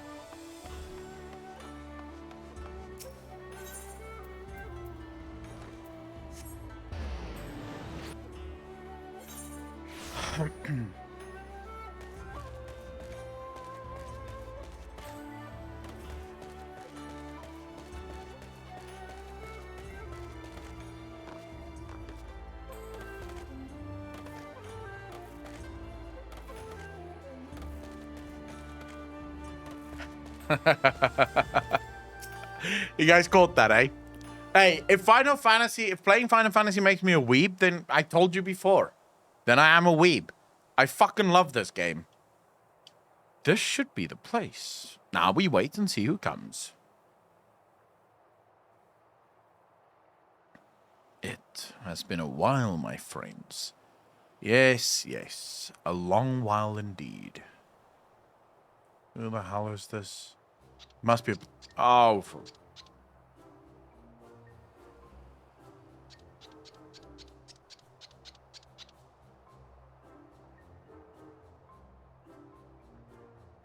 Motherfucker. I knew it. Gyoro, any funny business, and you know what will happen, I trust? Oh, no funny business, only loyal service and the finest quality information. Of course, such quality does not come cheap. No, but then Hancock already paid you. Honestly, you must think we were born yesterday. I've half a mind to call lease. No lease, I beg you. No boots. I will tell you everything I know, free of charge. The Empire searches for Yotsuyu. High and low, far and wide. Come to enlist my help, they did. Promising rich rewards for decisive information. And have you decisive information? Were the two individuals cited here indeed Gosetsu and Yotsuyu? For dinner this evening? The world works in mysterious ways. What do you want for dinner? Looks like meat is back on the menu, boys.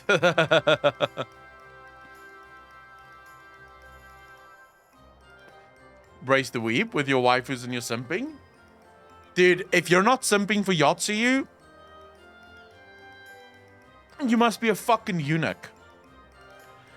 Alas, see them with my own eyes, I did not. But the Imperials are confident. Yes, yes, very confident indeed.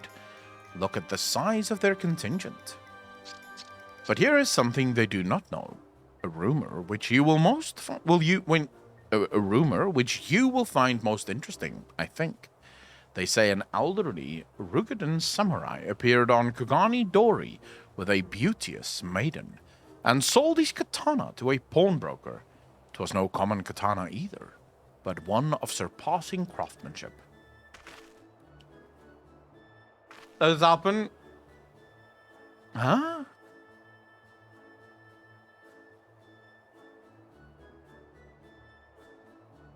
For some catfish? If you're not simping, you're doing it wrong. She radiates step on me energy. Step on me, please. It's Africa Day? The fuck does that mean? I didn't even know, but thank you. I appreciate that. Africa is still as fucked as it's ever been.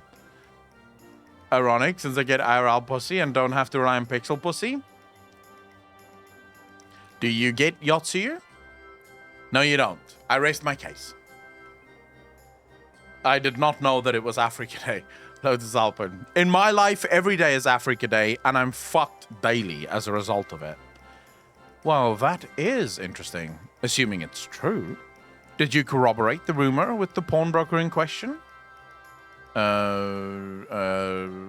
Regrettably, I do not have a working relationship with the master of Shifuku Shishitan.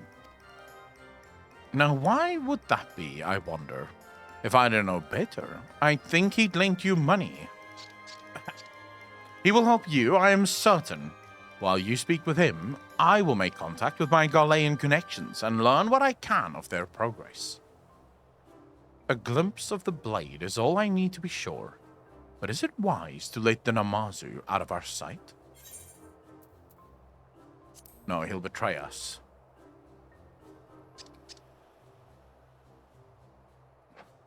But I'm not lying. Objection, speculation. I have indeed stuck my dick in crazy before. Objection, hearsay.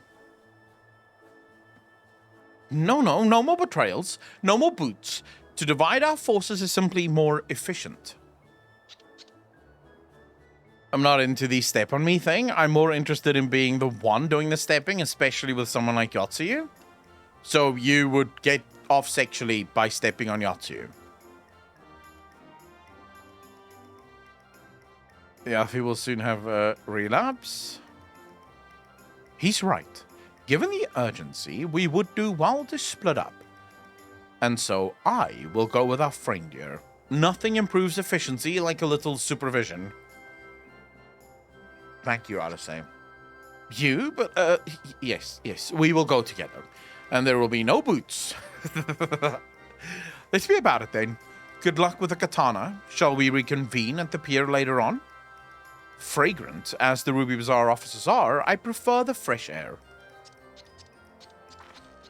As a point, Akko, you don't get pussy in real life, and that's better than pixel pussy, Akko. Dude, I don't need pussy in real life. My country fucks me on the daily. LFLs are pure beings. The Namazu Beast Tribe quests are 100% worth doing, by the way. They're incredible. We'll do Beast Tribe quests when we finally finish the story. If we start doing Beast Tribe quests now, there's literally no way we'll ever finish this fucking game. I believe Alice has her task well in hand. Shall we seek out the pawnbroker? Just wants to tank and keep his party safe?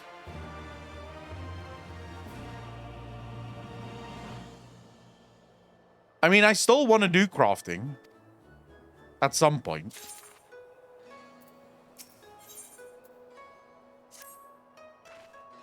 Everything in order?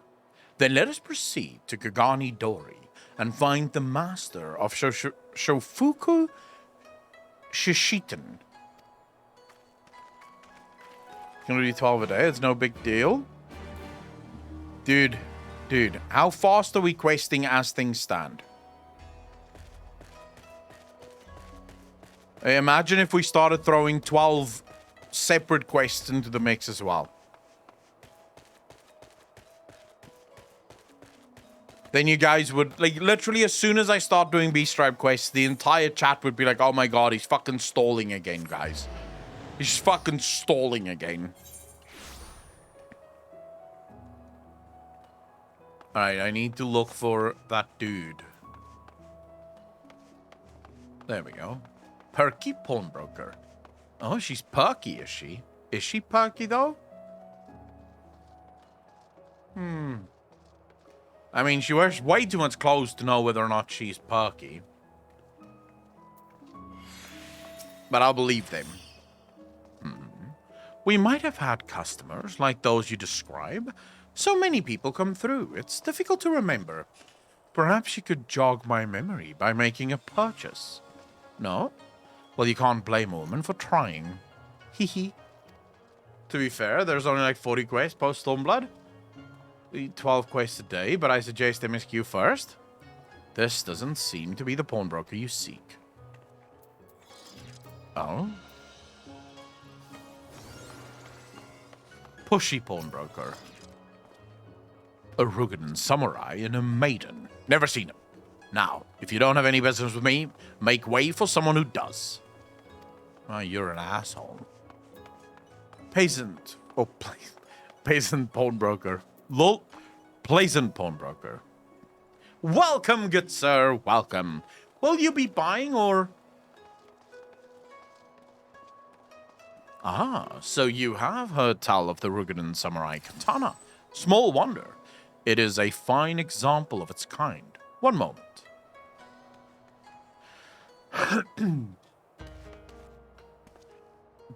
Dare I hope you have found our pawnbroker? Excellent work, Akalon. And that is the katana? Is that Prosetsus? There can be no doubt. It is Gasetsu's blade. The craftsmanship is exquisite, is it not? And you will be pleased to know that the pledge has just expired. I should be glad to sell it to you, assuming you have the coin.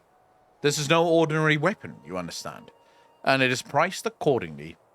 But if you are serious, I suggest you act quickly, as several noted collectors have already expressed an interest. The blade represents conclusive proof of Gasetsu's survival. I suppose this could be considered a necessary cost in securing his safe return. Yet it is not a decision I can make alone, least of all when our nation has scarce begun to rebuild. I'll pay. Let's get this over and done with.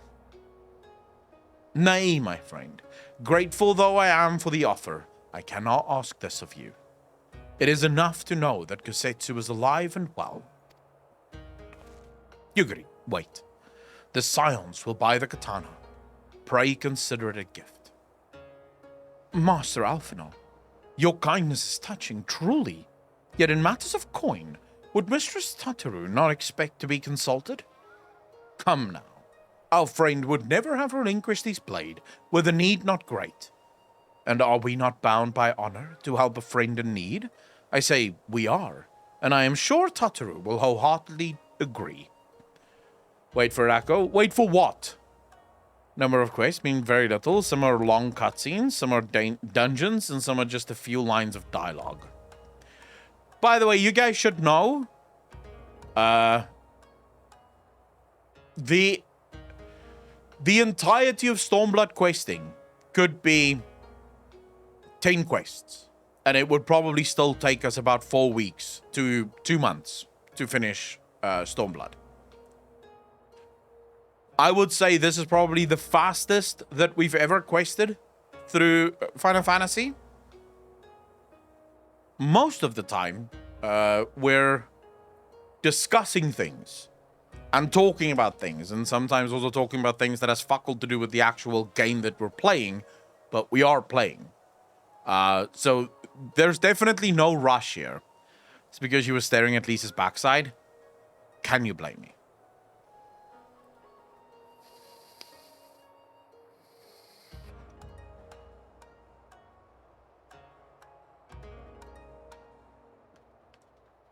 Come now, a friend would never drink wholeheartedly.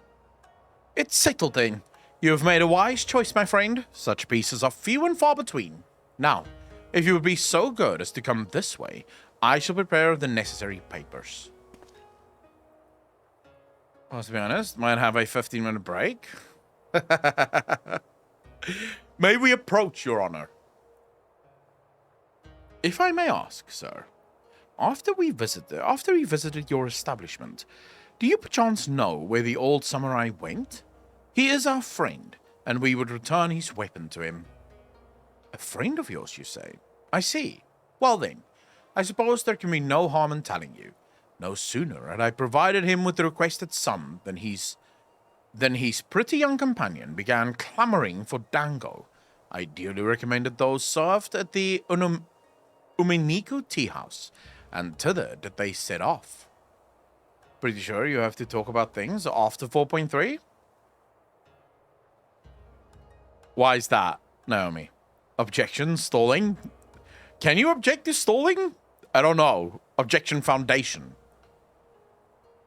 Clamoring for dango? Can these truly be the same people? It makes no sense.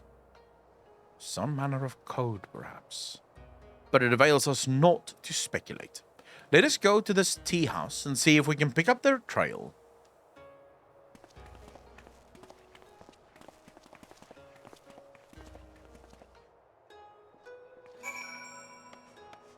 Yeah, there's a good chance that there's going to be quite a few videos. I can already feel a video coming just down to what the fuck is going on here. Whatever is going on with Yatsuyu, I am extremely confused.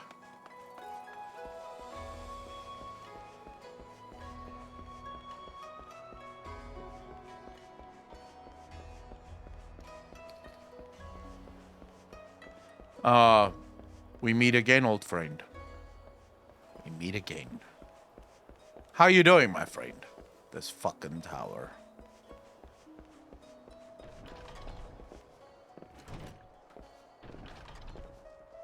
No! Never mind. Fuck it. Let's not get back into this. This could take forever. Let's just do the quest and be done with it. Thank fuck I fell down there. Otherwise, this is where we would have fucking ended. I need this. I need this. I need this.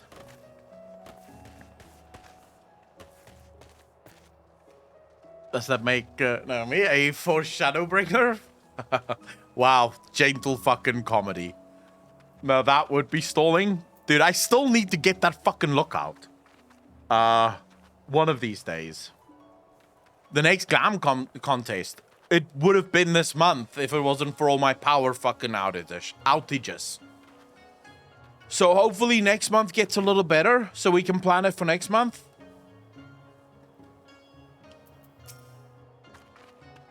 But of course I remember. How could I forget a pair like that? The most beautiful girl you've ever seen, scoffing down Dango as if her life depended on it, while the old samurai looked on. Not quite what he expected, I'll wager. I'm glad she thinks that Yatsuyo is the most beautiful girl she's ever seen, because I do agree. Far be it from me to gossip about my customers, but he was planning to spirit her away across the Ruby Sea. Oh my god, she thinks that they're a couple. Out of the reach of her family, no doubt. When the girl had finally had her fill, they set off in the direction of the Shukazi hostelry, presumably to find someone discreet with a boat. So Gosetsu makes for Doma. But this woman who travels with him, the more I hear about her, the more I wonder if she can truly be Yotsuyu.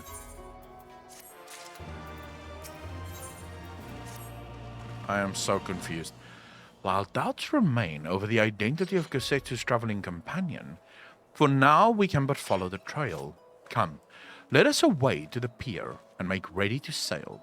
With luck, Alice will already have joined Master Soroban and Mistress Tataru there.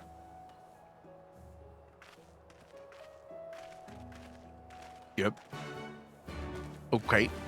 Okay.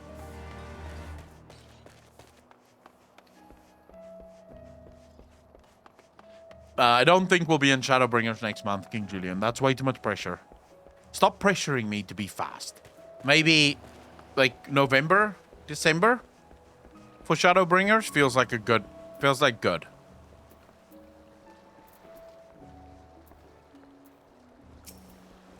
Alright, what do we have here?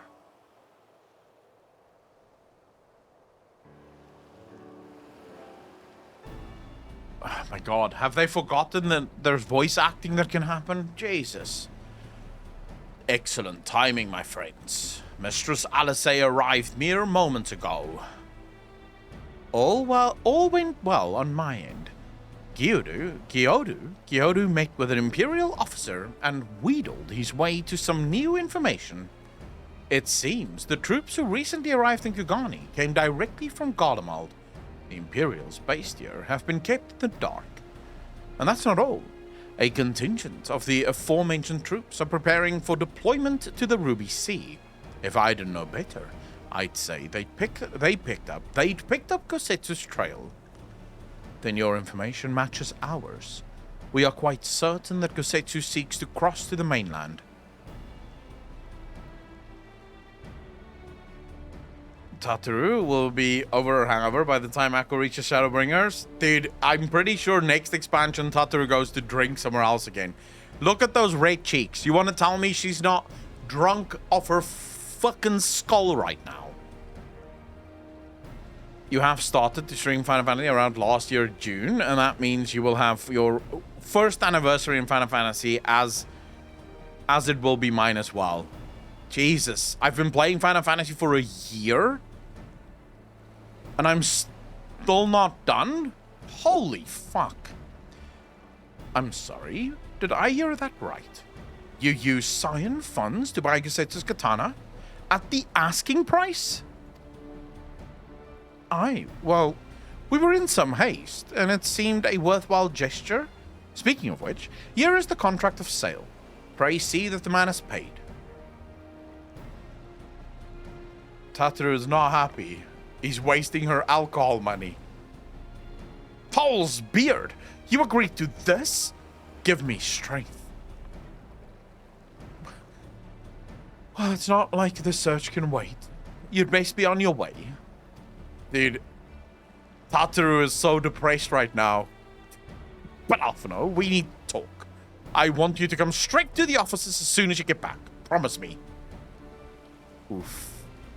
Look at that face, dude. She is livid right now. Holy shit. do those elf kids do the fusion dance and turn into the hermaphroditic embodiment of the Uber Council who imprisoned God? I don't know. But she is angry. Oh? Very well. I shall call upon you as soon as I return. First, let us... Soroban. First, let us go to the Ruby Sea. If Gasetsu has already set sail, the sentries there are sure to have seen him. The Ruby Price. Pint and buy budget. Never waste money. Tataru will kill you. Yeah, because she wants to drink. If you waste her money, she can't drink herself to fucking death. Tataru seemed rather vexed, did she not? Ever the melodramatist, I am sure our finances can stretch to a single sword. Remind me to explain the value of such gestures when we next see her. But I digress. We have work to do.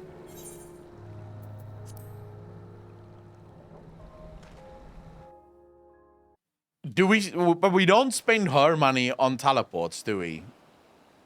We spend our own money on teleports.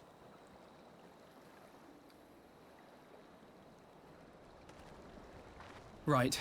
I suggest we begin by learning what we can from the sentries. Sure, Alfie. Why don't we do that?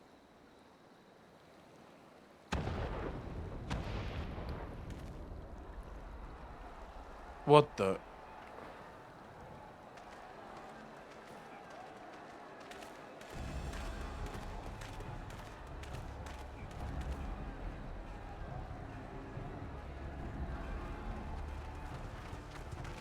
What's going on out there? Travelers, are you? You may wish to postpone your plans. The Garleans have launched an attack on the Confederacy. Wait, what? We have no reason to believe they'll turn their attention here, but for your own safety, I suggest you return to Kugane. No.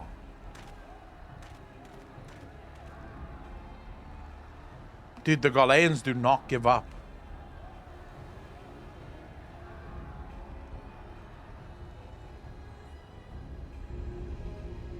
Okay, never mind.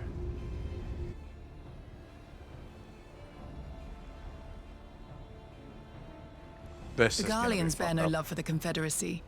But with Doma lost to them, why would they attack? Unless Yotsuyu is on that island. Yep. Even if she isn't, our allies are under attack and they need our help. We will help them, while you remain with Soroban. Arguing will only delay us. Is that clear? Fine, but you haven't heard the last of this. Of course not. She's taking it lying down? Swift exit. See that the boat is ready to sail at a moment's notice. It shall be done.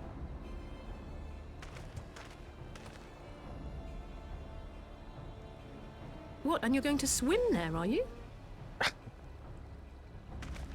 'Tis the quickest way, and you may rest assured I've been practicing. Lol. Yeah! What the fuck? Okay. Come.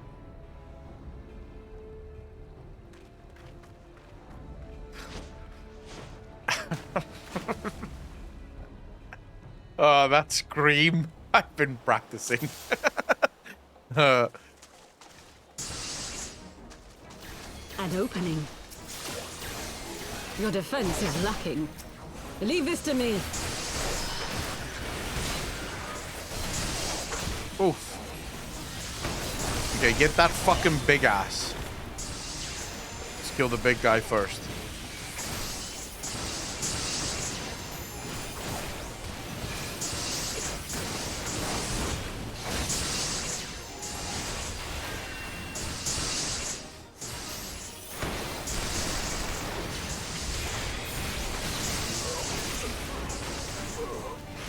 This part. I don't know what exactly is gonna happen here. But it does seem like the Empire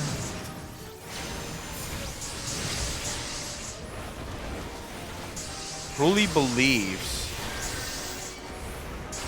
that Yotsuyu is on this island.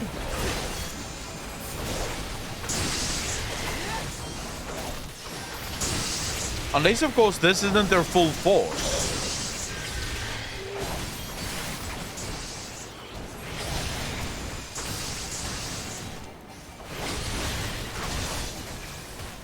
Oh, he fucking interrupted me? God damn it.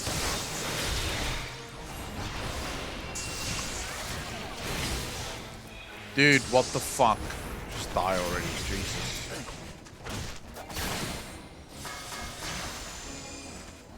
Sanoako is never their final form. Well, they did come with a massive ship, which leads me... That ship's gonna be the next trial, isn't it?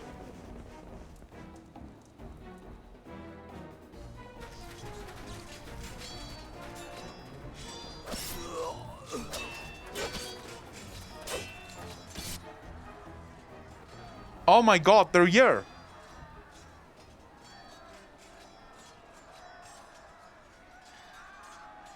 Lady Yotsuyu, we're here to rescue you. Please, come with us.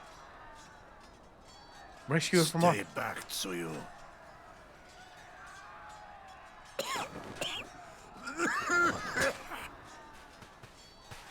Are you all right? Oh my god. Is he all right? Gazetsu.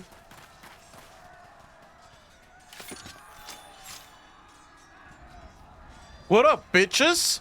Damn it, we took too long. Change of plan. Eliminate hostiles. Okay. Here we go. All forces, attack! Let's see what you've got. Let's see what you've got, Imperial bastards.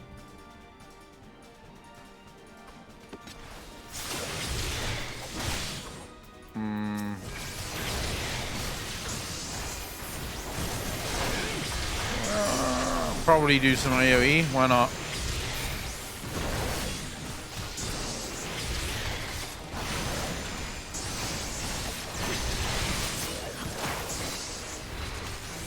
Oh, never mind.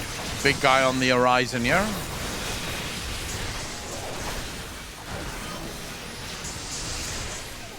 Oh my god, oh my god, oh my god. Can someone tank the fucking asshole?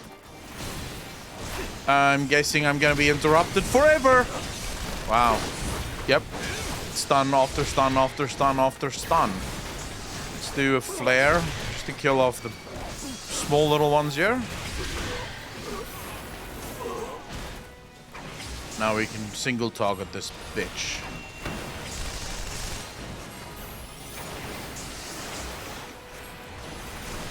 Dude, is he going...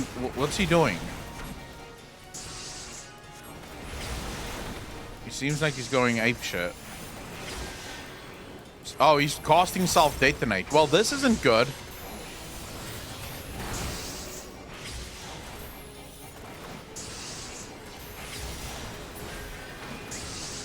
Alright, I'm glad I fucking took care of that. Why pick any target when you can hit all targets? Because they don't all follow you the whole time.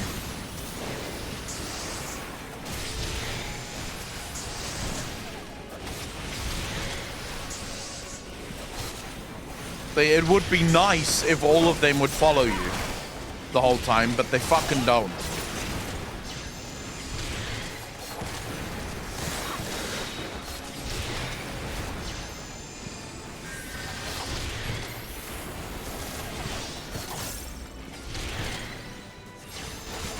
Alright, no more point in trying to be AoE.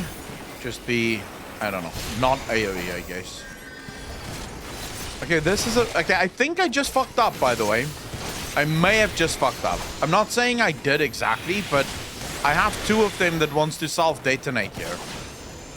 Could that be a potential problem? Yeah, I think this might be a potential problem.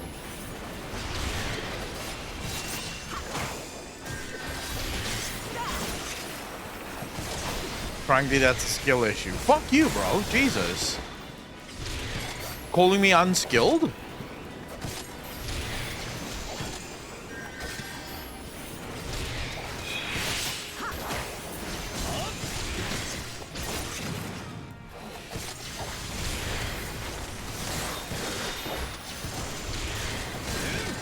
Dude, for the love of all things that's fucking holy.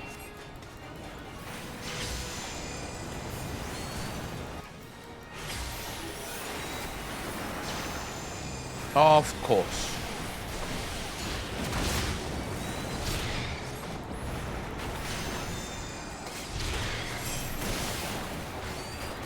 Is that over Black Mage? He's not unskilled? I wouldn't say it's that much harder. Oh, fuck me.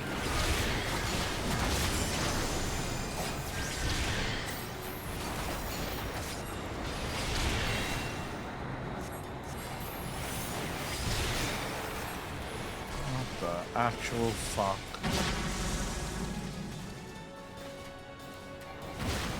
Well, I just screwed myself.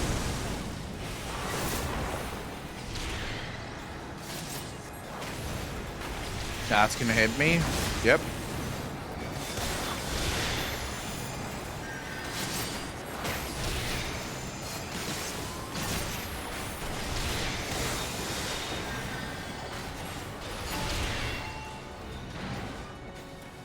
The art of my forebears. I thought this was over. Dude, how many people do they have fighting for them? Like, what in the fuck is going on? Wow. Alright, never mind. It seems like there's a huge issue now.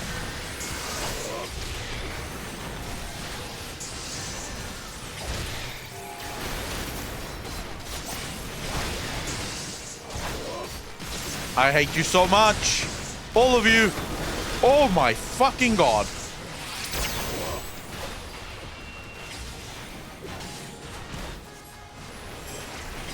I'm not hitting multiple people. They're so spread out.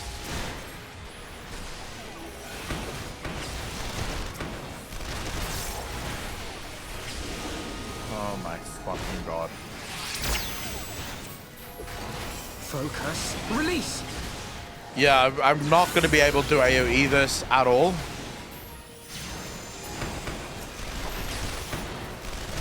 Wait, who the fuck just, did someone just use the LB?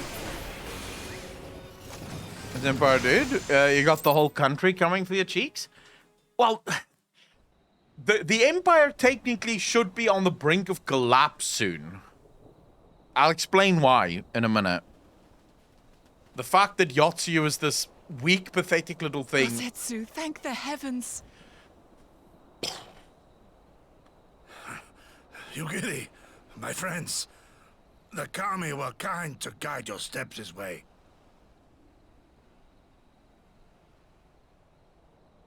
It's over. The Imperials are retreating. I suppose we have you to thank for that. But they would never have come here were it not for her. I had a bad feeling the moment your samurai friend arrived with that woman in tow.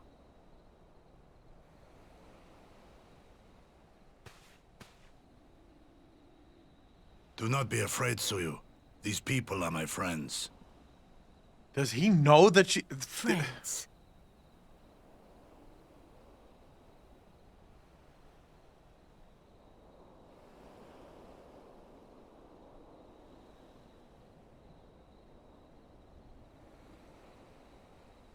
Forgive me, but at the risk of souring the mood, I believe you owe us an explanation. You may start by telling us what happened at Doma Castle. God, I have no idea what's going on here. Of course. I'll not begrudge you that. As you know, we were trapped inside the keep when it collapsed. But even as the roof crumbled above us, so too did the floor below. We were swept out into the One River, where we would surely have drowned had a stout wooden door not chanced to float by, offering us a raft of sorts. Exhausted, we drifted out to sea, at the mercy of the tides. which saw fit to dispense us on a desert island. She was with you the entire time? Aye. 'Twas her kimono which saved her from Hian's blade, believe it or not. Some Garlean witchcraft in the weave. But it offered precious little protection against the fall. Though she survived, she awoke bereft of all her memories. And speaking like a child.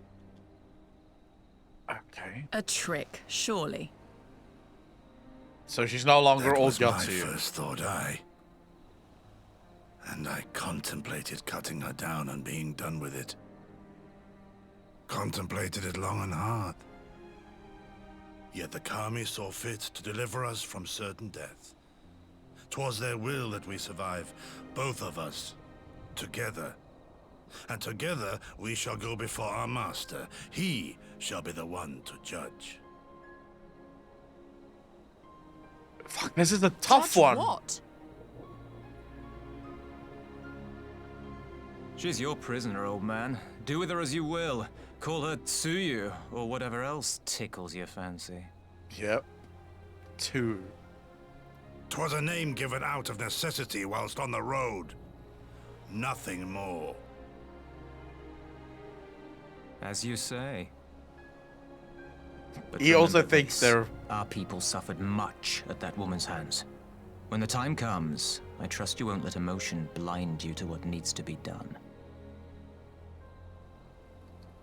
You have my word. Well, I must be going. I have an unholy mess to clean up. You should be on your way too, before the Imperials decide to take another tilt. Oh, and we'll overlook the tithe this once. You're welcome. Thank you. No one is buying it. The issue is, if she's telling the truth, can you punish someone with zero recollection of what they're being punished for? So if she's telling the truth, is that something that you think is punishable?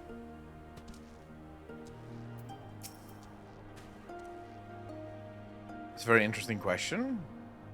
As Tansu says, we should move on. It would not do for Yotsuyu to be senior. Now, if I know my sister, she will already be waiting with the boat at the nearby pier. Let's go and see if I'm right.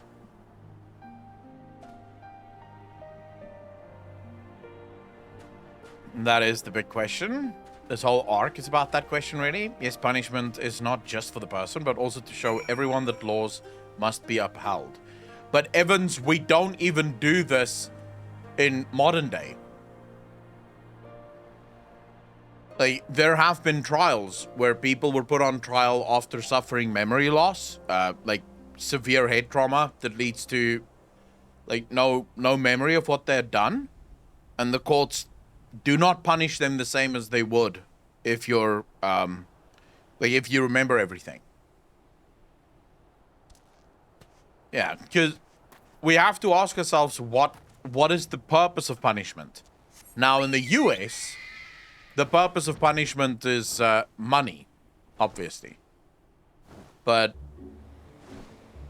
it's supposed to be rehabilitation. If someone can't remember what the fuck they did wrong, what are you actually punishing them for? You're punishing them for something that, as far as they're concerned, you're just punishing them.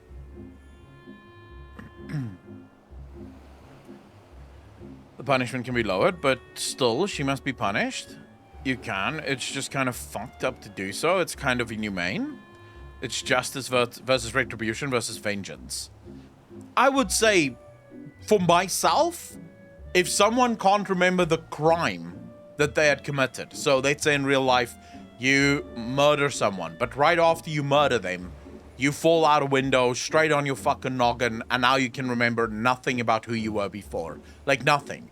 You basically changed completely. You went from a sour old fuckhead to the nicest guy in the world. Right? You're just nice to everyone. You pay attention to people. You really care about them, and it's genuine.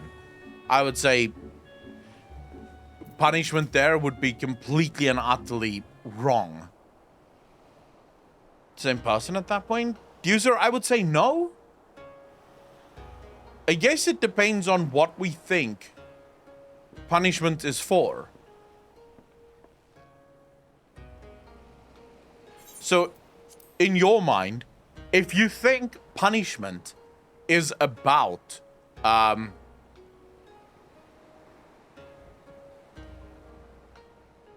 do I put this?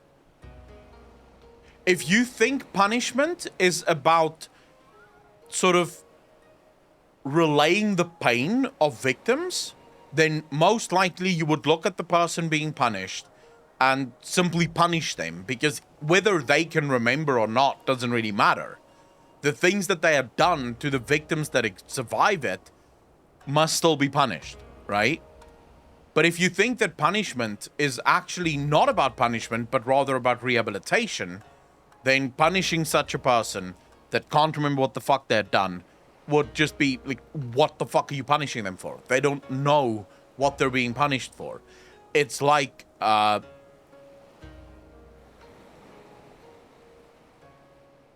it's like beating a dog or an animal, right?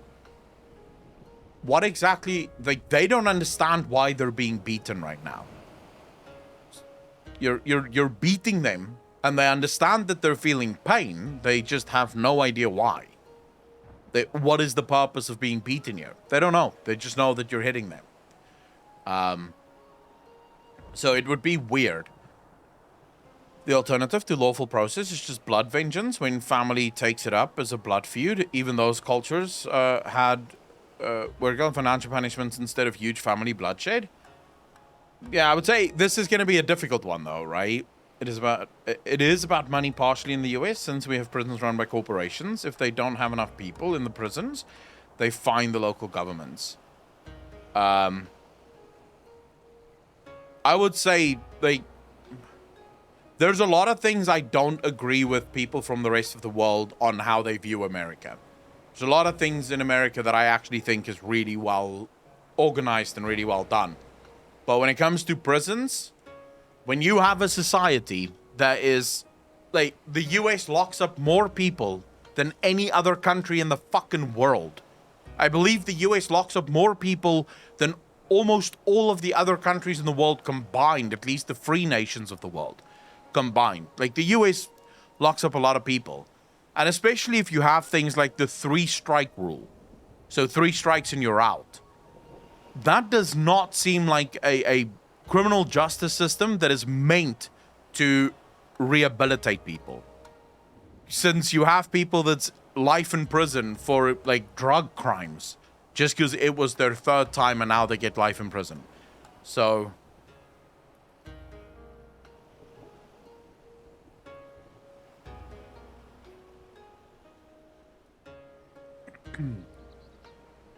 poor people poor. Refn, I would also not say that that's the case.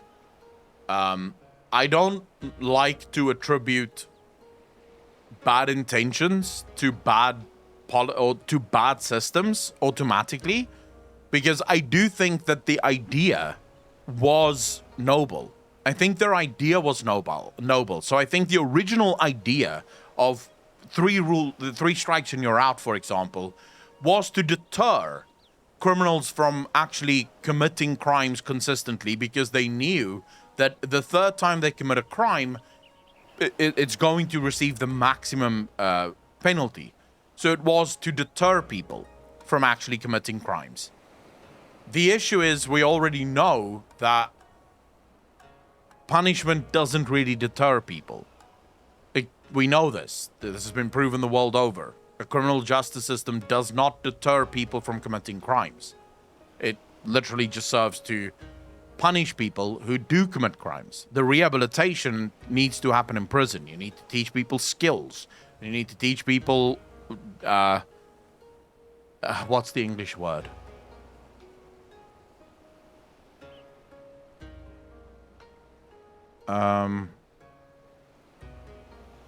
Fuck. There's an English word for it. Can't remember now. But when you...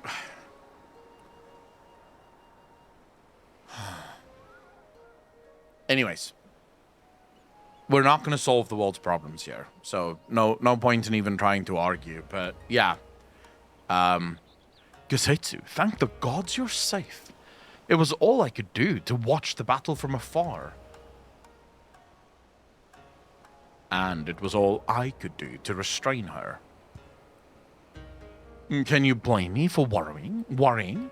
Strong as Akalon is, anything could happen in the chaos. In the game, we play video games to escape the world's BS. True, but sometimes it's sort of fun to talk about real life stuff as it pertains to the video game, since Final Fantasy really isn't shy about dealing with some really hard fucking questions, dude.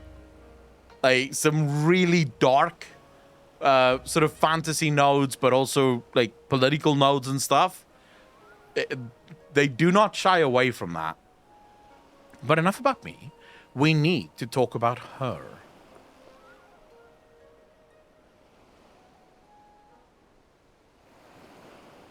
There we go. Greetings? They tell me you've lost your memory, and that's fine. But I want you to know something. I won't be taking my eyes off you, not for a moment.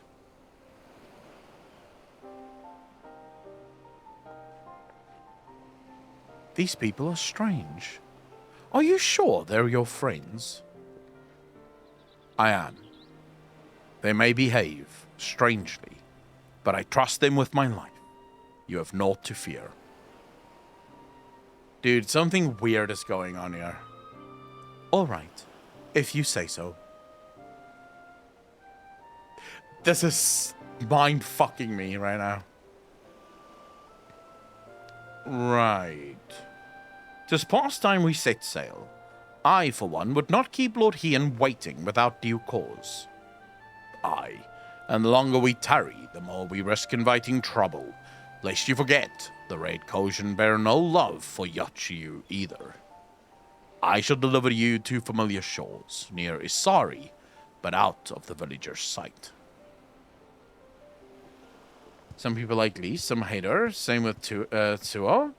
We can all agree to disagree on basically everything. Catty bitch, very true. But if you dislike Yotsuyu, you're crazy. She's hot as fuck, bro. Here is where we part ways, my friends. I pray the remainder of your journey passes uneventfully.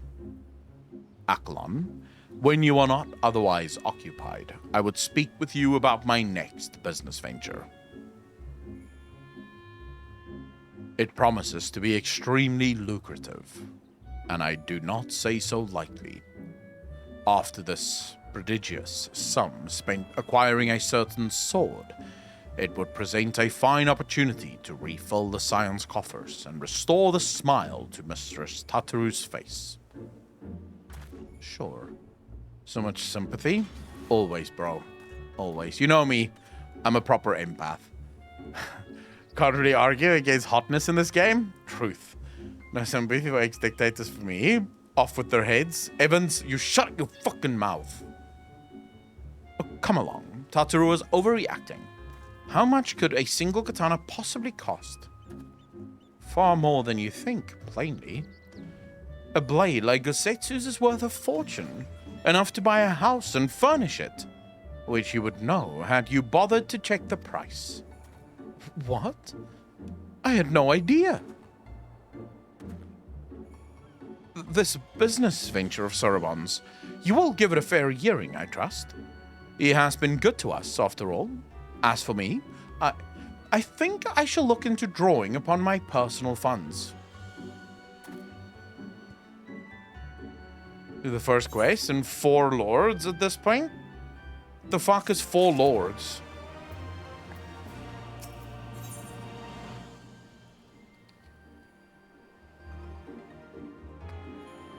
I'm assuming this is the trial series.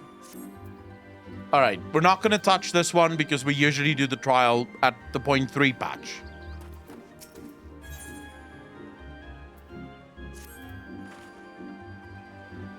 We must meet with Lord Hien as soon as possible, though mayhap not at the Enclave. I will send word requesting that he receives us at the House of the Fierce, where there are fewer prying eyes. If all are in agreement, I shall scout ahead and see that the way is clear. Pray follow us swiftly, as you are able, and join me on the outskirts of Namai. The trial series, same as Heaven's Ward at the Triad. Yeah, well, like I said, I usually do trials and raid at point 3. So as soon as we finish the point 3 stuff, that's when we can...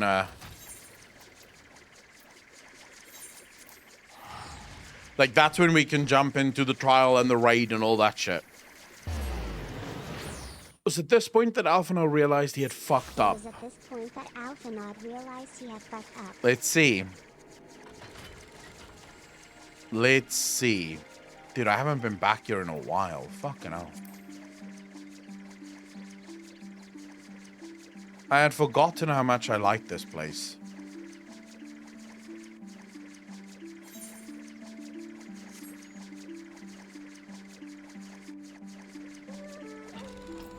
Alright, you agree? All is well? Good. The others are hiding nearby. Let us proceed. Quietly, if you please. Lord Hien is not gonna like this, is he? Like, man's not gonna be happy.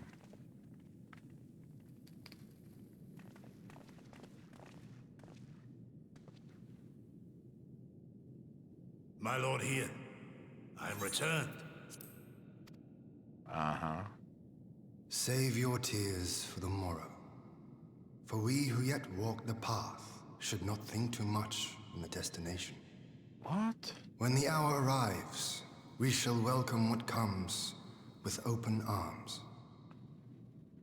Is he high? And welcome it you did, even as the keep fell down around us. At that moment, in your smile, I spied a shred of hope. One which I have clung to ever since.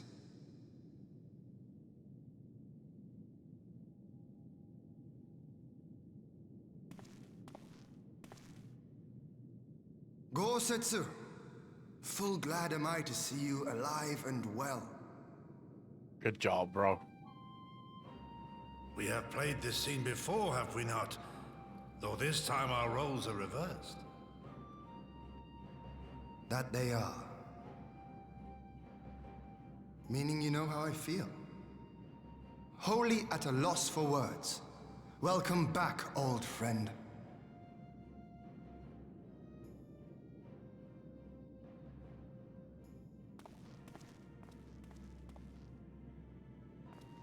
Now then, though we rejoice at your return, it seems you have brought with you certain complications. Oh, he seems much more chilled than I thought he would be. Rise, my friend. Tell me everything. Dude, how is he so chilled about this?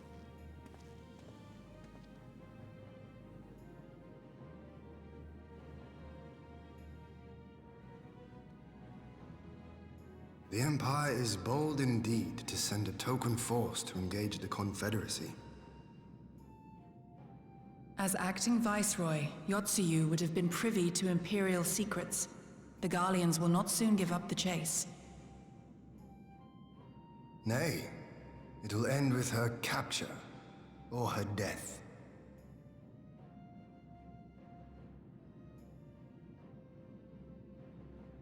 Are you a friend, too? She claims to have lost her memory, though I know not if she speaks true. I brought her here that you might decide her fate. Lost her memory, you say? Regardless, the people have not forgotten. Her face yet haunts their dreams. She cannot roam free. We will hold her here for a time. Place her in Jufia's care. Something interesting here. Express instruction that she is not to be seen. Yes, my lord. Come. Her playing with her hair? I think she's attracted to him. I don't want want to.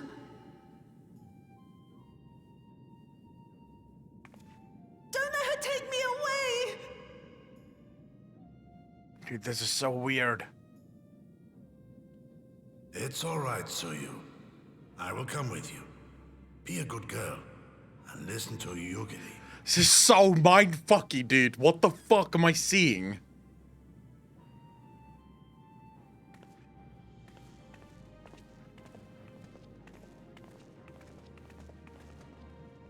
This is so weird, bro. From a hound at his throat to a puppy at his heel. If this is an act, it is a remarkable performance.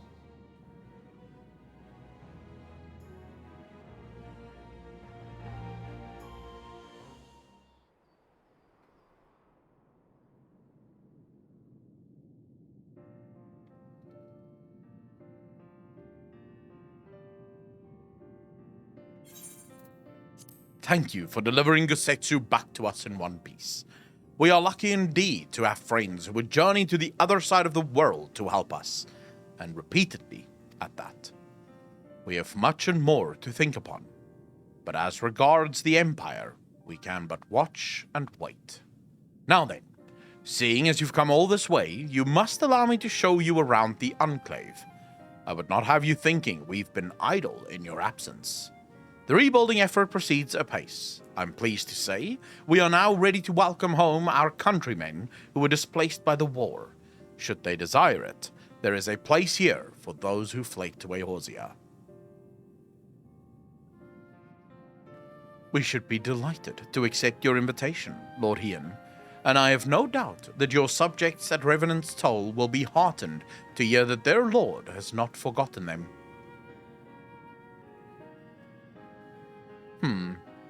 Oh, it's nothing. I just thought that Gusetsu and Yugiri would be back by now.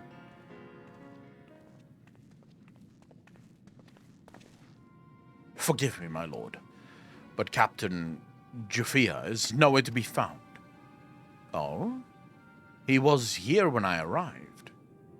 For now, we have taken Yotsuyu to a private chamber and assigned another to watch over her, my lord.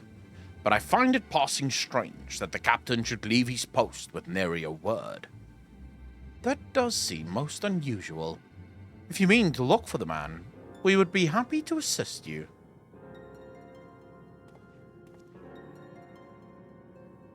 We should be glad for the help. While I search without, mayhap you could ask our soldiers here if they know anything. I will join you. With respect, my lord, you should remain here. Should the Empire move against us, you will be better able to coordinate our response. Ha! And there I was thinking I was in charge. But you have the right of it. Go on then. I will mind the house. I'd rather give her a go. The user could take a page out of the storytelling. 4.2 is constantly leaving the player in wonder. Is this a ruse or is it genuine memory loss? I want to think it's going to be genuine, but of course, I could be wrong. Haname, you seek the captain? He passed by a little while ago. I wondered if I should tell someone, as it happens. He did not look well, you see. I asked if aught was the matter, and he told me the past had caught up with him. But I doubt it was that. There are older men in our ranks. Right, so he made a deal with someone, and that deal is now fucking him. Did he make a deal maybe with the Empire? Captain Jafia? He was headed for the northern entrance when I saw him last. I was going to invite him to train with us, but he did not hear me call out to him. If you need him, I dare say the sentry on duty will be able to tell you more. Indeed, I suggested as much to Mistress Alice when she came asking earlier. Is something amiss? Gusetsu will have plenty of time to help her. She's already dependent. If you were playing this alone, would you read out loud like this, or is it just for us? It's literally just for you guys. No, if I was playing alone, I would just read, you know. No, I'm literally just reading out loud for everyone else.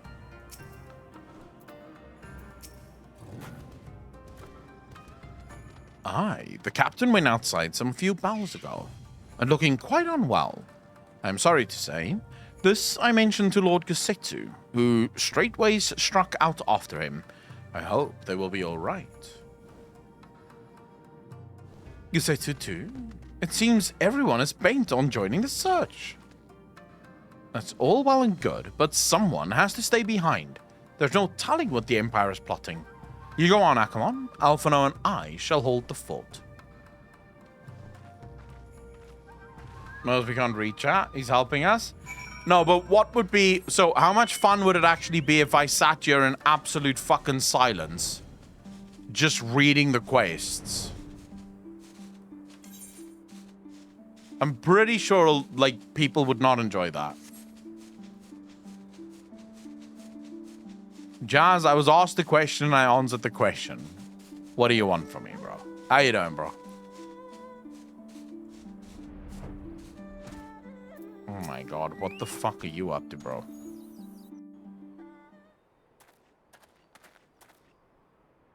By the Kami!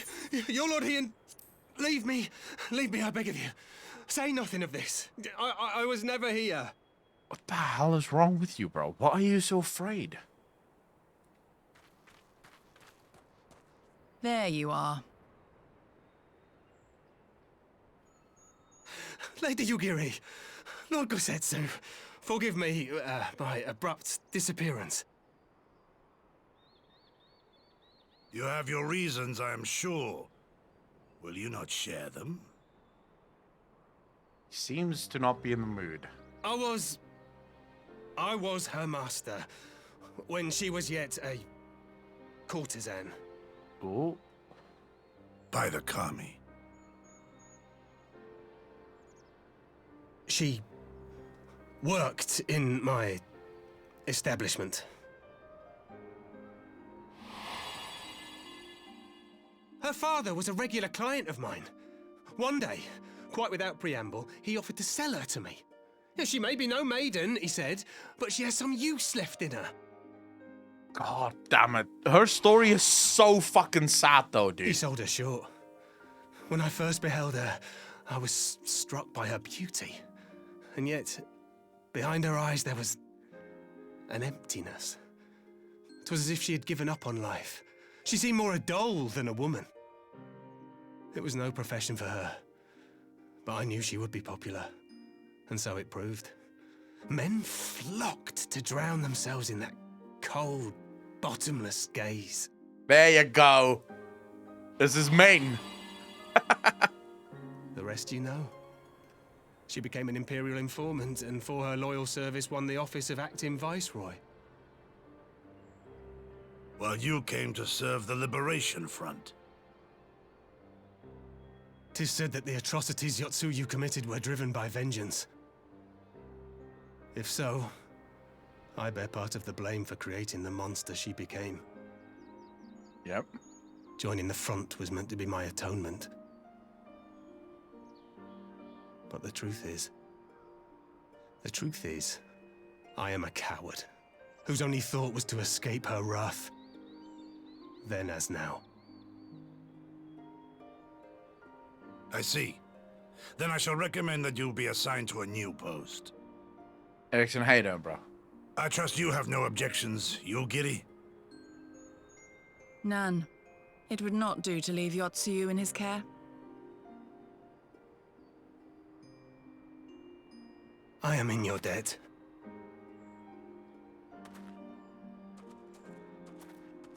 It's interesting how they have two people in this expansion that betrayed their own people. Who is it that you seek to protect, Gosetsu?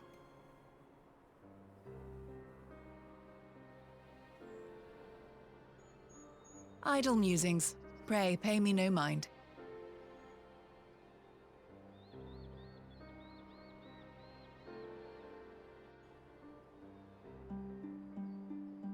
They have two people in this expansion that both betrayed their own people for two very different reasons, and yet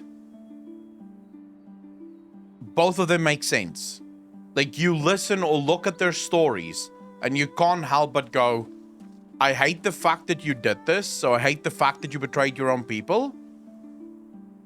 But I understand why you did it. I do get it. Forgive me. Now is not the time for brooding. Come, let us rejoin the others.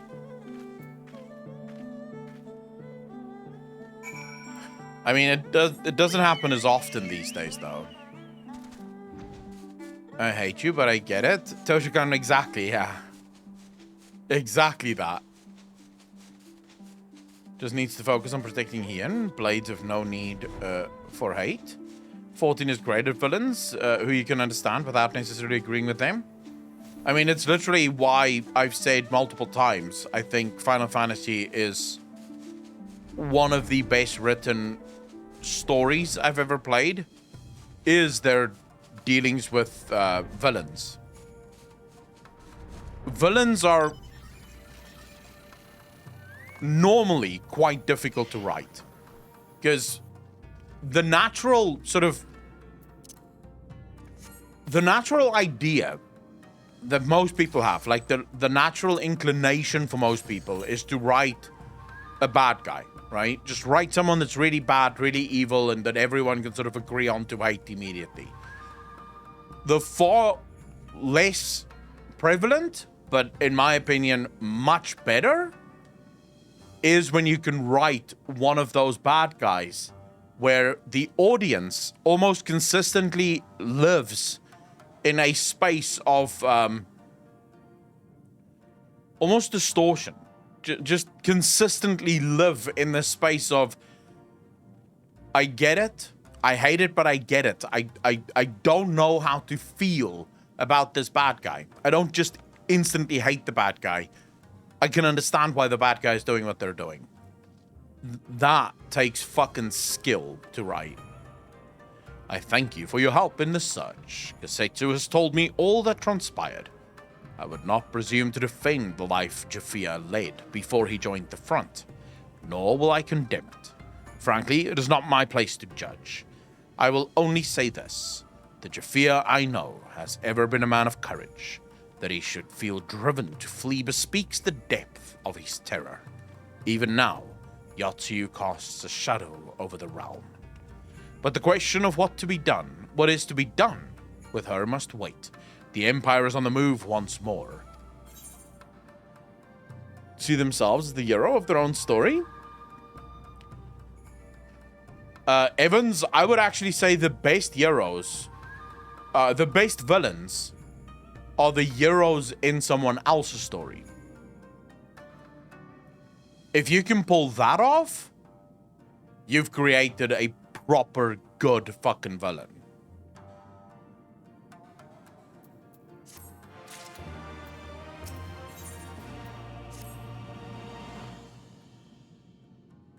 Although, I would say, I don't even think Final Fantasy necessarily manages to pull that off. And not yet, at least.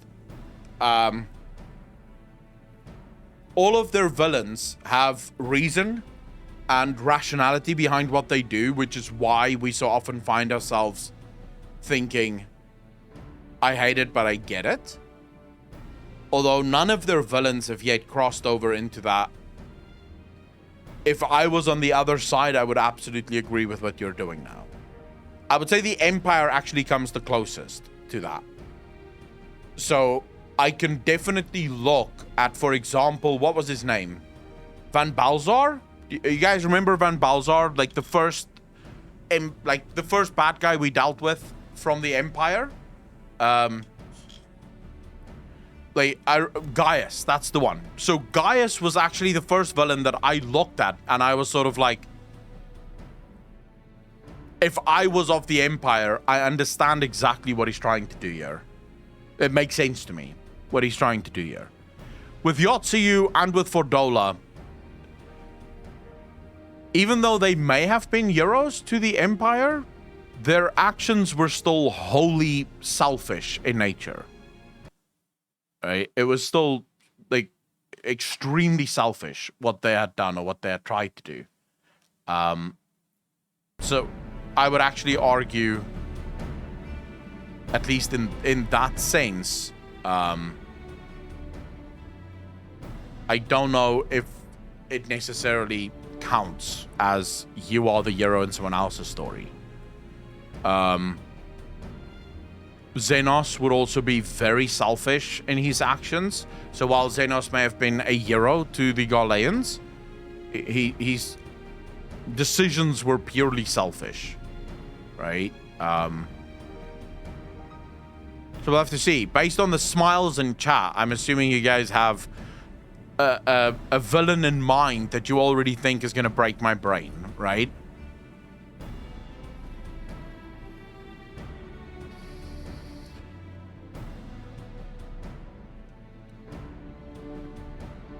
Yeah, Xenos is just looking for a partner in crime, really. Someone that can give him a fucking semi whilst fighting. That was Xenos' thing. Oh, shit. Well, we'll see. We'll see. I mean, we're not yet done. Anywhere near even. So we'll see.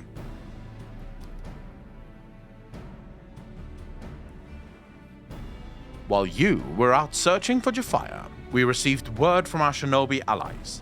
An Imperial airship has been sighted over Doman's soil. Our visitor's objective remains unclear. It may be another attempt to recover Yotsuyu, or a prelude to invasion. Either way, the craft reportedly advances at speed and appears bound for Castrum Fluminus. I mean to go there and ascertain their intent. If we ride out in force, it will only end one way, so we shall keep our numbers to a minimum. You agree, Aklon? Can I count on you? Sure. Yes, my lord. Actually, Lady Iceheart is someone that I completely forgot about as a villain. Lady Iceheart could actually count as a villain that was a hero in someone else's story. But then again, Lady Iceheart was really only a villain insofar as she was misguided, but not necessarily like she wasn't ever really a villain.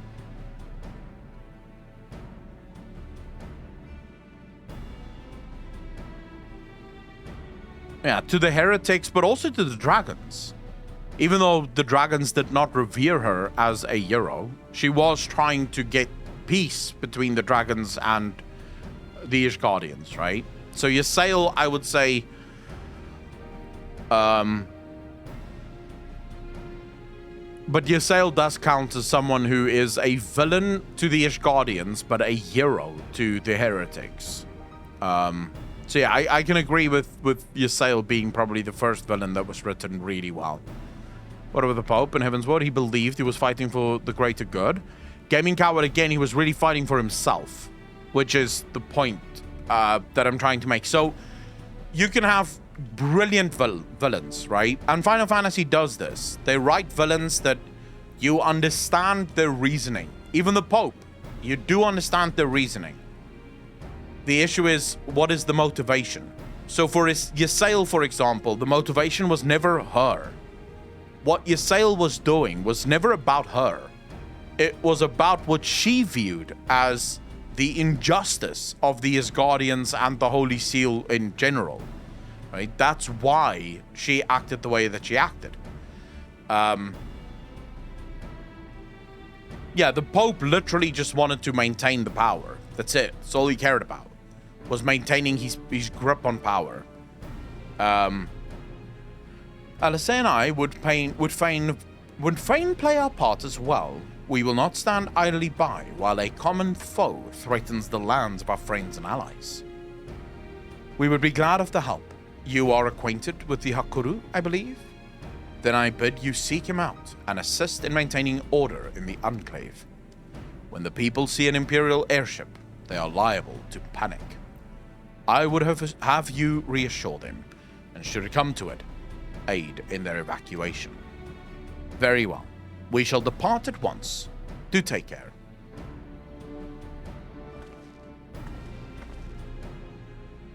No one can save Pope. Want to protect Ishgard people? Becoming God and kill all dragons? Yeah, but still, he wanted to become God, right? Wagam? And I don't think the reason he wanted to become God was so that he could defend the Ishgardian people. The reason he wanted to become God was literally just to kill the dragons. So, the outcome would have been the same. The dragons would have been dead and Ishgard would have been safe. But the reasons for doing what you're doing, obviously not the same. What of me, my lord? The Empire may well be after Yotsuyu. You ought to remain here and guard her until my return. As you wish. Pray, stay close to Akalon and Yugiri. Baba Ganoush, thank you for the follow, dude. Really appreciate that. Welcome to the channel. Thank you, thank you, thank you. Well, well. Guard duty and not a breath of protest. Now I have seen it all. To Castrum Fluminus, then. Let us find out what the Empire's game is. Dude, they constantly keep hinting at Gosetsu. And Gosetsu wanting to defend Yotsuyu? What's wrong with him?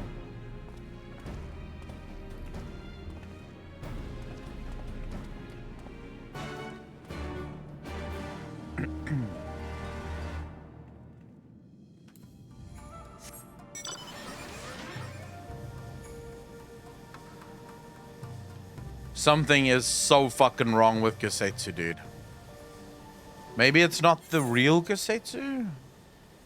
Where the hell am I going? Oh, that's quite far, actually. Can I fly over this already or not?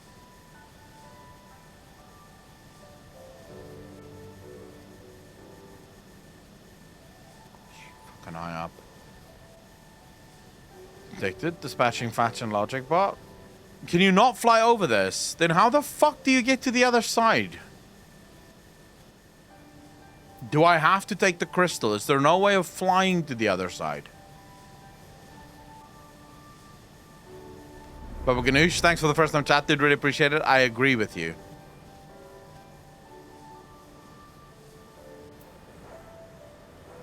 Go around where? Oh, you mean like this? So you go down this way over some broken bridge or whatever the fuck that is.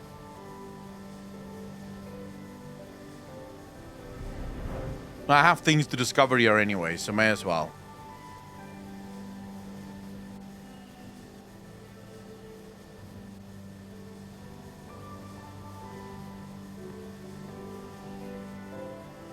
This is really not a small gate, is it? A bit overkill, considering... Like, do you need this big of a gate? Like, what are you trying to stop?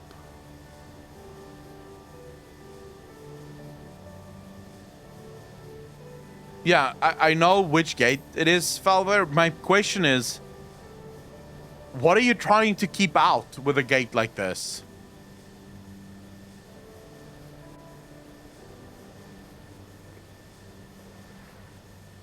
It's meant to keep floating warships.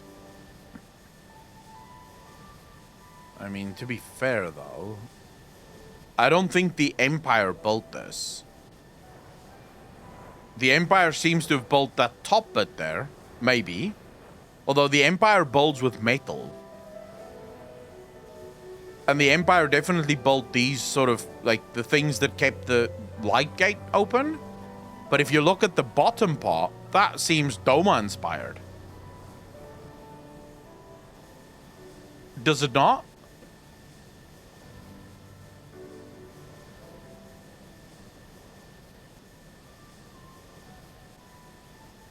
Even the top part is actually Doma-inspired. The Domans built a massive fucking gate, and then the Imperials took it for themselves. Oh, wow. The force field was an Empire thing originally? Originally it was just a monument. Oh, okay. What up, Lord Ian? The area is secure. Whatever our visitor's purpose, they plainly believe they can achieve it alone. The craft should come into view at any moment. Let us await them inside the castrum. I wonder what the hell they're actually doing here.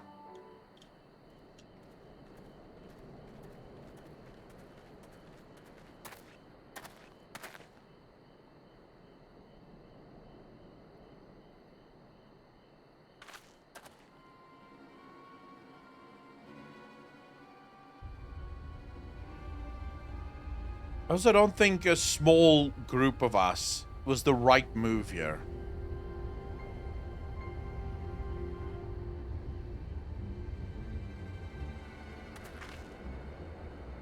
A smoke signal? Thoughts, Yugiri?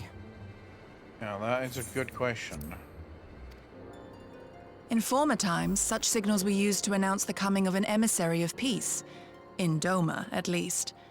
But could that truly be their intent? Pat, thanks for the follow, dude. Really appreciate it. Welcome to the channel.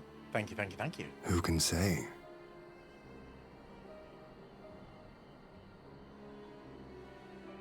Whatever they want, we cannot simply blast them out of the sky. Not when they were so gracious as to honor one of our cherished traditions. I would not have it said that we Domans want for propriety. Then I shall go and reconnoiter. Pat, thanks for the 15 bits, dude. Really appreciate it. Nay, that won't be necessary. We will meet them openly. I would welcome this student of Dorman history in person, whomsoever he or she may be. As you wish, my lord. I shall arrange for a signal of our own to be fired in answer. The Empire actually reaching out? What the... Dude, I'm so confused. Although probably didn't reach out in friendship.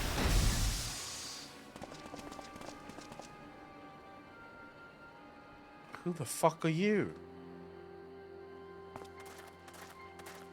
Well, that we should be received by the Lord of Doma himself. Who the hell are you, Asahi? I but afford an emissary of peace the courtesy he is due. Welcome to Doma, my lord. Ah, where are my manners? I am Asahi Sus Brutus, Ambassador Plenipotentiary of Garlemald. That's a weird word. He is heir to the Naiuri clan, and Yotsu's stepbrother. The fuck? It seems I need not introduce myself. Not in the presence of the famed Yugiri Mistwalker. Your skills as a shinobi are known far and wide, my lady. It is true. The former acting viceroy is my sister. Yet, bonds of kinship aside, we have precious little in common. As will soon become plain, I come not to sow strife, but to end it. The gate was built into natural rock with openings fashioned I am of the Populares, a collective which represents the interests of the common man. Long have we labored to bring about reform to the Empire's provincial policy. Happily for us, our master acknowledges the need for change. Indeed, his radiance, Emperor Varys Zos Galvus, personally sanctioned this mission, granting me the authority to speak with his voice. Dude, what the fuck is going on here? To negotiate peace with Doma. Huh?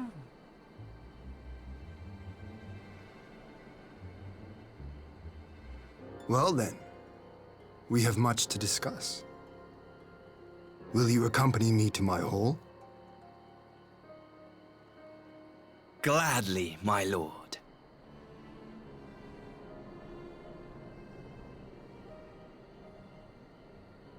I am... They would not. Under any other circumstances, Gollum would not want peace with anyone. This really is sus as fuck. Is what that is. Really is sus as fuck. This is the calm before the storm. We're about to get fucking wrecked. Super Cider, thanks for the 10 bits. Really appreciate it. The gate was built into natural rock with openings fashioned into the shape of a full moon. This series of colossal portals regulate traffic upon the One River. The Empire, desiring to exert greater control, further added Magitech field generators to the gates. Presumably, it had doors and or some other thing, such things. Thank you very much for the answer, dude. Really appreciate that. If it would take too much manpower and resources to take something, then might as well make peace. Yeah, but this is not within the Empire's sort of... This is not how the Empire acts.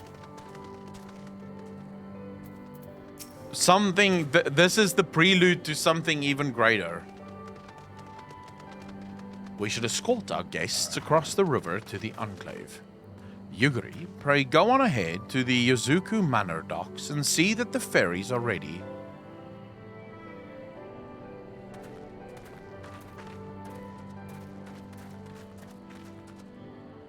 We've just rescued Doma, and this guy still works for the Empire. I cannot get through post Stormblood. I have no opinions on Yotsu's brother yet. I'm confused for the most part.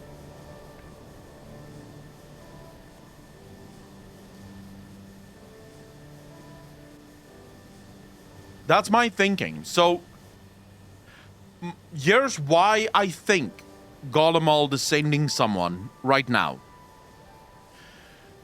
There's rumors all throughout the Gallian Empire of Doma and now also of Alamigo's liberation. This means that every other region of the Empire that's been conquered might now get it in their heads, and we already know this because before we hit patch content, we were told in during one of the cutscenes that there's like rebellions starting up in different places in the world. So Gollum is dealing with a massive issue. The last thing Gollum can do right now is take their soldiers, their armies that is in other places right now trying to keep power, and send them to Doma or Alamigo to try and recapture them. So effectively right now they're reaching out to say, hey, let's have peace. And then I think once they've established peace, so to speak, quote unquote, I think they will try and retake Doma as well as Alamigo. The Maka and Boja are all in open revolt at this point in the story. Well, there you go. Dalmasca and Boja. Oh shit, but Boja, isn't Boja like a questing quote-unquote thing? Lord Hian and I will accompany the Imperial delegation on the first ferry. When you are ready, speak with the boatman and join us on the other side. Because Yotsu stepped on him? It's a real question. Evans, no.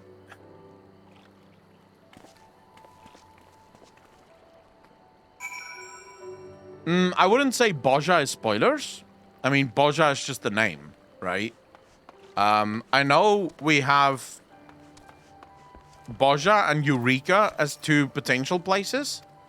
I don't know what they're about or what goes on there. But I know that they're places that you can go to.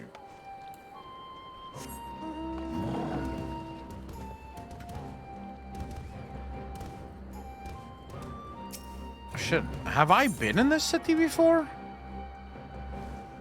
I don't feel like I have.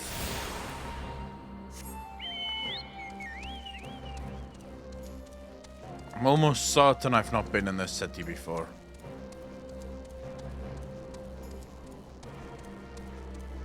At least I didn't spend a lot of time here, if I have been here before.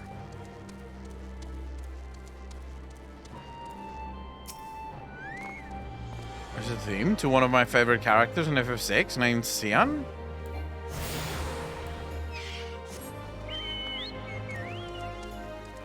what's going on now, dumbass. You don't get to see it firsthand until way later, though. Nanosquid don't get to see what?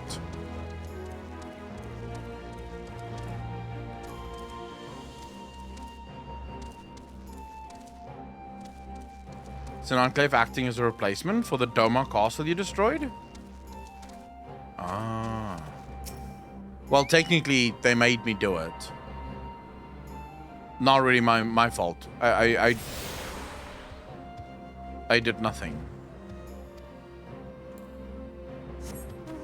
What the hell is this? So we're... What are they rebuilding here? The Enclave Domains. Alright, they seem to be building a new fucking Dogon castle.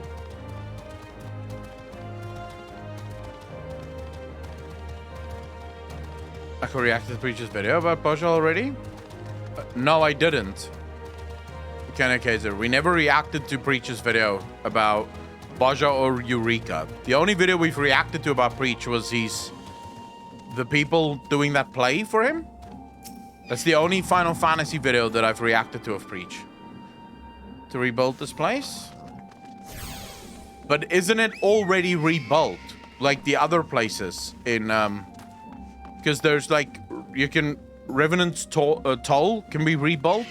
And then you have the Heavensward one. What is the Heavensward?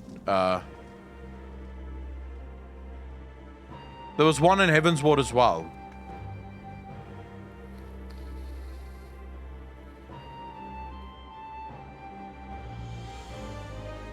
Ah. Okay. Dude, I was hoping that they would do something personal like this. The thing that pissed me off about Revenant's Toll, as well as the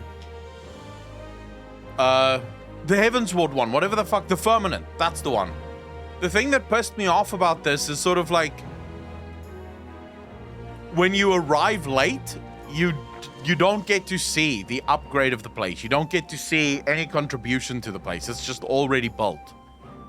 There you are, Akalon. So, first things first, what do you think of the Enclave? I must say, I'm quite proud of what my countrymen have accomplished in the time. We even have an Aetheryte now, courtesy of the Onishishu. Be sure and attune to it, would you? Once it has the Warrior of Light seal of approval, people might actually start using the thing. But on to the matter at hand. The ambassador and his retinue are at my hall, taking their ease ahead of negotiations. I want you there when the talking starts. It will serve to send a message to the Empire that Eorzea and Doma stand united. I am not normally one for hollow posturing, but in this game of nations, such gestures carry weight. Oh, and should you feel uneasy about speaking for the Scions, Alphino and Alisei will also be there. You need only eat, drink, and look imposing. So you'll come. Dude, he said he spoke my language.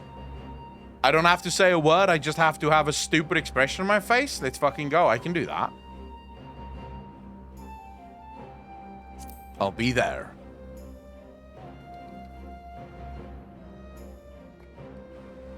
I knew I could count on you. When you are ready, come and join me at my humble abode. The Kienken. The guardsmen will see you in. Free food, Pog. I wonder what food they're gonna serve.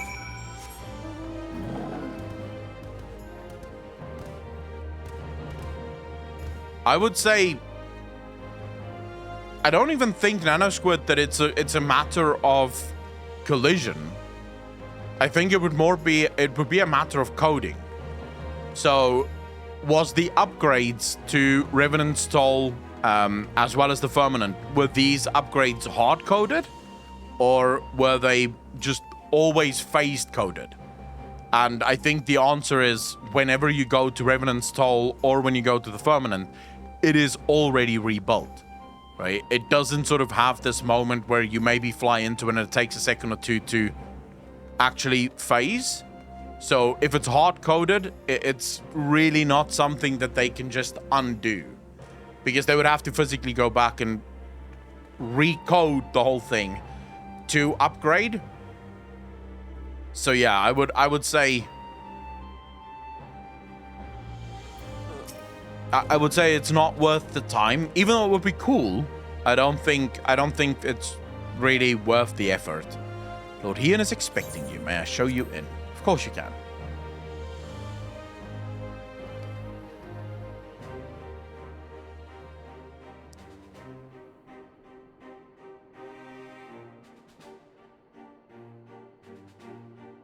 Everyone seems to like sitting on the fucking floor.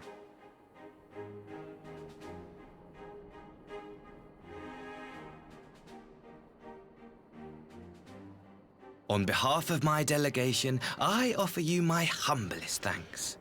Never did I imagine that I would meet the gallant and noble Lord of Dorma himself, nor be welcomed into his magnificent hall. Everything this guy says... You'll forgive me if we forgo the pleasantries. You say you are come to negotiate peace. The way he speaks sounds so condescending. Unless I am mistaken, such negotiations are typically conducted between sovereign nations. I was not aware that the Emperor had recognized Dorma's sovereignty. His Radiance has yet to do so, that much is true.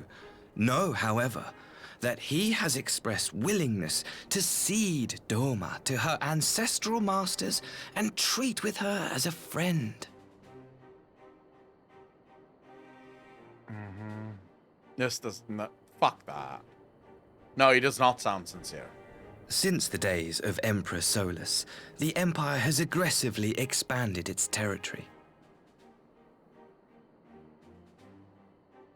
While you may not agree with our founding father's policy of expansion, I believe there is room for discussion on the matter of his lifelong goal, to rid the world of icons.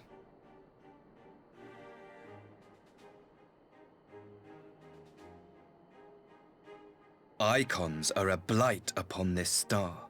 They cannot be suffered to exist. This you know as well as we.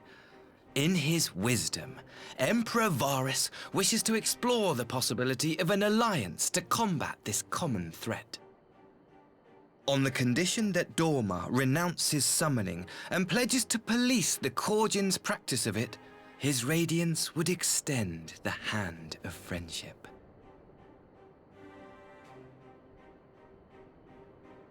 Dorma has never shown any appetite for summoning, and it should go without saying that we will address any threat to our people, icon or otherwise.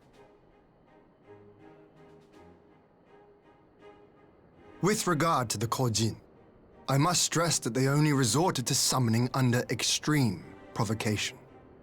When the Ruby Sea was at peace and their sacred relics safe, they looked not to their kami for protection. Yet even now, there are certain parties who would destabilize the region with ill-conceived military forays. Unless they alter their course, we cannot hope to be rid of icons. Quite. I can but apologize. In seeking to eliminate icons, the Empire creates them. 'Tis an irony among ironies, one with which the people of Eorzea are well acquainted, I am told. Indeed, many summonings are the result of persecution, the weak being driven to call upon the divine for deliverance from the strong. So it was in Alamigo, the bitter fruit of Garlean oppression. A tragic state of affairs. If we are to put an end to summoning once and for all, it shall not be through might, but harmony. Dude, no fucking way, Yet we continue to repeat our mistakes, oblivious to the lessons of history. No way! Is this the Empire? No way! My comrades and I would change all that. We, Populares, have campaigned long and hard for a shift in imperial policy. And at last, the Emperor has seen fit to lend us an ear. Alas, there is a faction within Garlemald that would obstruct our every attempt at reform. A collection of pure-blooded Garleans who seek to consolidate their own supremacy. The Optimates. Lest you wonder, theirs was the hand that loosed our forces on the Confederacy. 'Twas a regrettable incident, one that flies in the face of everything we believe. And I swear to do all in my power to prevent a reoccurrence. That would be most welcome. But if I may speak plain, if the Empire itself is not of one mind, how can we be certain that any peace we negotiate will be honored? I cannot blame you for doubting us. Indeed, I should find it strange if you did not. And so, in the name of building trust, I would like to make a proposal. A prisoner exchange. Why do they want Yotsu?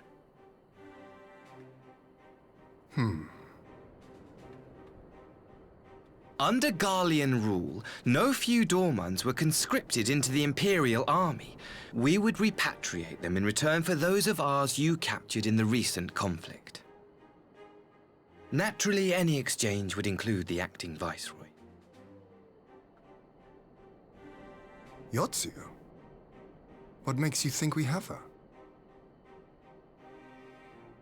Forgive me, my lord. Was it not your wish to speak plain? Let us not play games. I desire only to work to our mutual benefit. The Optimates tried and failed to take my sister by force. I would succeed by peaceable means, thereby strengthening my party's hand.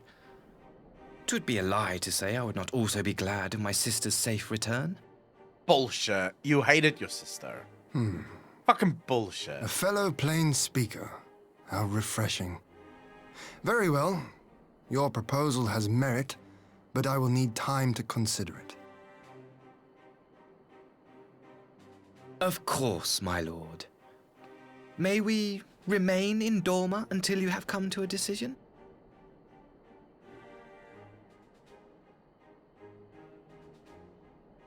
You shall be our honored guests. For fuck's sake. Ah. Yugiri, I leave the ambassador and his retinue in your care. See that they are well looked after.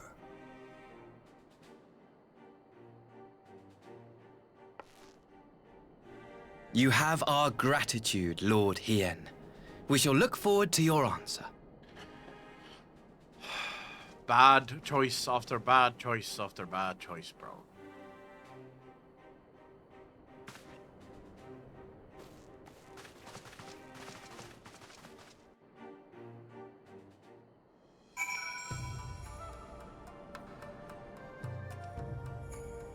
This is a fuck up waiting to happen, bro. Like, waiting to fucking happen.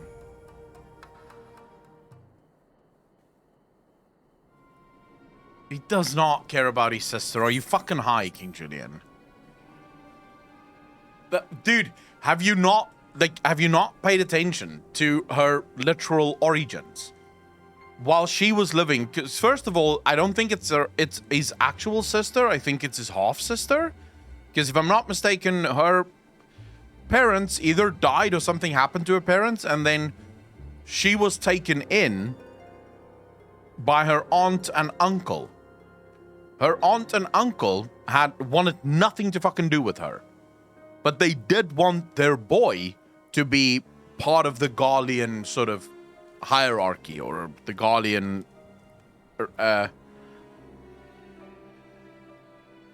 I guess ruling class, if you will. She was sort of mistreated as fuck. This is one of the reasons she hates the Doman so much. Well, that was unexpected. You can say that again. I still don't know quite what to make of it all. But on the surface, a prisoner exchange does seem a good way to begin. The question is, can they be trusted? They had naught to gain by divulging the details of their internal divisions. As it stands, we have no reason to doubt them. Never mind. We'll see. But the ambassador's mention of Yotsu left me ill at ease. It made his grand talk of peace seem uncannily like a lengthy preamble. You think this might all be a ruse to facilitate her retrieval? Perhaps, though I cannot fathom why they would go to such lengths. Yatsu may have been acting viceroy, but she is not Gallian, nor even highborn. Her value must presumably lie in what she knows. Which brings us to the little matter of her memory loss. In her present condition, she would not yield any worthwhile intelligence, nor is she worth much as a bargaining piece. Alphino, you are well acquainted with the Empire's methods. I would have your thoughts on this matter. My knowledge is at your disposal, Lord Hien. While the Ambassador's proposal is appealing in principle, it would be remiss of us not to give it due scrutiny. Indeed, though it seems to me I have little choice but to accept regardless. With so many of our brothers and sisters languishing in Imperial camps, I cannot well turn my back on a chance to secure their repatriation. Only the Kami know when I will be afforded another. But here we continue. Shall we excuse these two? I fear what follows will bore them to tears. He wanted to be High Lord. Her dad sold her to the brother, remember? Wait, did her dad sell her to his brother? I know her stepfather, or her uncle, sold her to the brothel owner. But that wasn't her dad. No, Squid. That was her uncle. Wait, I'm pretty sure. Yeah, brothel, I mean. But I don't think it was her dad that sold her to the brothel. Where is going? To a rescue mission with Gosetsu in tow? Can someone... I remember the fucking cutscene. Where... Yatsu's stepmother sort of... Because the Gallian soldier was standing there, Yatsu's stepmother and Asahi was standing there. And the Gallian soldier was sort of praising the boy of being so fucking good and so, you know, so well trained and he's gonna make it far. And then he turned to Yatsu and he was like, what about her? And the mother explained how something had happened to her sister and now she's left with the girl, but the girl is completely useless. Yeah, so it is stepfather. Yeah, I thought so. Married her off to some guy against her will. Her husband died with a lot of debt, which is why she had to work off his debt at a brothel. Yeah, but you guys keep saying her dad. It was her stepdad, not her actual dad. Like, something happened to her actual family. I can't remember what it was. Whether they died or were killed or something to that effect. I was just about to show myself out as it happens. Come on, Accolon. Let's leave Alphino to dispense his copious knowledge. Yep.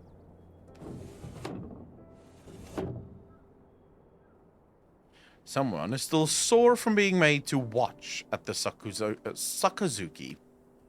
Go on and keep Alice company. We are safe enough for now.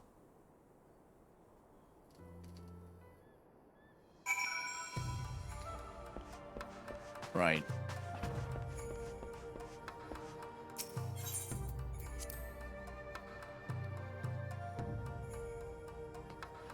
Rule. What do you mean R34, Josh? A chance to relax at last. I know when I'm out of my depth, Accolon. Though no weapons are drawn, a negotiation is no less a battle, and the stakes can be every bit as high. One misplaced word and people could die. It takes someone with a cool head, and I'll be the first to admit that's not me. So we're left with the eternal question. What to do while they prattle on? I don't know.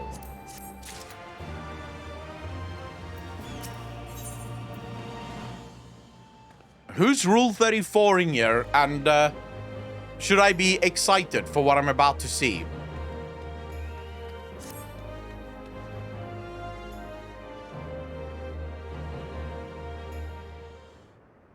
No, of course I wouldn't fucking search for Rule 34 on stream. Are you nuts? Josh? My question wasn't what is R34. My question was,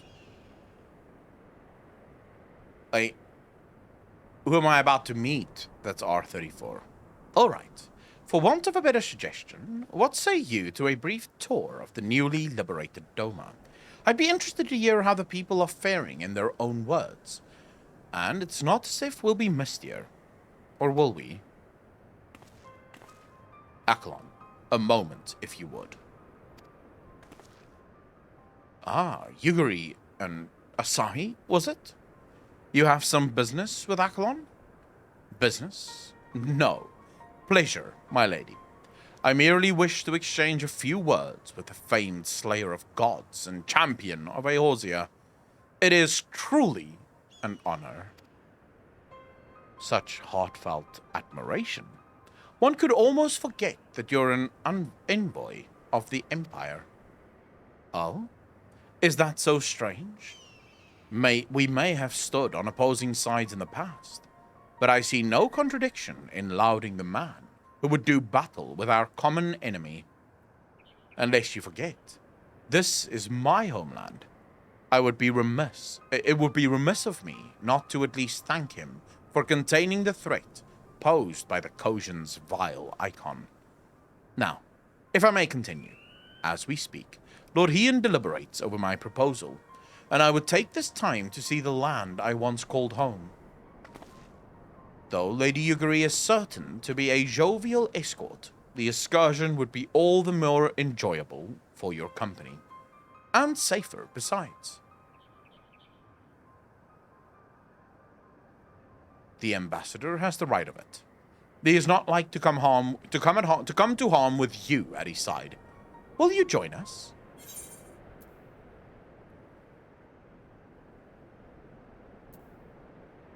I don't like this guy. I do not fucking like this guy. Fine, I'll fucking do it, but I do not like him. In that case, I will join you as well. There is naught else to do until Lord Hien has reached his decision, and I can think of no finer way to learn more about the current state of Doma. It is settled then. The four of us shall make a brief excursion through Yanxia. Might we start at the town of Monzen? I would see what has become of Doma Castle. Very well, if you will follow me. Asai seems cool to you. Refin, you and I have very different ideas about what's cool. Jumba, how you doing, brother? Poor guy came to negotiate peace and see his sister, yet everyone hates him because of his haircut. It has nothing to do with his fucking haircut. I can promise you that.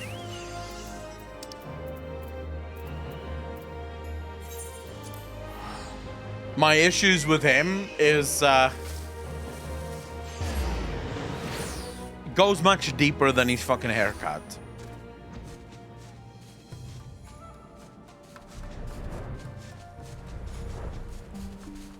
I don't trust the Empire. I don't think the Empire would just negotiate peace, as it were.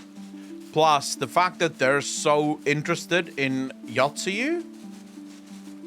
What if Yotsuyu can't remember because of something the Empire did?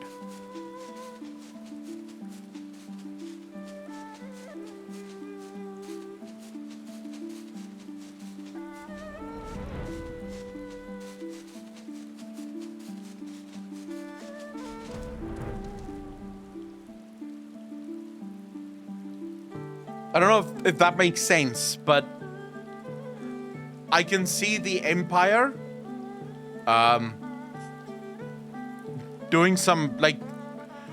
So, Gesetsu already told us that some kind of Magitech device is what saved her life from Hien's blade. Why can that exact same Magitech device not wipe her memory in case she fell? So at the moment that she fell, the device wipes your memory in order to, well, basically make sure that you never divulge information about the Empire? Nay, can this truly be Monson? Home to the cream of Doma's samurai? I had heard that Yotsuyu intended to send some few of our automata here, but only by way of warning. It should not have come to this. Indeed, her savagery served only to incense the people and spur them to rise up and protest. It was folly to think such methods of governance could ever prove effective. The sooner we can begin to make amends for this senseless destruction, the better. Securing supplies and support for the reconstruction efforts should not prove difficult, once our nations are formally at peace, of course. Yes, of course. If you would have a better view of what remains of the castle, we must proceed through the ruins. I'm glad that he understands that that his sister was kind of fucking nuts.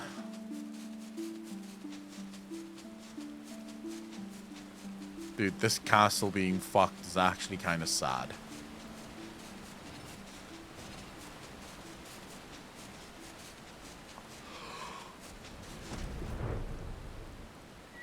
Lunari, welcome back. It is a travesty. A travesty. I remember the keep being so beautiful. In the light of the setting sun, one would swear it was aflame. It is indeed a doleful spectacle. Mayhap we will rebuild it one day, when we have finished helping our people to rebuild their lives. Spoken like a true popularis, the needs of the people must of course come first. Speaking of whom, would you be opposed to my seeing how they live firsthand? The village of Namai is but a short journey from here, if I am not mistaken. By river, yes. If you will follow me, I will ready our boat. Dude, it's so interesting to me how this guy... He truly views himself as... Garlean. He speaks about the Gallian Empire as if those are his people, and Doma was just his homeland. Like, he's not Doman. He doesn't view himself as Doman. Ready to cast off?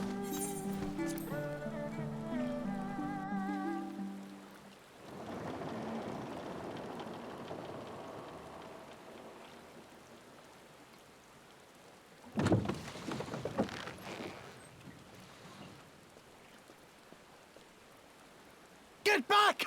I'm warning you! Oh my god, what's going on now? Someone's in trouble.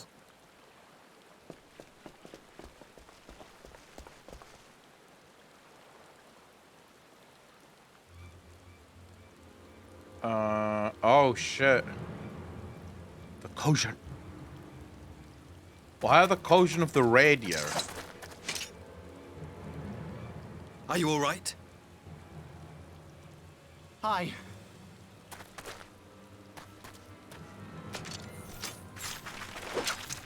What do they want with you? Interesting. Yuki, and you lot too.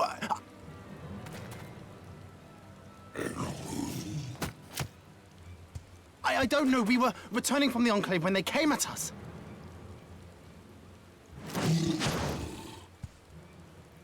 It seems they won't go quietly. And neither will we. Yeah, but I don't understand. Why would they just attack?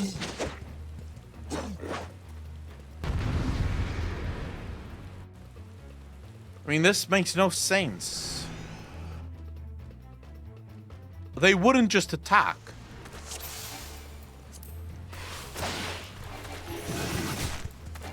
Oh my god. Away with you! It is nothing.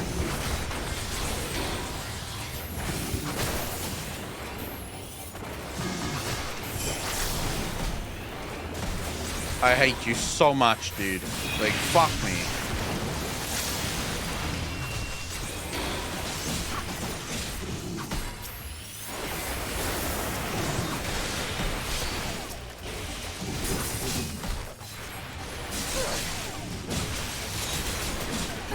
Leave this to me. Oh my god, more Kojin coming? No cool. Yeah, I guess I should just hard focus on that fucking asshole.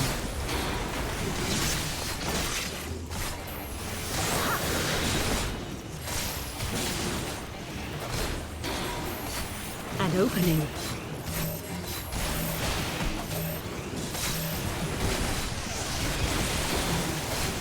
I have you.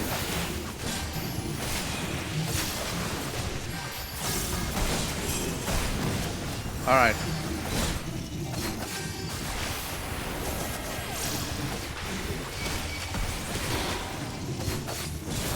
Okay, now I'm being attacked by literally fucking everyone.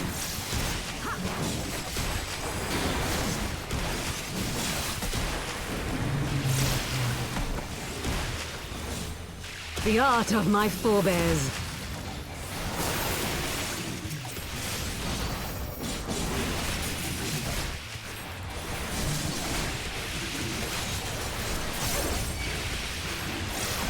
I still don't quite understand why they would attack me. Like, what are they trying to achieve here?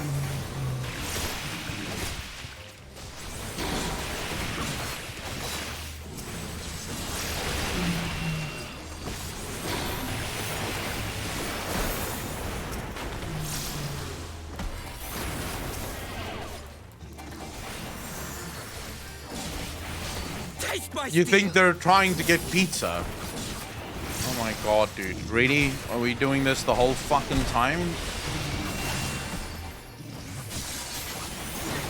No, no, no, no, no.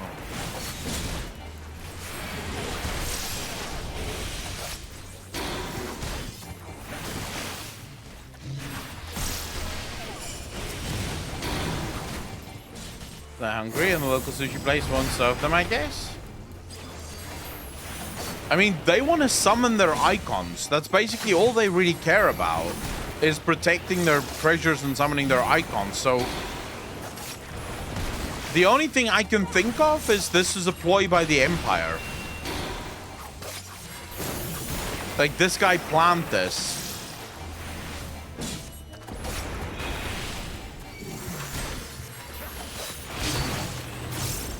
Nunzi, thanks for the first chat. Really appreciate that. Welcome to the channel. Thank you, thank you, thank you. I'm leveling all jobs at 19. I have 6 already, and was thinking that might be. I love the Black Mage. That seems to be the last of them. Yeah. What did you have to do with this, you bastard? You have nothing to fear, child. You are safe now.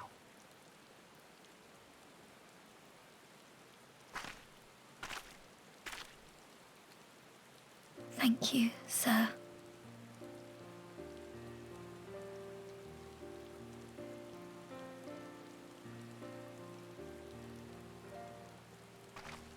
Dude, there's... You saved us again. Thank you. If you're ever passing by our village, look us up. You'll always be welcome.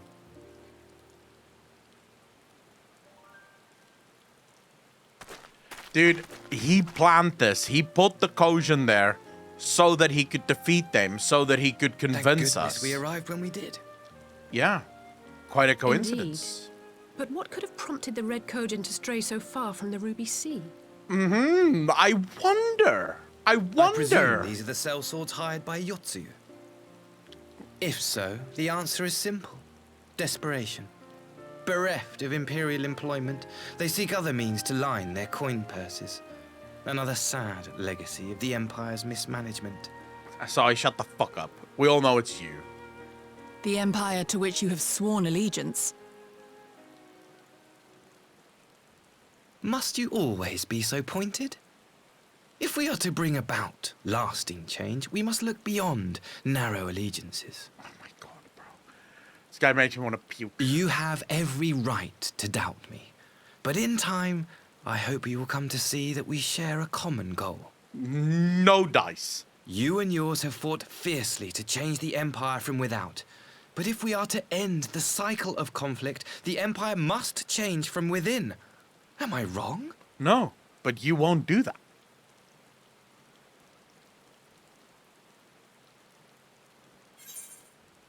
Not about that. True reform can only come from within. The Empire will never change.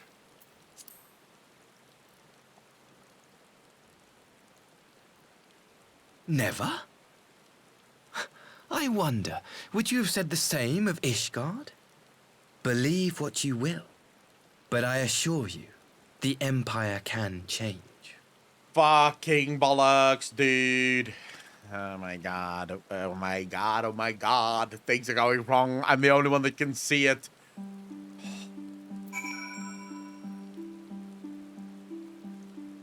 Vashil, what do you mean? Just resub then, bro. With savior quotes? Dude, I'm genuinely, like, 100%. This fucking pisses me off. I'm the only person that is looking at this bullshit and realizing this is a nightmare. This is a fucking nightmare. And everyone else is just like, oh my god, he might be for real, bro. He might be for real. And then in patch fucking 4.4, everyone goes, Akalon, we have big problems. The fucking Golians have just invaded. After they convinced us that they should put up an embassy. And what if they could just put up some forward bases of, you know, army people? You know, would you mind? No, of course not. We're friends now. And then suddenly, here's the Empire. Oh my god. Dear me, I had hoped to convey my views on our nation's shared hopes under more peaceable circumstances. Yet this regrettable little interlude did afford me a chance to see the famed hero of Eorzea in action. And few Imperial soldiers can say that. At least few who live to tell the tale.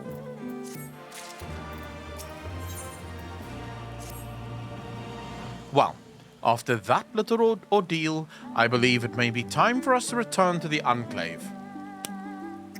This guy wanted to see the village. Now, after he has shown us how peaceably he is and how he really wants to help the people of Doma, now suddenly he's over it. It's like, well, actually, fuck the village. Let's go home. If you believe this guy, you're a fucking moron, is what you are. They're turning the frogs gay, and you're not even seeing it, people. Open your minds, people. It's right there in front of you. Not having any reason to hate Asai and not making up to pin it onto the poor guy. Dude, he's an asshole is what he is. So, Asai's amazing. He is really fucking not. Return, my lord? But what of Namai? You seemed so eager to observe the villagers going about their daily lives. To be frank, I still am. But I rather doubt the good people of Namai would take kindly to the sight of a man in Imperial uniform, with blood still dripping from his blade. Even in your company, my presence would only prove a distraction. Nunzi, thanks for the deal. What's up? Really appreciate that. Welcome to the most degenerate chat on Twitch. Thank you, thank you, thank you. Take Sliver, how you doing, brother? I don't see it. He has such an innocent smile. Oh my fucking god. All right, you know what, dude? I have a bridge to sell you in fucking Florida, man. Afraid not, however. Thanks to the three of you, I have seen a great deal more than I otherwise would.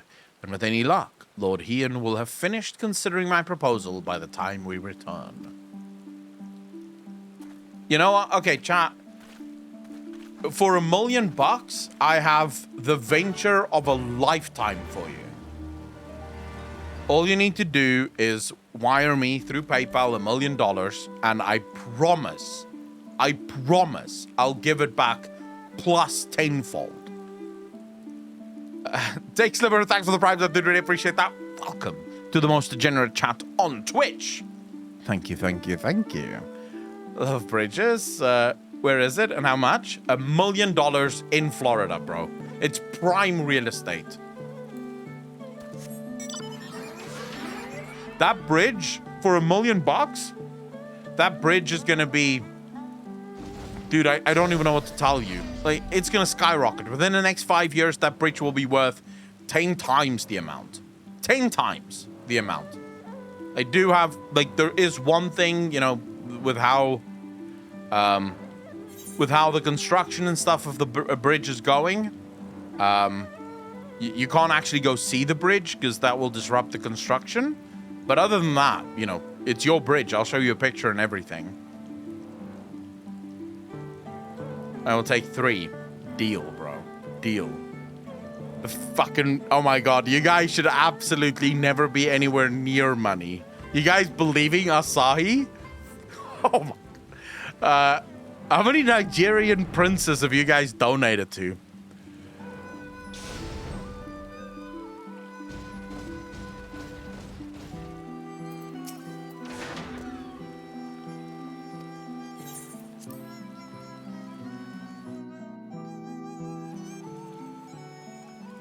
Collapse in Florida?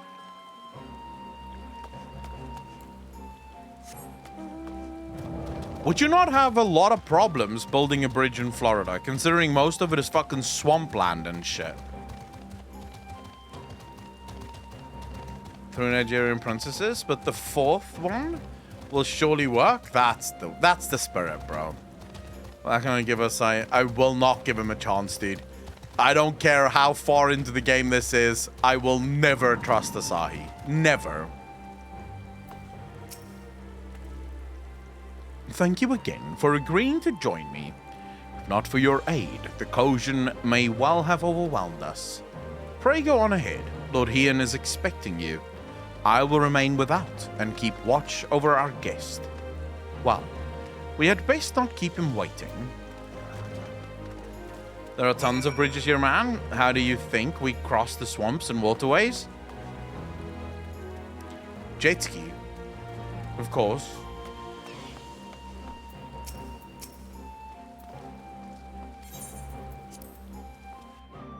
This is a bridge for people to cross the streets and it collapsed? Fuck, dude. That must be the scariest shit ever. Imagine being on a bridge and then just suddenly the whole bridge starts going wonky and shit.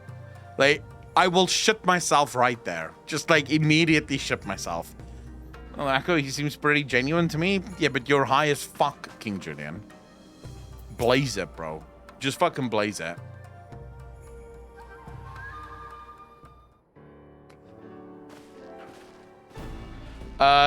Truckers, thanks for the first time chat, dude. Really appreciate that. Welcome to the channel. Although... that's just a different name, right? Wait, I think the stream just crashed. Are we back?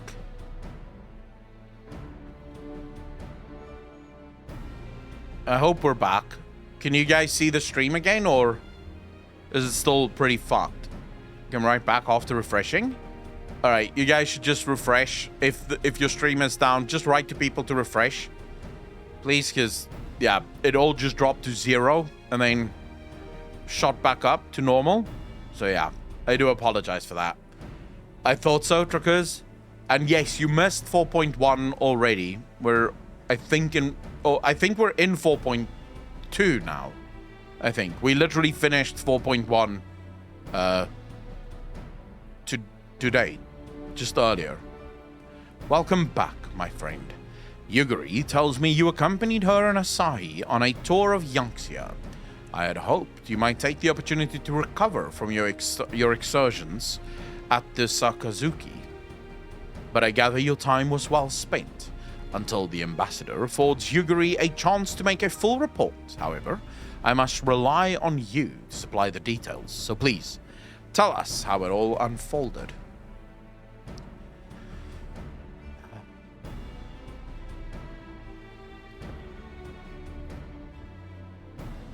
A raid, Kojin? Here? Have there been any other such incidents since the liberation? Not that I'm aware of. If they are planning some new venture here in Yangxia, we will need to increase patrols. In any event, I'm indebted to you for fighting them off. But tell me, and don't be modest, was Asahi truly the first to leap to the youngster's aid? He was.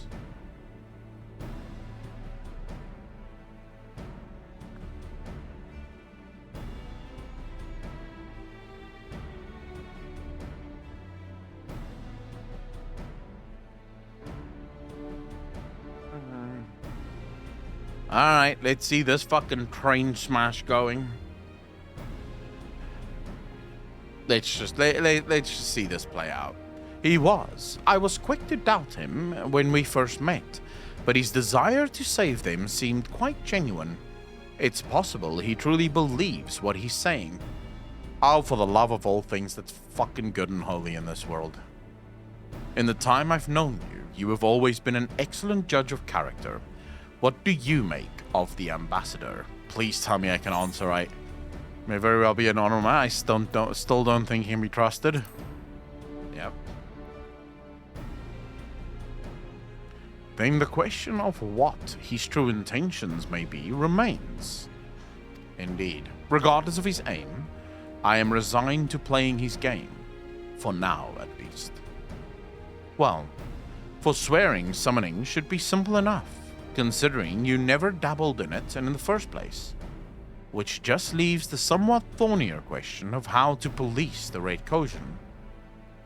It was with that very question in mind that I sought Alphino's counsel.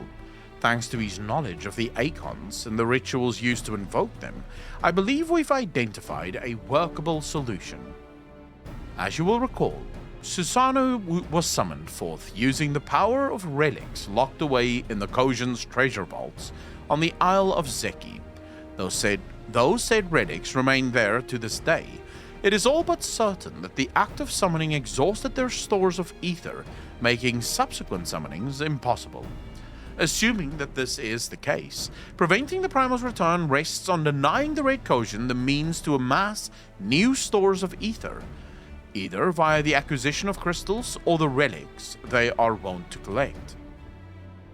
For this, I plan to enlist the aids of our friends the Blue Kojin.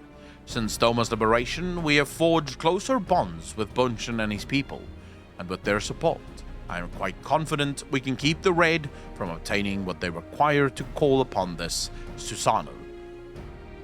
These the same people willing to condemn Yotsuyu? Well, I still don't understand why they want Yotsuyu so desperately. And what of the prisoners? They will be exchanged as agreed, and I will give full credit to Asahi for the success of the transaction. If there is aught we can do to help the Populares garner favor, I mean to see it done. But first, I have some unfinished business to attend to. Would you all come with me? Yes, of course, but what manner of business? A past mistake, which I would see put right. One which is weighed heavy on my mind.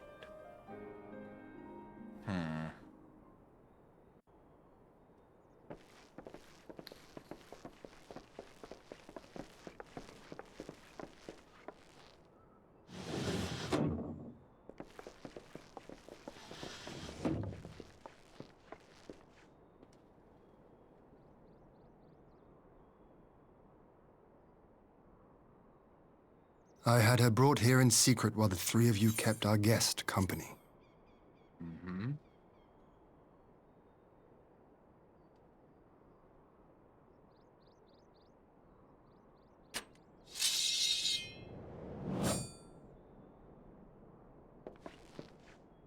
The world has not been kind to you, it is true. But that does not excuse your sins. You should be at the bottom of the river.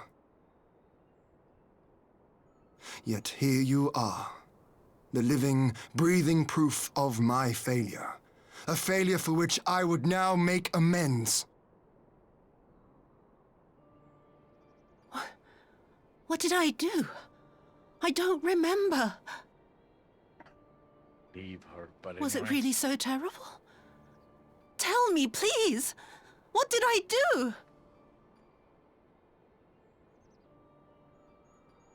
You speak of sins, my lord. But at whose feet do those sins lie?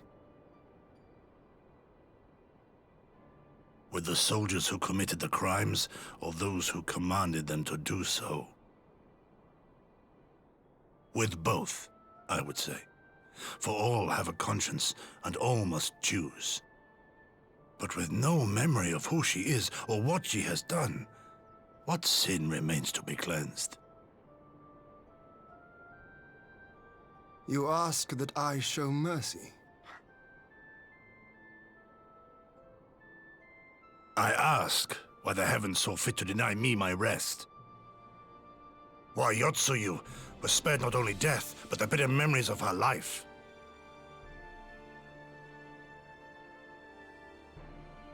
You truly think it the will of the Kami? I don't, but anyways.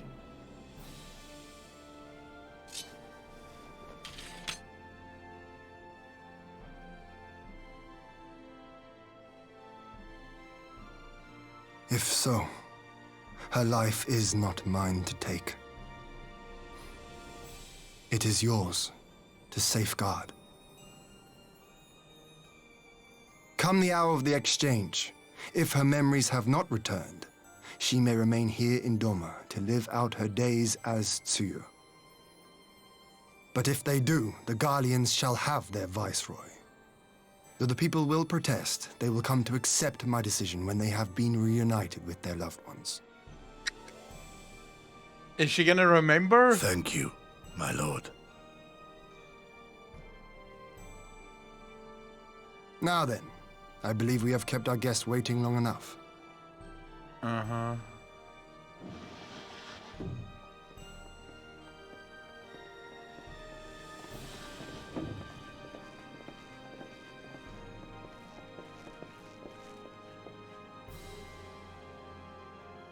Did Gosetsu not seem strange to you? Yeah, fucking hell. The whole time, bro. His sympathy for Yotsuyu apart, I mean. I know his powers of endurance only too well, but after all he has suffered, even he should not be on his feet. He puts on a brave face for our sakes, but it would not surprise me if he lacked the strength to raise his blade.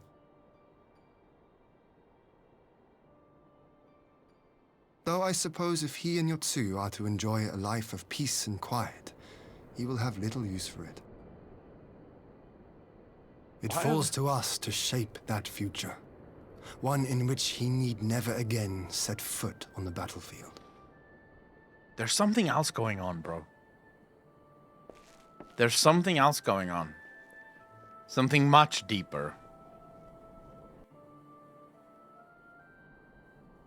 It's not just being tired. That's not it. If it was, it wouldn't be nearly as weird.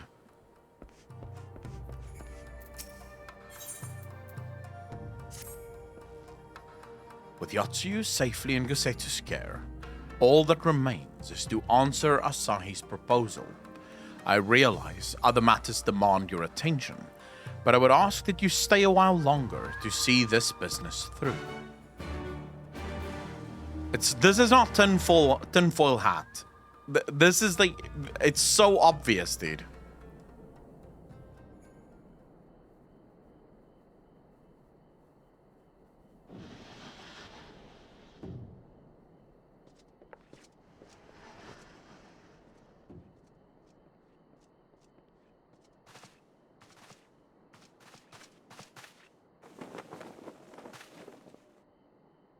My apologies. Our deliberations took longer than expected. Think nothing of it. The time afforded me the opportunity to go on a rather rousing excursion through Yansha. You have reached a decision, then? We are willing to cooperate with you in combating the Icon threat, and also in the exchange of prisoners.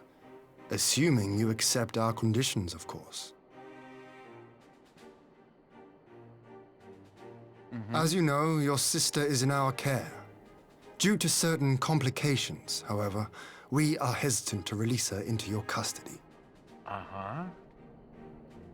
Complications? She was inside Doma Castle when it collapsed. Though she survived, she remembers nothing of her past life, not even her name. To clarify, she is in our care not as a prisoner, but as a vulnerable citizen of Doma. Are you saying you refuse to release her? Not at all. If her memory returns before the appointed hour. And if not, what exactly? You will accommodate her here in Doma? Well, I sincerely doubt she will be of any great strategic value to the Empire. She spends her days daydreaming of Dango. Dango? How dreadful. Okay.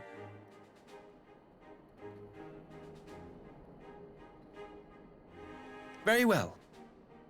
In light of our recent misstep in Sakazuki, it seems only fair that I show you the same understanding you have shown us.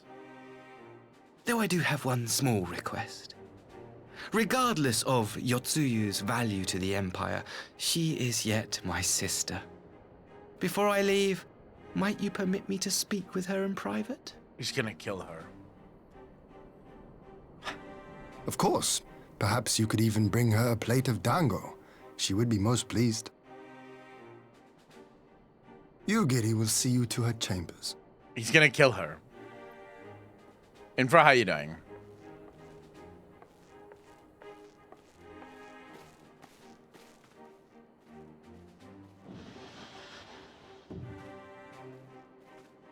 Dude, he doesn't care about her at all.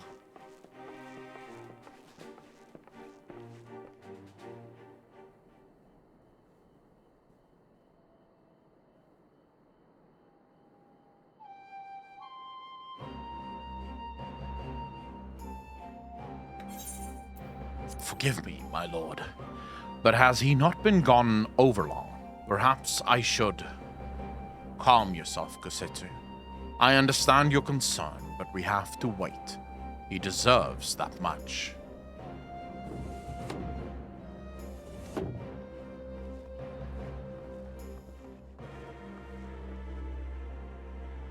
I am sorry to have kept you waiting.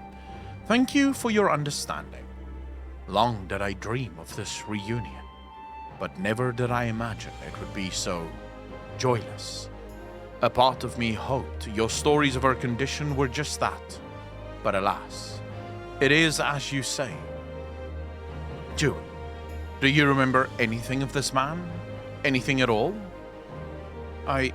No. I am a stranger to her. That much was clear to me from a single look. I leave her in your care. As you wish. Dude, now this guy is confusing me.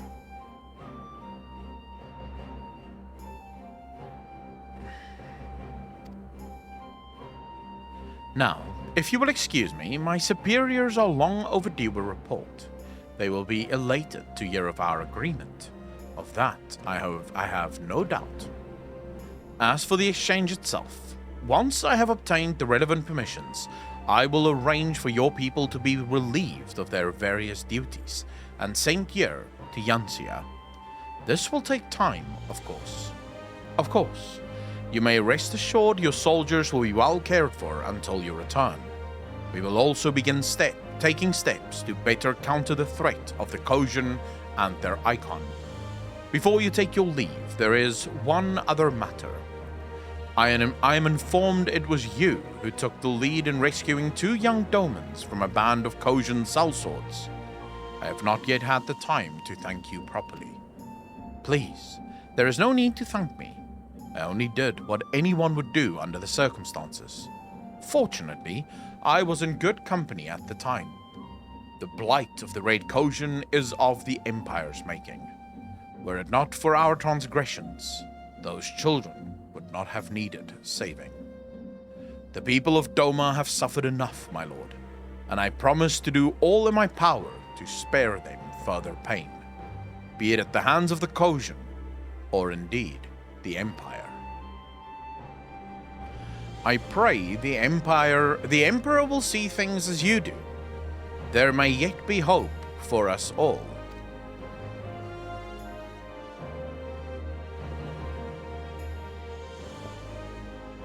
Until we meet again. I wonder if she's ever going to remember.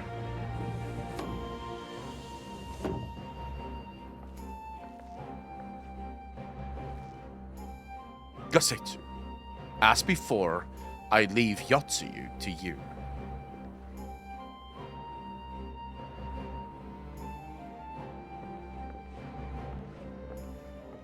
I still don't trust him, King Julian. Not even for a fucking moment. I invite the rest of you to join me outside. Let's treat Asahi to a proper farewell. Must we? Really? I still don't trust him. This is all a game. I don't know to what end. I've not yet decided what he wants. But he's definitely playing at something.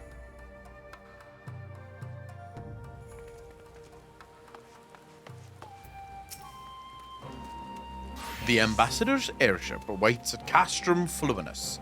Let us be off. Dude, he hasn't done anything suspicious. Have you heard him speak? I'm sorry, no. Everything he does is fucking suspicious.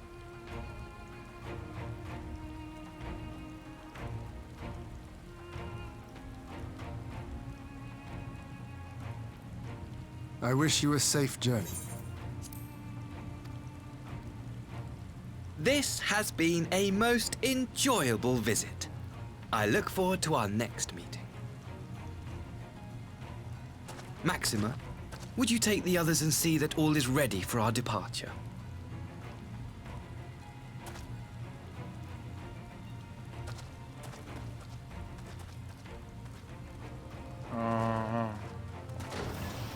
I simply cannot leave without first giving thanks to the Warrior of Light for accompanying me through Yansha.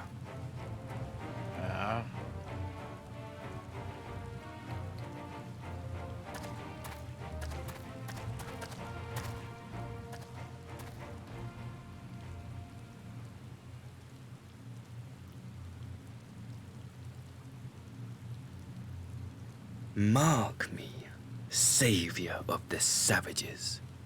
There will be a reckoning. I fucking told you.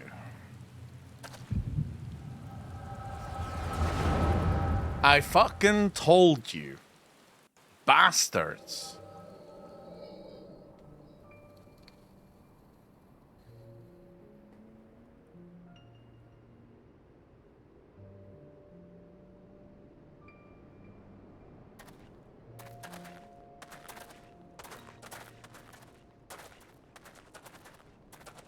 You've nowhere left to run, traitor!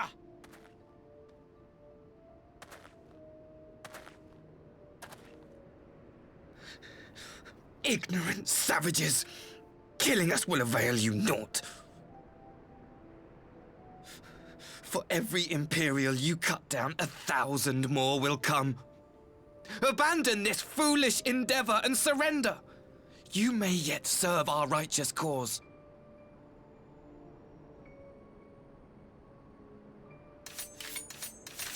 How dare you speak of righteousness? You who forsook kith and kin to serve conquerors! Be glad I grant you this mercy.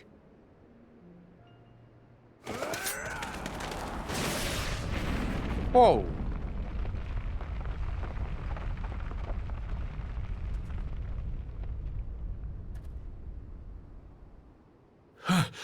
What in the...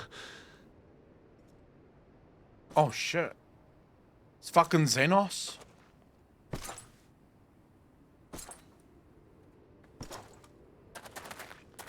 Reinforcement? No, just one! Cut him down! I don't know if that... You should not do that. That guy is so fucking strong.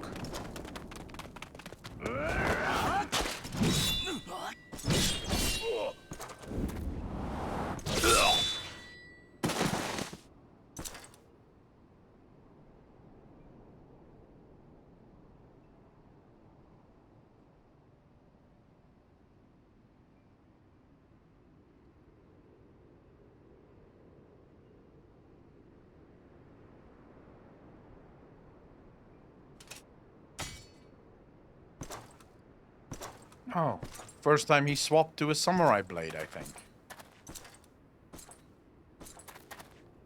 Interesting that he was never interested in the blades of the Empire. Thank you. Thank you, sir.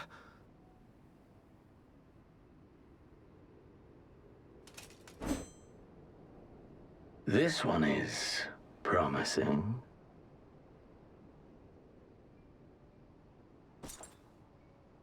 Who remains to offer us resistance? A host of rebels led by Lord Cayenne hold the Enclave across the river. Lord Cayenne? The king of the former king of Dorma, sir. They say he is one of the greatest swordsmen alive. Oh my god, he just got a fucking semi. Is that what they say?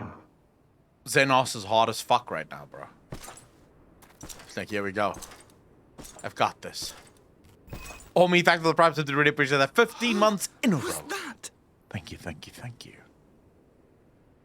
Surely you jest. That was Xenos ye Galvus, legatus of the 12th, the crown bloody prince. I heard he was strong, but that was frightening.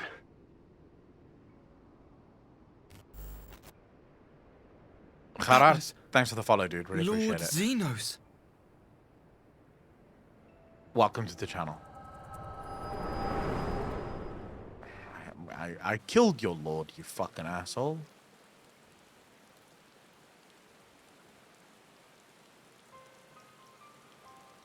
Everything you are, your power, even your face, it vexes me.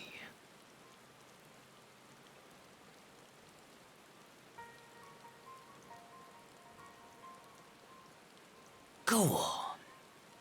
Lash out like the beast you are at an emissary and jeopardize the newfound peace between Dorma and the Empire.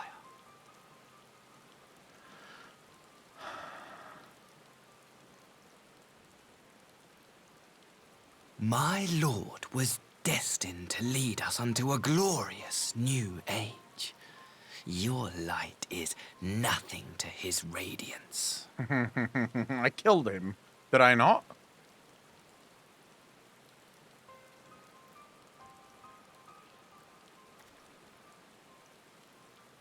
I will cherish this moment, lock it away within my heart, until the day we meet again. I cherish it too, until I can fucking slaughter you.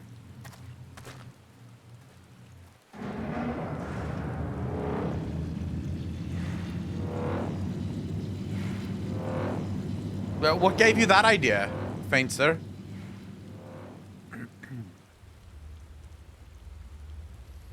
Yeah, he killed himself because I was too strong.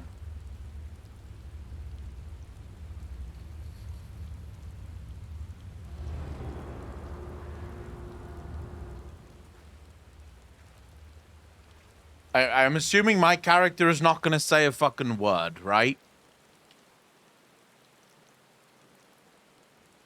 I'm assuming my guy is just going to be like, well, never mind, you know? They don't need to know. They don't need to know. I think that's fair to say. Yes, I think that's fair to say. You look troubled, my friend. Was it something he said? Please tell him. For the love of fuck, say something. God Almighty, say something. Thank you. Don't just be like, oh, never mind. It's nothing. Roman propaganda. Shit, what the fuck? Of all the memories to witness. I had my doubts about him, but I would never have guessed he was a disciple of Xenos. Yeah, he was indeed. I told them everything. I'm so glad. My lord. Calm yourself, Ugiri. I set no store by him or his enlightened brethren. But if by treating with them there is even the faintest hope we might secure the return of our conscripted brothers and sisters, I must play this game. They have no plan of doing that, After the way I risked their lives in the rebellion, I owe them that much. My lord, you bear no blame for their fate. If not blame, then responsibility. They were prisoners, and still I chose to fight, knowing they could be executed in retaliation. But now we have a chance to bring them home. If it means bargaining with a monster, so be it. In the past, Alec, yes. My lord. I would have. Besides, I think he likes me, which is more than some can say.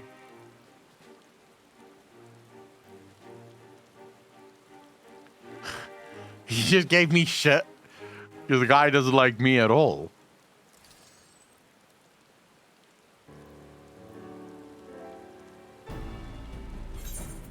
It makes no sense. Why would he bother keeping up the pretense for so long, only to drop it right before the very end? Perhaps he no longer thought it necessary, having secured Doma's cooperation in the prisoner exchange. If he truly is a disciple of Xenos, this possible emotion simply got the better of him. Remaining calm around the man who slew his lord will have taken its toll. Whatever the explanation, now is not the time for hasty reprisals. We shall proceed as planned. The raid Kojin must be placed under surveillance and the Garlean prisoners made ready for the exchange. But you need not concern yourself with the details. Leave the affairs of Doma to us. When the hour of the exchange draw near, we will call for you. I should certainly hope so. Whatever the Empire's true intent, we would be on hand to play our part, either to defend Doma or to help usher in a lasting peace. I had thought we might use this time to return to Eorzea, but given the volatility of the situation, mayhap it would be best if we remained in Kugani. Agreed. Between Yotsuya's amnesia and Asahi's dubious agenda, I'd say we have ample reason to remain in the neighborhood. If anything should happen, anything at all, you must send for us at once. Oh, I will. On that you have my word. Charting a path through this sea of troubles promises to be difficult enough. I am not so proud as to attempt the feat alone. To Kugani, then. Tataru and the others must know of what transpired here. Wrong, you were right, but how did you know he couldn't be trusted? How could you not know? Like, I have already learned never to trust anything in this fucking game, dude. I'm still not even sure the signs of the Seventh Dawn are my friends.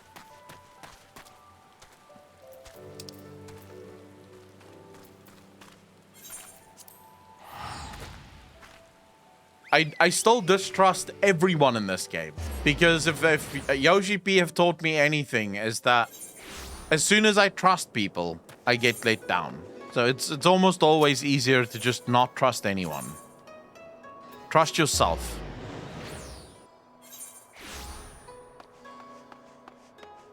Zeno, I do not know.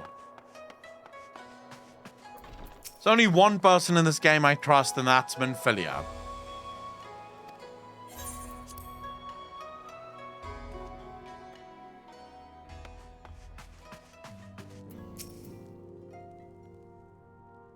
Maybe trust Tataru? An alcoholic? I think not. Paper Z, thank you much for the first time chat. Really appreciate that. Welcome to the channel. Thank you, thank you, thank you. My, it seems you are all in quite the predicament. Well, should we receive any urgent missives from Doma, rest assured you will be the first to know of it. Yes, of course.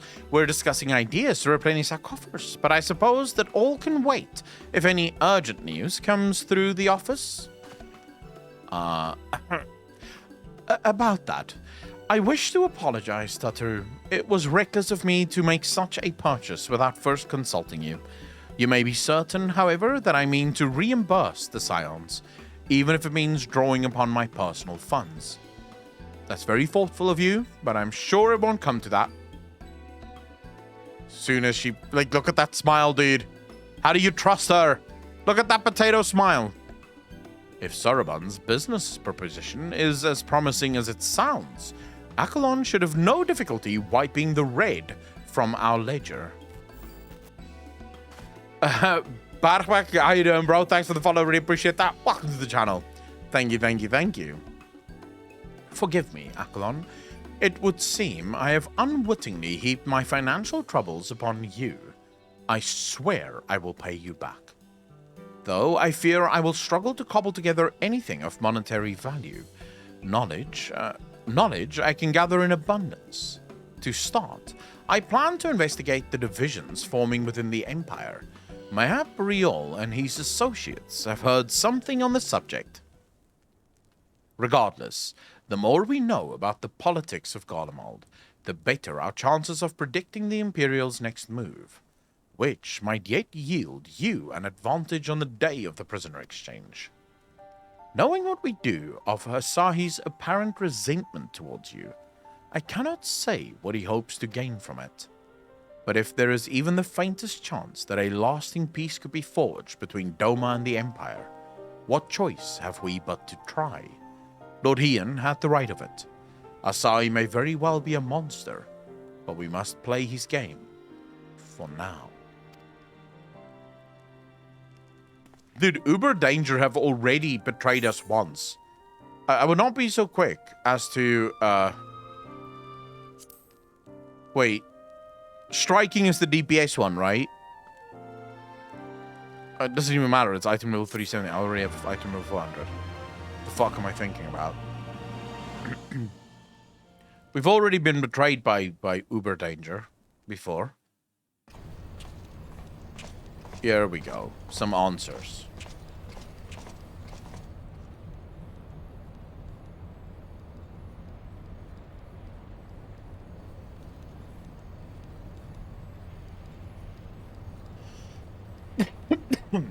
Arranging the prisoner exchange proved easier than I thought. Yes, my lord will be most pleased. Everything is going according to plan. The fuck are they planning? What could they possibly want with the prisoners?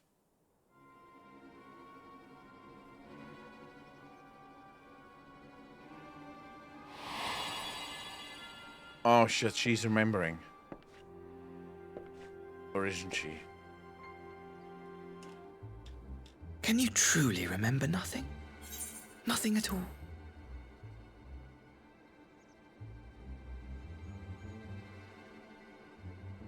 Were we friends?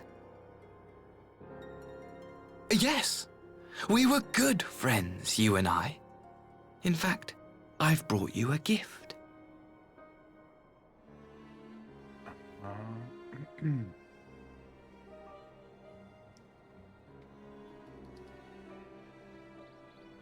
I pray that one day soon, as you gaze into that mirror, you will remember the woman staring back at you.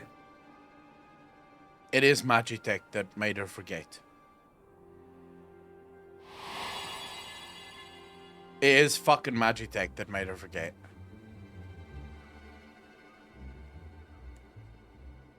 It's so pretty. Who are you? Who are you?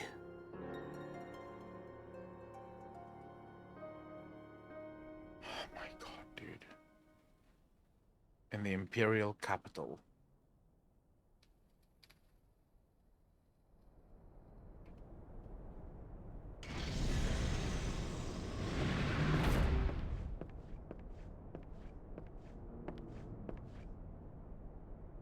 How are you feeling, my lord? Fine, now leave me. How the fuck is he still alive?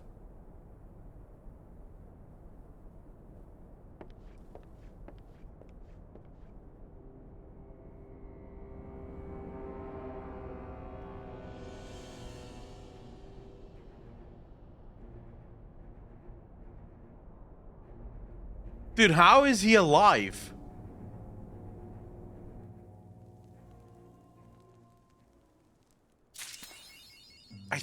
think I have an idea.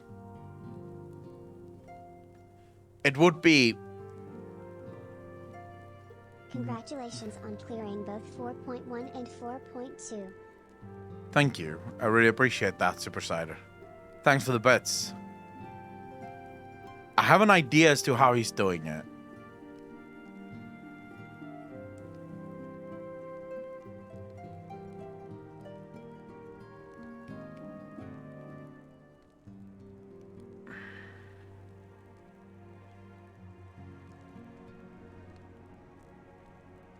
It's completely bonkers. It has to be bonkers. It can't be that. They're experiments into the echo, into icons, especially into Asians. Could it be that Gollum found a way to preserve souls? Zoglar, thanks for the first one tattooed. Really appreciate it. Welcome to the channel. Thank you, thank you, thank you. Have the Empire figured out how Asians stop themselves from dying?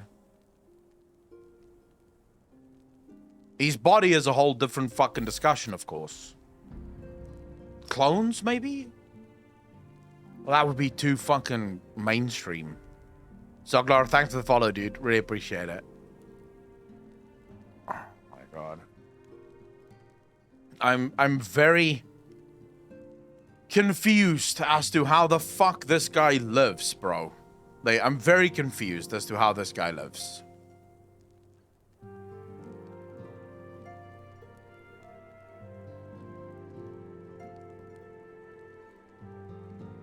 I don't want anyone to answer, just by the way. Don't worry about it. I'm not going through this so people can answer me. This is what I do during streams.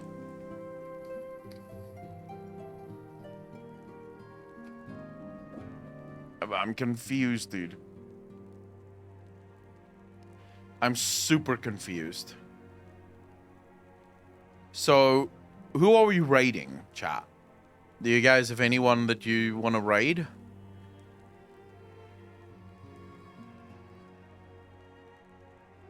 We could raid Rich. We haven't raided Rich before.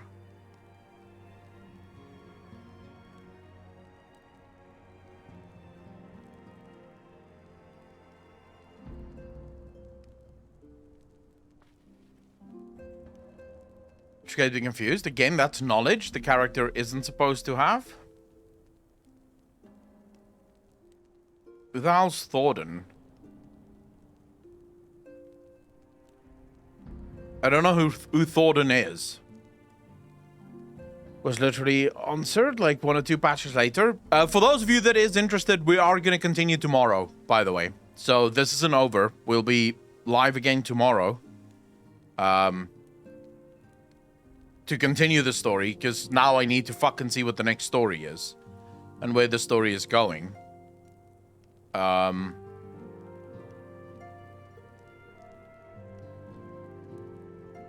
See, I can't raid anyone actually here. Never mind, I can't really raid anyone here. And the reason I can't is because if I do, there's spoilers. I can't stick around in their chats. And I hate just raiding and running. If I raid someone, I want to be able to stick around for a while. You know, say hello, chat a bit. The problem is I fucking can't do that. Because anyone that I raid here, I basically have to come in, be like, peace, bro, and then fuck off. How do I know who is in Heavensward? Not everyone actually puts it in the title. Yeah, Rich is in 6.1, so Rich can't be raided. I'm trying to think. Endwalker, Aftermath, MSQ, The Richer Among Us, DJ Vixen, Good Vibe Stream. Yeah, there's no one that I can see at least. Totally fine. We'll just tell them you're dodging spoilers. Yeah, but I still don't like doing that. I still don't like doing that. You know what? I'm gonna leave you guys to go say hello to whoever the fuck you want. Yeah, that way I don't have to raid and run. I can literally know that you guys will find someone to watch because that's what you do, you know? You find someone else to watch. I really appreciate each and every one of you for coming out, for hanging out, for being a part of the stream. It's been an absolute pleasure as always. What is Dragon Song Reprise exactly? Is that something I'm supposed to know about? Is that the raid? Same time as always, Chris? Literally same time as always. Oh,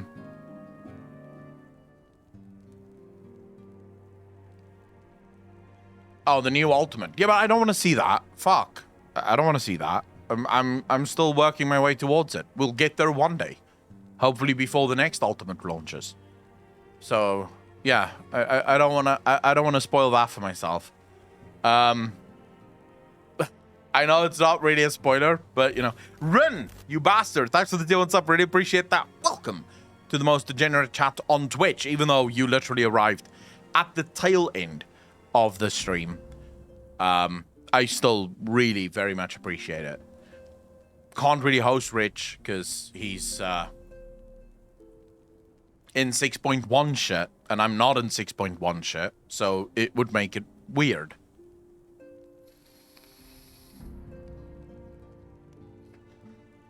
No, fuck it. You guys go watch whoever you want. I will be back tomorrow. Thank you so much to each and every one of you for hanging out with me. It's been an absolute pleasure, as always. Can't wait to see you tomorrow to continue the story. It's been absolutely epic. I'm pretty sure tomorrow we're going to finish with 4.3. Then we'll get into the trial, probably get into the raid as well, depending on how much time we have. Yeah, it's going to be absolutely phenomenal. So I'm really looking forward to seeing you all tomorrow. Ladies and gentlemen, as always, be kind to each other, be good to each other, and I will see all of you in the next one. Peace out, fam.